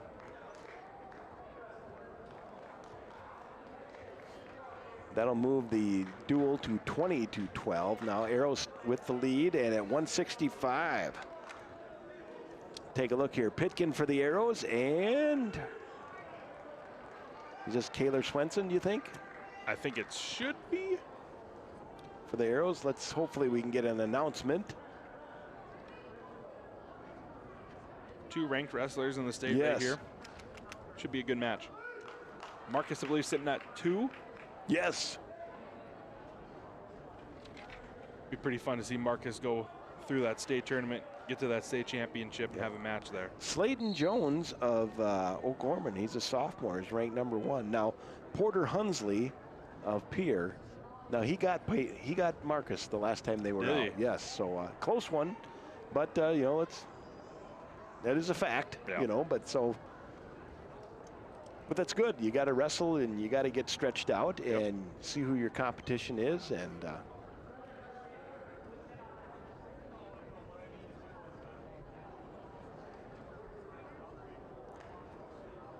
so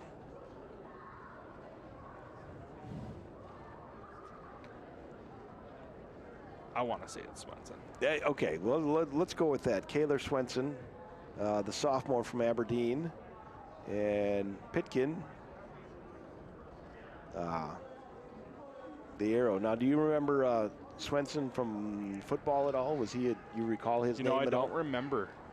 Anytime I heard Swenson, I always thought of the R2 that we had on our roster. Ah, very good.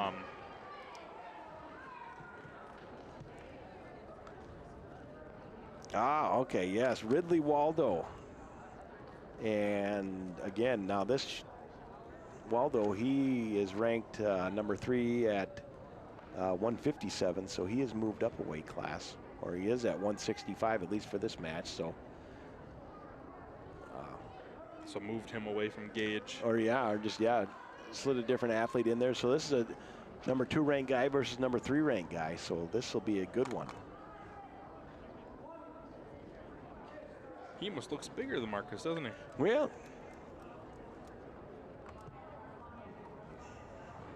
Marcus wrestles big. Let's just say that. Maybe that's it. Or he moved up a couple uniforms. You ever have anybody do that when you were up there? We always had teammates that, hey, we always had our numbers on the uniforms, right? So correspond to what, whatever. So, hey, or they would want to have the smaller uniform so they looked bigger. I think that was how it was. So it's like, oh my goodness, guys, come on. You know, sometimes you had to get creative on the old wrestling scene. Now you mentioned some funny guys. We had some funny guys on our team. They were always kept things going pretty good. Oh, yeah. Kept the room alive. Yep. So one escape for Waldo, so.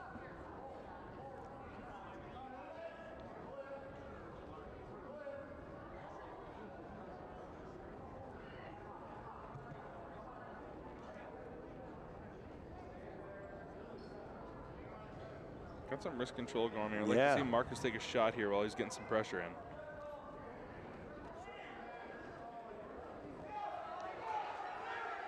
There's a high crotch by Waldo and a mat return, and they give him 3 points for that. So 4-0, and there's a replay. And we'll see if Marcus can, minute 14 to go here in the second period. We'll see if Marcus can get up and out of there.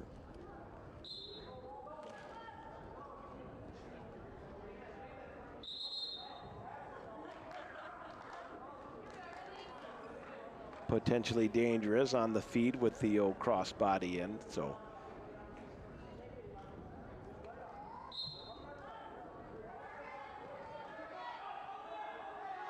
Marcus trying to shake him off a little bit, and there it is. Reversal. There's a 2-point reversal, so well done by Marcus.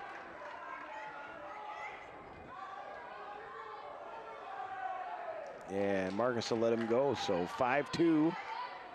Ridley with the lead.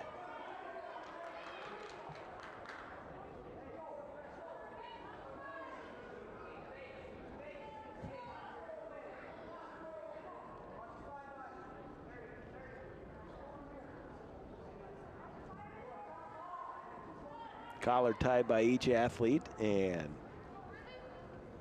kind of the old collar bicep tie.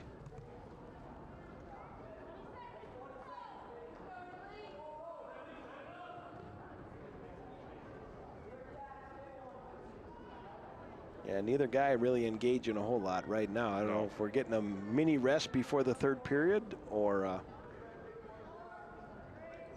whatnot, but well, both these guys can fly around and make some nice shots. I'd like to see this third period pick up some pace. Yep. Yeah, well said. Pick up the pace just a little bit, you know.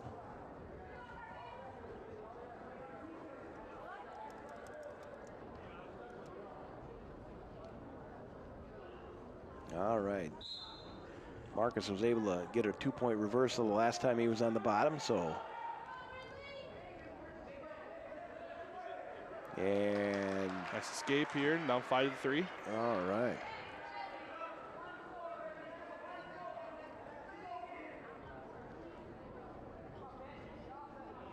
Of course, Pitkin last year, 6th place at the state tournament, and won the Floyd Ferrand earlier this year in December. And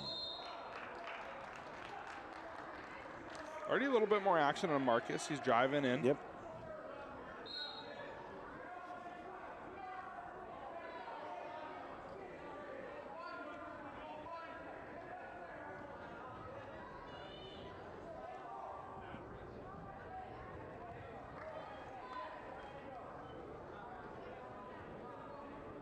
Both those guys with the collar tie yet. Still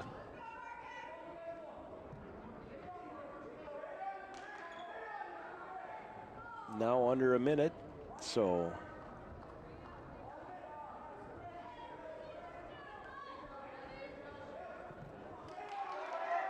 He's got to start going here. 50 seconds down 2. Yep, just working, yep. Sometimes we're biding our time and just looking for an opening yet, but Waldo is, he's tough to penetrate. Yeah. He's got good position, stays square, and just hard to attack, so. Marcus is really good outside. I'd like to see him try moving around a little bit more, kind of getting him uneasy. Maybe get a sweep single.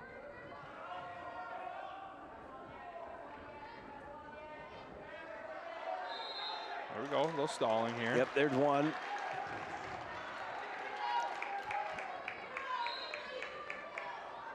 You see the conditioning of the Watertown wrestlers right now. It's really coming in.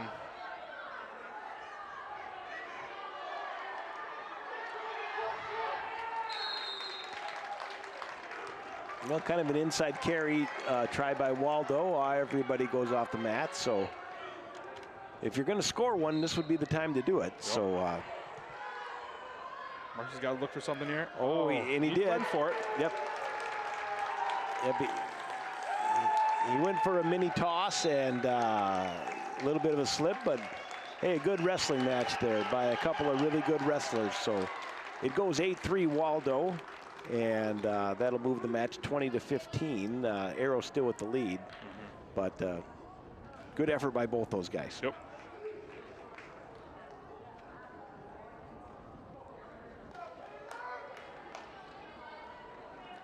Landon Lewis. All right, and I heard a go. Let's go Kaler. So we're going to go Kaler Swenson for Aberdeen. So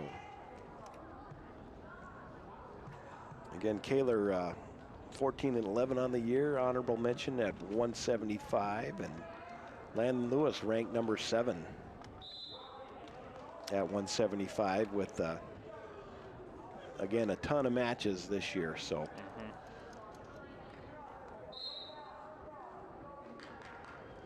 Oh, Lewis with an inside arm drag that defended well by Swenson, but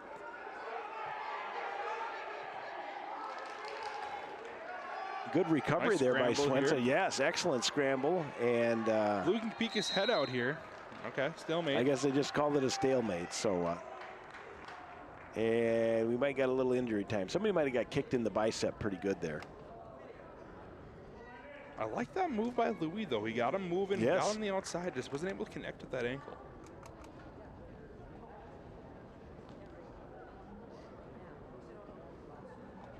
One thing about Aero TV, our seats are, they can wear you out. My legs are a little long, too, so standing up feels nice every once in a Yeah. while, that's for sure.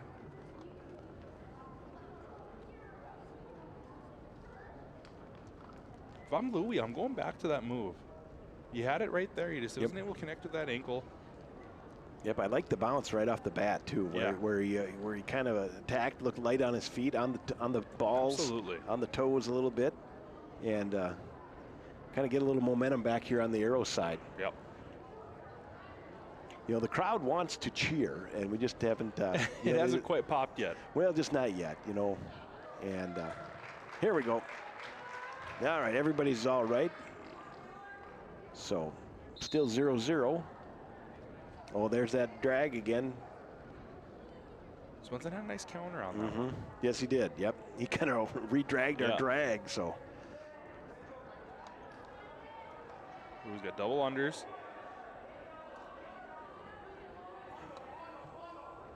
There's pummeling in. And lateral drop position for each athlete.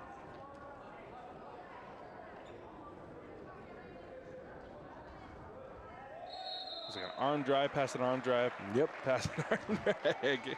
And we're off.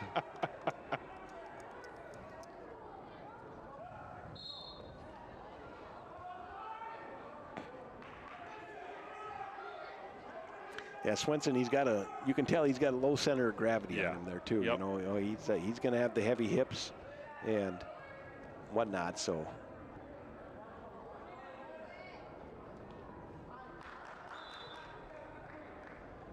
All right. Fix the headgear. Yep, we'll get the equipment back where it needs to be. And now, did you make your athletes wear the headgear in practice all the time? Or? I didn't make them. Just preference usually. Just preference. I never wrestled without it. I usually had mine on, but.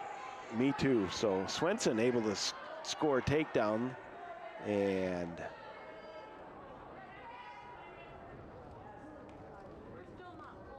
after seeing enough ears that looked really like otherworldly looking things, let's just keep this on and try to avoid. I didn't have much going for me to begin with. Avoid that cauliflower ear. Yeah, I didn't need any other ugliness trapping on top of me. So.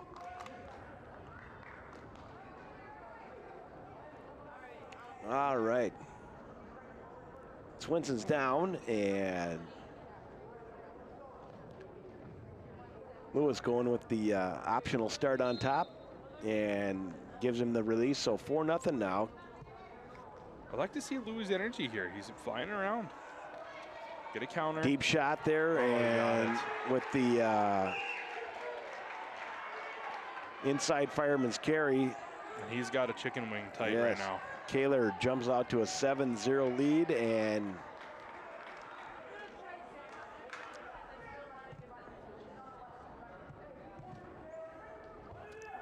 there Lewis back to his base. So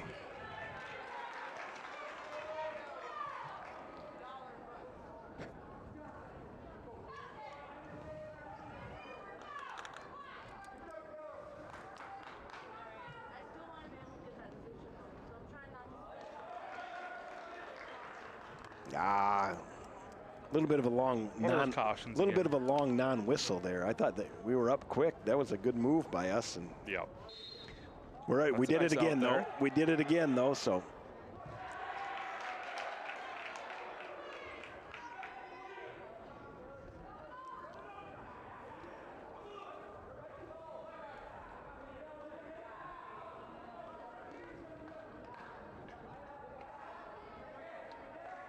They're landing back up to his base. And see if he can do a quick. Yep, no change.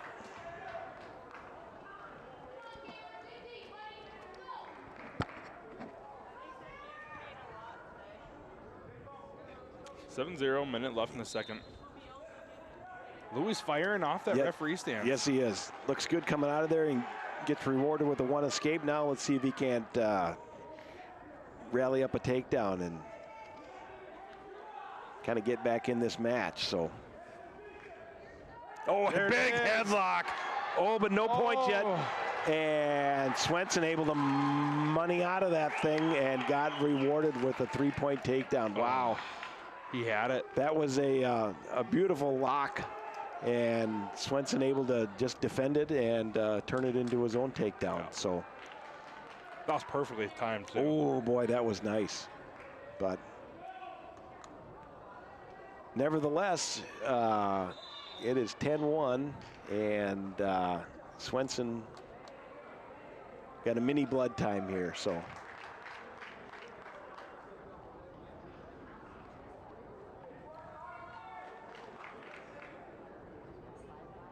You know, still, even at 10-1, with some of the action we've seen, I mean, he's not out of it. No. Not even, no. I mean, it's, this match is still.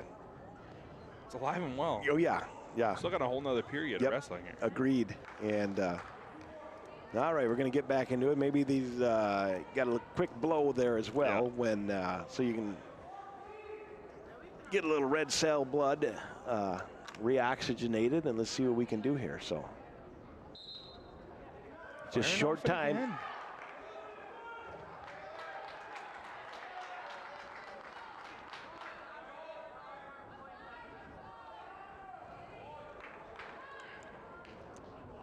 And we're going to end that second period. Still 10-1.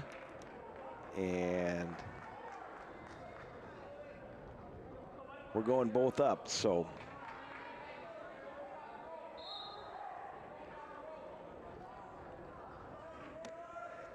See if Landon still looking fresh.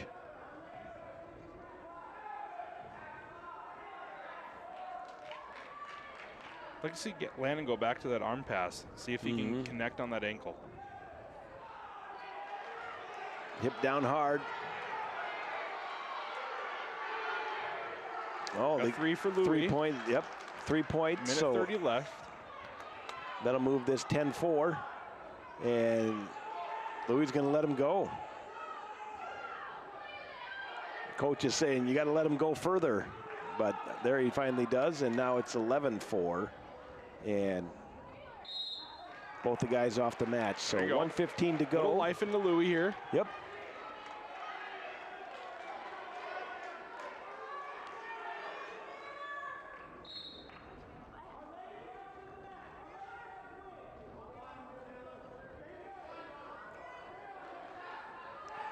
I'd like to see Louis do another one of those headlocks he had earlier. Yeah. It was perfectly timed. It just didn't connect quite right. Nope, just had just a little bit of a escape out of there, so.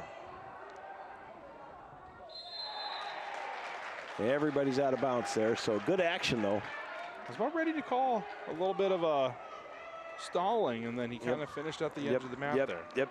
52 seconds, 11-4.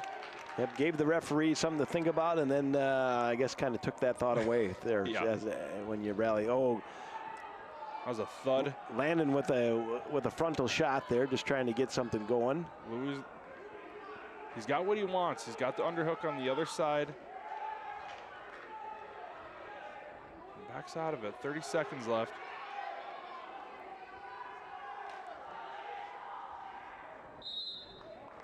Out of bounds.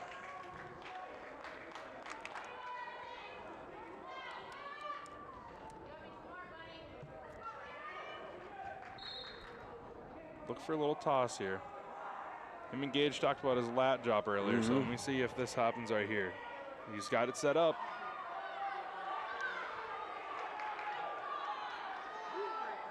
Short time now, under 10 seconds to go.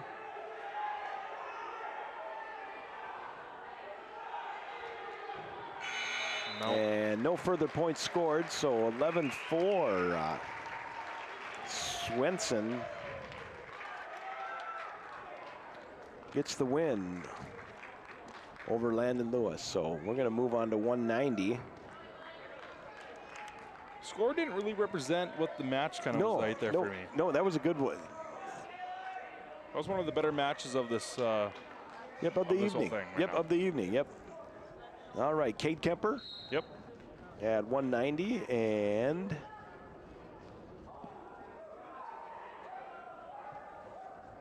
I'm not quite sure who his opponent is, but I don't quite remember either.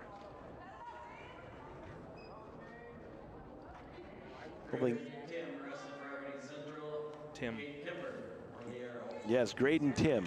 Graydon Tim, who's a nice wrestler in his own right. Third last year at 175 and 25 or 26-4 on the season this year. Kemper 19-8 on the year, so. Kemper's ranked 6th, I want to say. 6th or 7th. Yep, I got him at 7th, and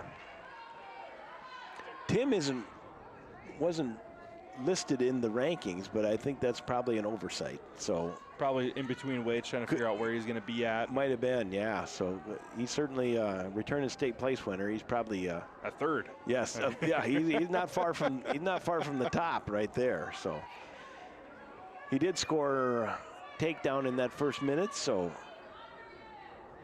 he's got a 3-0 lead.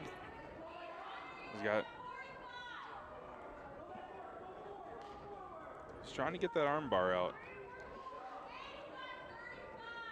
He's got a little bit of chicken wing action. Yep. Okay, he's got to be strong with that right arm. And there's a tip for Tim. And Kemper. Got 19 seconds to fight see if he here. see if he can't prolong this, but pinfall for Graydon Tim at the 146 mark, the first period. So that'll put Aberdeen in front, 24-20. All right, Owen Ward. Caleb Khalil. And Caleb Khalil, all right. Freshman. Let's see how we can do here, so. I know when it comes to football, me and Mr. Coach Castle, our offense coordinator, offense line coach, we're pretty happy about Caleb Khalil and Connor Christensen for the future. Yeah, good deal. Good deal. Well, you got to have linemen. I mean, or else you don't got nothing. I mean, you can have some skill guys, but it just doesn't work without somebody up front. So, Khalil, Ward getting that 2-point or 3-point takedown. So, the one thing about being a lineman, I mean, and here's a armbar run by Ward, but you got to like contact. Am I right when you say that? I mean, you got to like it all the time. So, for sure. Here's a turn by Ward, and Ward's going to be able to get a pin in the 48-second first period pin. So that'll move the score to 20-30. Aberdeen. Connor Christensen here. Yep, Aberdeen kind of took in a little bit of a control back from this on this duel from the Arrows. We'll see if Connor Christensen can work his way back into it. So, yes, Felipe Gonzalez and Connor Christensen, the senior versus our Connor is a 10th grader. So, let's see if the con man can match before. Get it rolling. These guys are they're pushing the envelope a little bit. So match for Felipe came out strong, but by the end of the first quarter, he kind of died down. So if Connor continues to wrestle smart, he might be able to put himself in a good position for the end of the first and then the second, third period. Sometimes you got to weather the storm, Yeah. So 3-point takedown for Gonzalez. So Connor, get out here quick.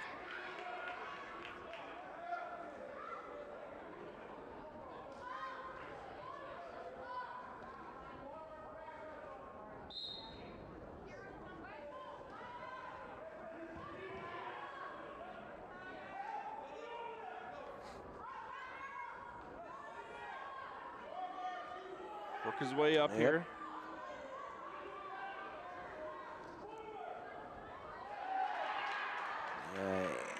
Ankle breakdown there by Gonzalez on Christensen. Job by Connor to get to his base. Yep. Yeah, only bad things happen when you're down on all, when you're flat. So, albeit it takes a lot of effort to get up from all those big guys. Power half there by Gonzalez. Needs to fight it. Keep fighting, Connor. Keep posting up. Good job. Yep. Get your knees.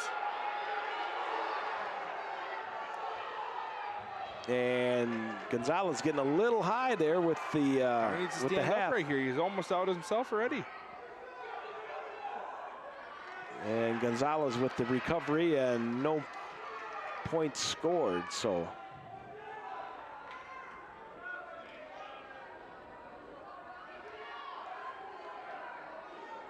now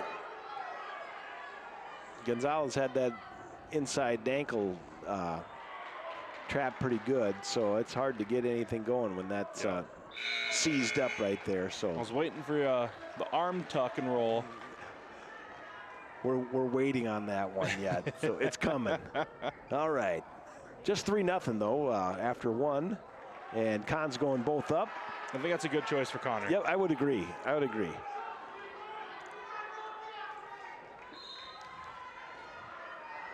You can tell he's already not the same wrestler he was in the first period here. A little bit of gassed. I mean, that's a heavyweight thing, obviously. Oh yeah, yep. But I can see Connor doing some head snaps. There, get it on top.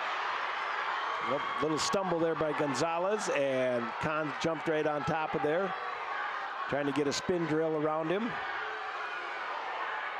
Tuck his head down. Yep. Flip A is there it goes. With the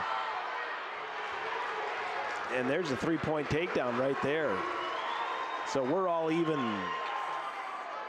1:20 to go in the second period. So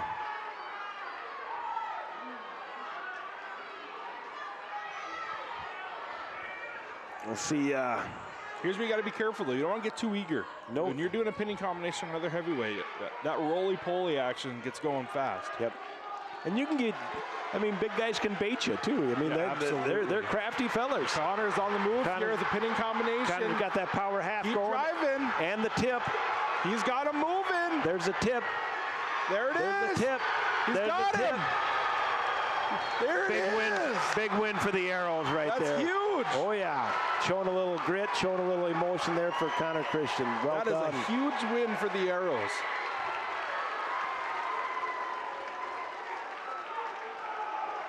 That's the kind of stuff that you get excited for, and that's why you come on out, because just a couple guys competing out there. So. Gotta love the energy from the big guy. Yep. All right, now we're back down to 106. So also that moves the Arrows within 4 now, 26-30. Golden Eagles still on top. Braylon Shell. Braylon Shell is another very good wrestler for the Arrows.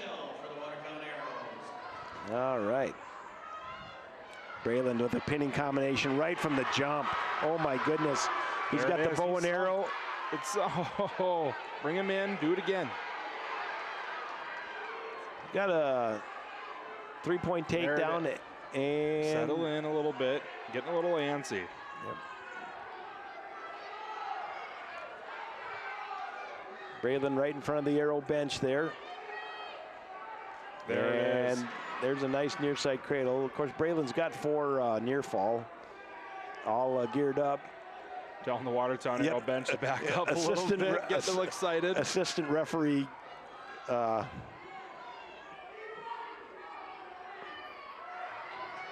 he's stacked.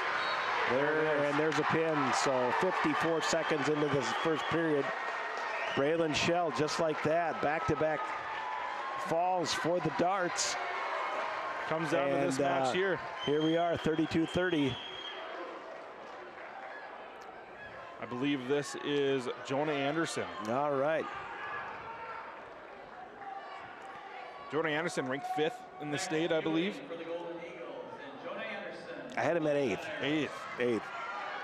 You might have better info than I do, so. I just go off the Dakota Grappler that was on the 26th here. Oh, okay. Paxton Ewing, he's a senior, and Jonah, he is an 8th grader, so. There's a 3-point takedown with that. Oh, no. And the reversal. Oh, scrapping and scrapping. So let's see how this gets scored out here. How do you score that here? 2-point near fall, and we calling it still down? No change, so wow. Jonah Anderson grabs a quick 5-zip lead with the Mettler. Is that what I think it's called? The Mettler, is that what we just did? Yeah, basically. Yeah. So, you know, this is a big moment for an 8th grader. oh yeah. I mean, you're up 2 points. You got to win. Yep, Braylon is, I have him at 32-11 on the season, so. Braylon's a heck of a wrestler. He's got a lot of reps so far this year, so a little early on the. Caution.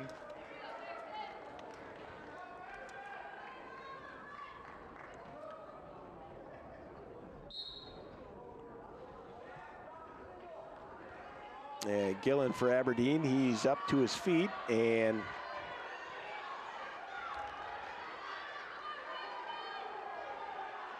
there's 1-point escape for Gillen, and shooting right on the edge of the mat, so pressing the issue. Now we got a 5-1.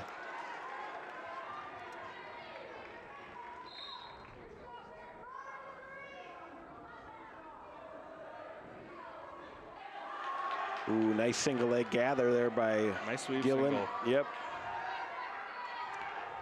See a stalemate coming here. Yep. No points scored, and we'll do it again. 56 seconds.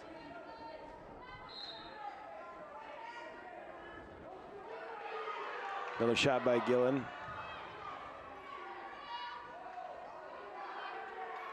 Lateral drop situation for both athletes here. Gillen does have some long features. He does. So, yes, he does. And there's a drop right there for 3 points and backers.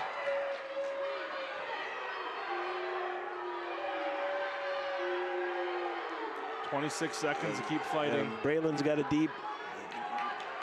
He's fighting off a very deep half there. 15 seconds. He got out of it. There you go, rallied up, and 8-5.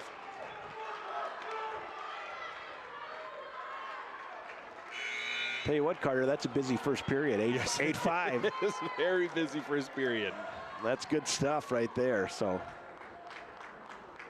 good job by the 8th grader to get off his back there and continue to fight. Yep. And you're looking at him, and he doesn't look like his chest breathing too hard. No, doing all right. Just calm, cool, collected. Yep. Just gather yourself, and you just start again, man. It's 8-5. So, what can you ask for? Right now. This is good stuff. Oh, switch, but thought the better of it, and oh yeah, oh boy, went for that. There he is. Went for that arm bar, and Shell kind of baited him into that one almost, because he did the sit up, and then momentum took him over. 2-point reversal, just like that. 8-7. Braylon still behind. Jonah's really looking for it. I don't know what the coach is all concerned about here. Well, there's an almost tip. He's got to grab that arm. Yep, now he's looking arm bar far side half, and it's close. And changing from side to side, but keep your hips up.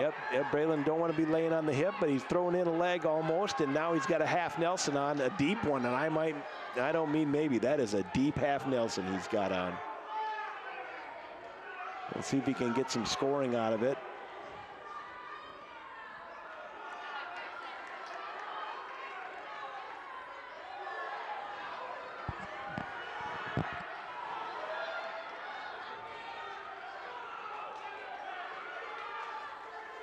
Gee whiz, he's got that left arm really extended of Gillen's, but stalemate called, and Anderson down 7-8 with 32 seconds left in the second period. Still on top. God, he baited him nice with that switch. ooh, that was a nice one. Yes, it was all very good. Oh no, it's a second. Yeah, it is a second caution.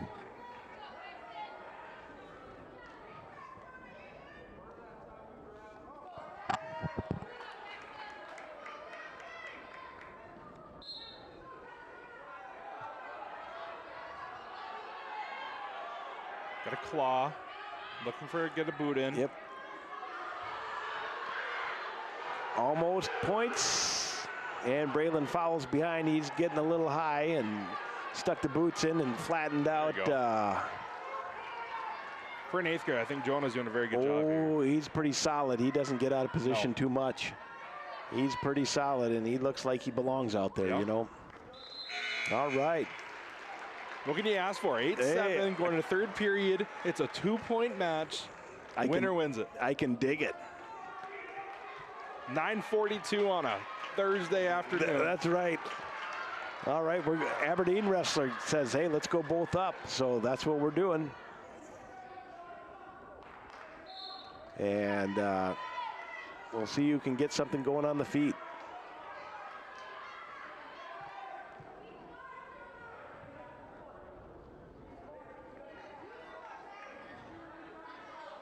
This is where college writing time would do Jonah Yeah. do some help here. We could use that, yes.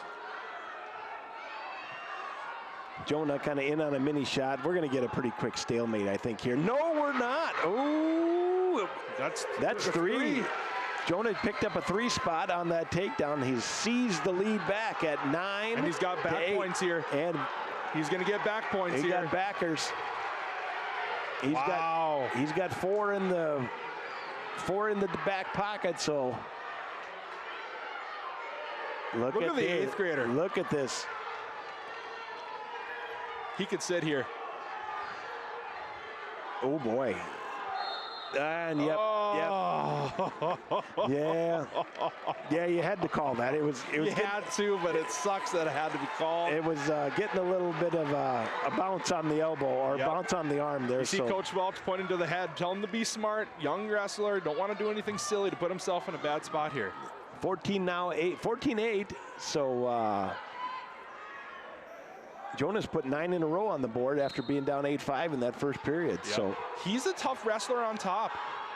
got a deep half in again. But again, you got to be smart. Nothing going on here, but there's a 2-point reversal and no backers yet. And now there's back points. Oh no. So keep fighting. You've got a ways to go here, 30 seconds to go.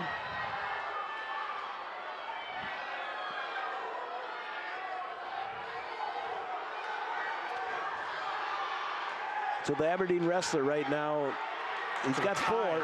So yes, we are at 14-14 right now. What a match. Jonah and looking to get a switch here. Out of bounds. 15 seconds, tied match at 14-14. Sweet. This is how it rolls. It's just intense. That's right. We got on both the shoulders of an 8th grader facing a senior. Yep, we got both benches on their feet and encouraging, and we got young Aero athletes in the grade school level for the Booster Club program on the north end of the mat. So Jonah went for inside roll and nothing yet. Nothing yet. If he can get a quick turn, he'll get 2. He has it. He has it right there. And no points. Ref Gangle says no points. And does he get 1 for being out? And they're asking if they can concur, and Zach Metler gives them the shake off too. We're going overtime, so no buzzer beaters here. We're going to just earn it. So fantastic match here to end our night, 14-14. Can't ask for much better here. Oh, this is good stuff. Overtime to end the match. Deep shot. Jonah with the extension, and man, good action though.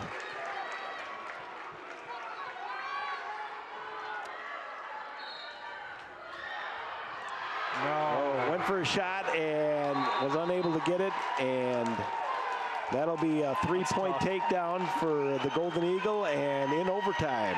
That was a tough match. Yes, wonderful match. 17-14, the Golden Eagle gets the win, and that'll secure the victory for them, 33-32 in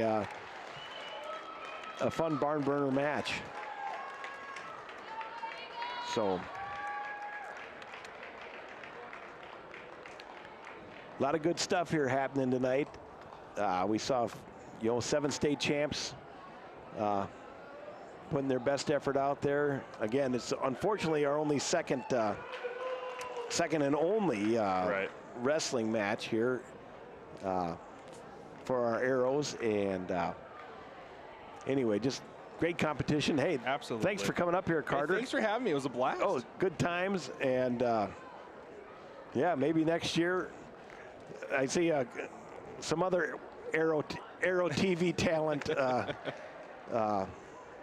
Cam Corey. Cam Corey, he's given us the thumbs up. I don't know if he knows much about wrestling, but he does like the waterfall line. So anyway, I think tonight the Arrows, we went 1-1. We got the win over Harrisburg. Aberdeen, we knew it would be tight because that's just how these matches are. Absolutely. And 1 point. I mean, that was a great overall match. I mean, it came under the shoulders of an 8th grader, and he did a great job.